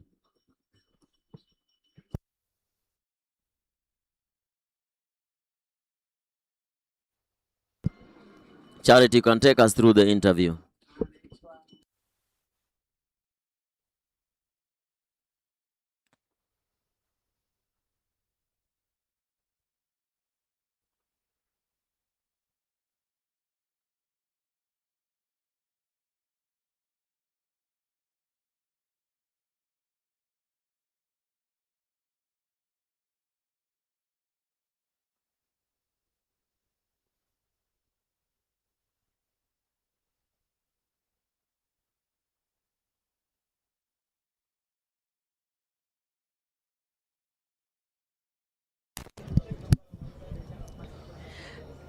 Okay, that was a nice semi-finals for the 200 meters. I'm joined here by the youngest members of our team. We are starting off with Dennis Mwai and also the birthday boy Clinton Aluivi, who has just turned 20. Mwai, now this is your first Commonwealth Games. Umejipanga kivipi now that umepata the international experience that you needed for during the World Relays and Tokyo? Nimejipanga ya kutosha. As you have seen, tumekimbia semis, hoping tomorrow finals itakuwa poa. Okay, all the best. Thank you so much. Okay. We also have Clinton Aluvi who won gold in the under 18 category in Africa in the 100 meters. Clinton, unafilaje? Ulikimbia jana 100 na leo umekimbia 200. Unafilaje? Well, kwangu ni furaha cause since injury ndo wacha niseme a big event yenye nimekimbia. Nashukuru God, coaches, physio na marafiki cause wamekuwa na mimi since injury na since mimi na double na nashukuru God cause zote nimequalify kwa mpaka final na thanks to God. Yeah. All the best. We wish to see you in Team Kenya. Yeah, thank you very much. That was Clinton Aluvi talking about his performance in the 100 and the 200 meters. He's hoping that he'll be posting good performance to join the likes of Ferdinand Omanyala, who will be going for his second medal consecutively at the Commonwealth Games and be the first African Kenyan man to do so. And also we have Dennis Moi, who has also gained experience. We remember they're both 20 years old and they're youngest in the sprinting category, hoping that they will emulate their predecessors and other top athletes to be able to achieve what they can the most. Over to you as we continue with the next event.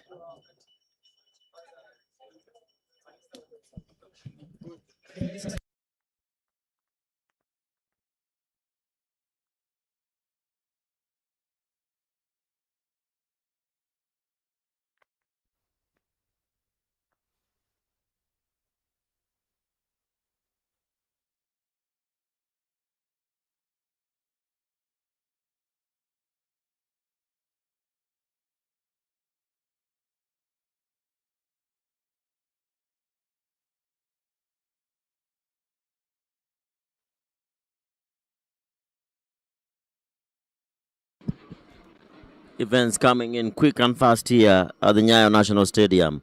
Up next is the men and women mixed relay, 4x400 meters mixed relay for both men and women. Thereafter, the 10,000 meters, 800 meters semi-final, then 4x100 meters.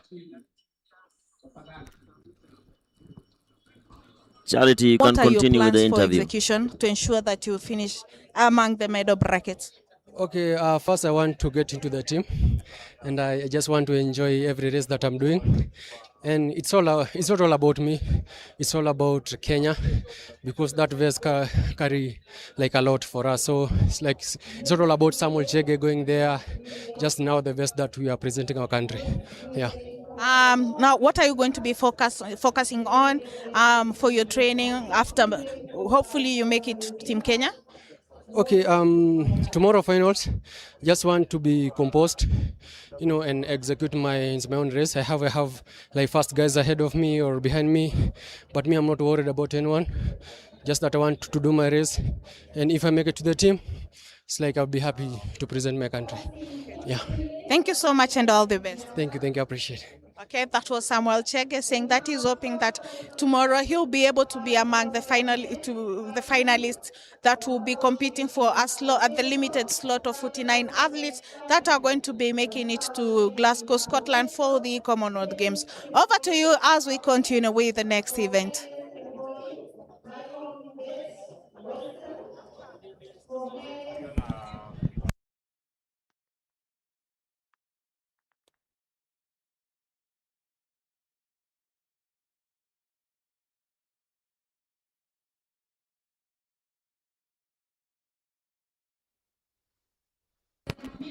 Thank you very much, Charity, for the interviews. As we wait for the mixed 4x400 meters relay.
Up next on our screens is the 4x400 meters mixed relays.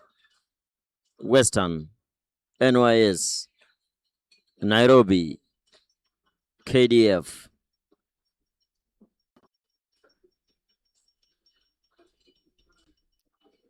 Western, NYS, Nairobi, KDF, and refugees.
Lane 1, Western. Lane 2, NYS. Lane 3, Nairobi. Lane 4, refugees. Lane 5, KDF, 4x400 meters mixed relay.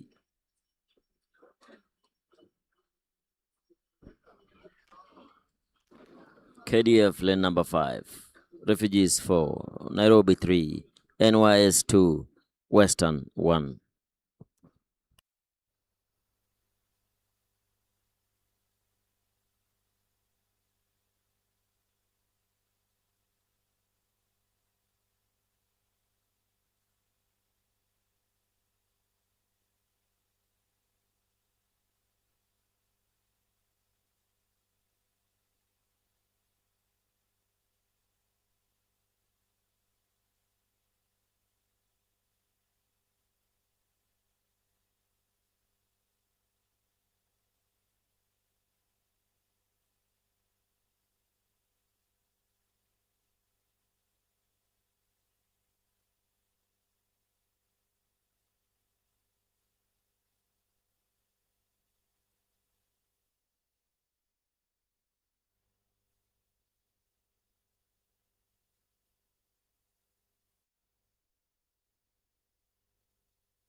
KDF in the lead in the 4x400 meters mixed relays.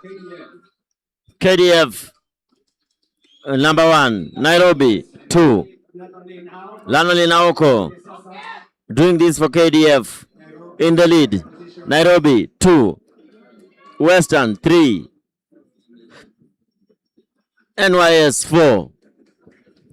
It's Aoko in the lead with 150 meters to go, still in the lead, being chased down by an athlete from Nairobi. It's KDF Nairobi.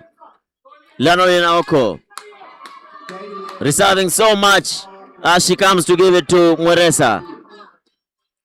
Easy piece of cake for the KDF. KDF Nairobi.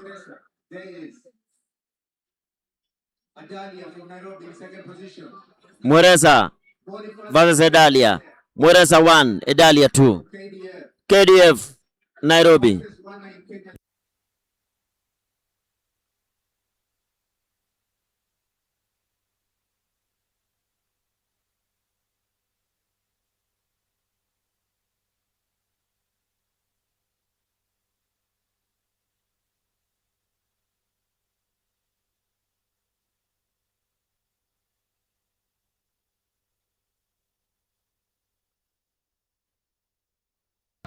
Mweresa gives it to Marcia Ketch. Nairobi second.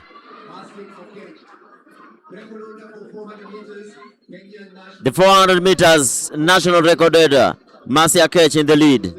Mercy Okech in the lead. Nairobi 2, KDF 1, Nairobi and Western.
Basi asante sana wale vijana upande mwingine wakiongozwa na Nyamwe.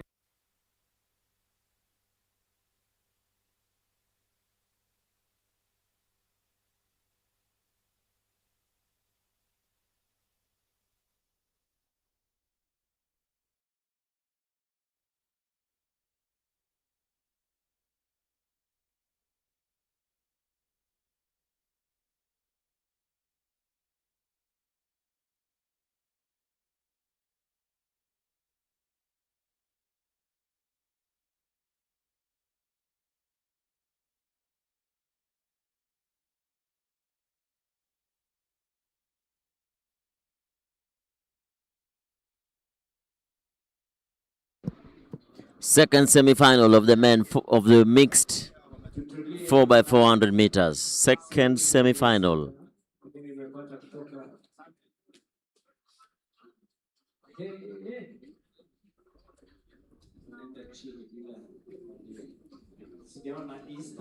Police, Prisons, Southern, and Kati.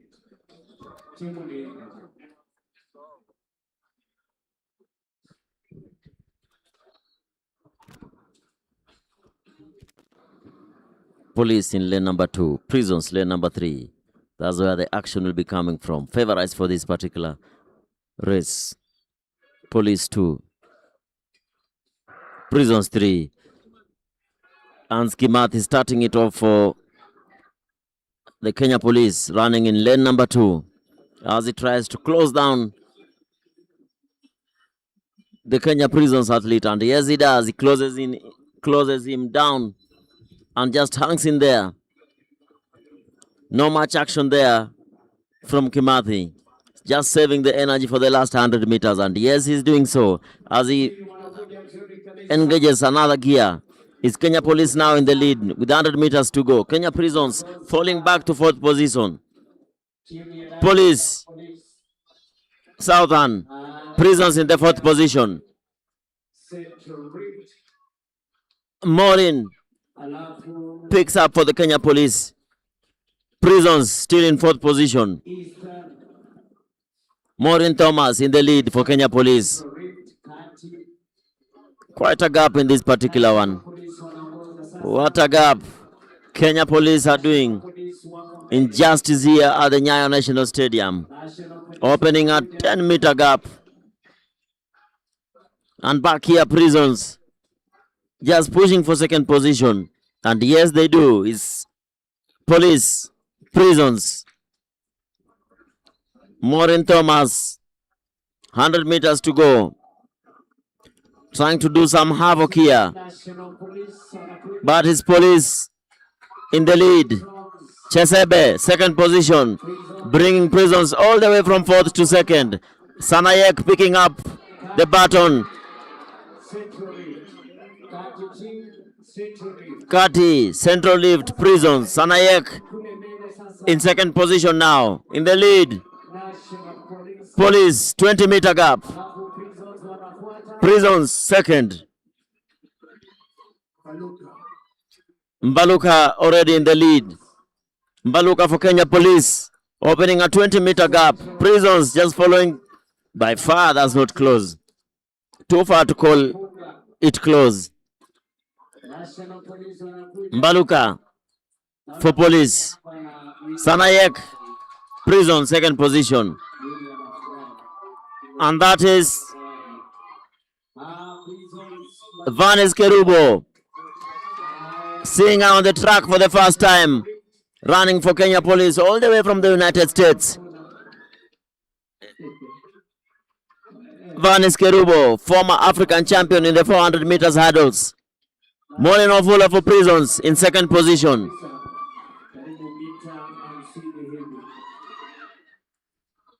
Really changed this one. Kerubo has really changed. Can see even her skin texture has changed a little bit while in the United States. Even the hairstyle changed. And of course, even the running has changed as she anchors Kenya Police to his victory in the 2nd semi-final. It's Vanis Kerubo running it down Maureen Wafula in second position. Way clear in second position. It's police, prisons, Kati, Central Rift. So there we are, Mongi. Thank you. Very good to see Vanis Kerubo back here in Kenya running. This is the first time we're seeing her winning this second semi-final in a time of 3:21.24 ahead of Kenya Prisons who ran 3:27.87 for second position. As they battle it out tomorrow in the final to see who is the winner, who will be the winner in this mixed relay.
And that was a mixed relay. And of course, you are now going into the next event. It's good to see Maureen Thomas. She is back running in the National Police Service team. And we are here at the Nyayo National Stadium, and of course, some fans there comprising of Kenya Defense Forces, National Police, KWS, Kenya Prisons. They are all trying to entertain fans here who are following keenly the athletics events here at the Nyayo National Stadium. They are happy, of course, moving from one side of the stadium to the other side, making sure that the fans are really enjoying this event. We are now preparing for the next race, that is the 10,000 meters men's final. And we have two finals, and of course, you know, for a man to finish that race, we have the record stands at 26. So we're running in a high altitude in Nairobi. You can run about 28, 29, 27, 28, 29. It depends with how these athletes will be running. So we have two finals. One containing of 26 athletes, and the second one will also contain 26 athletes. Remember, these events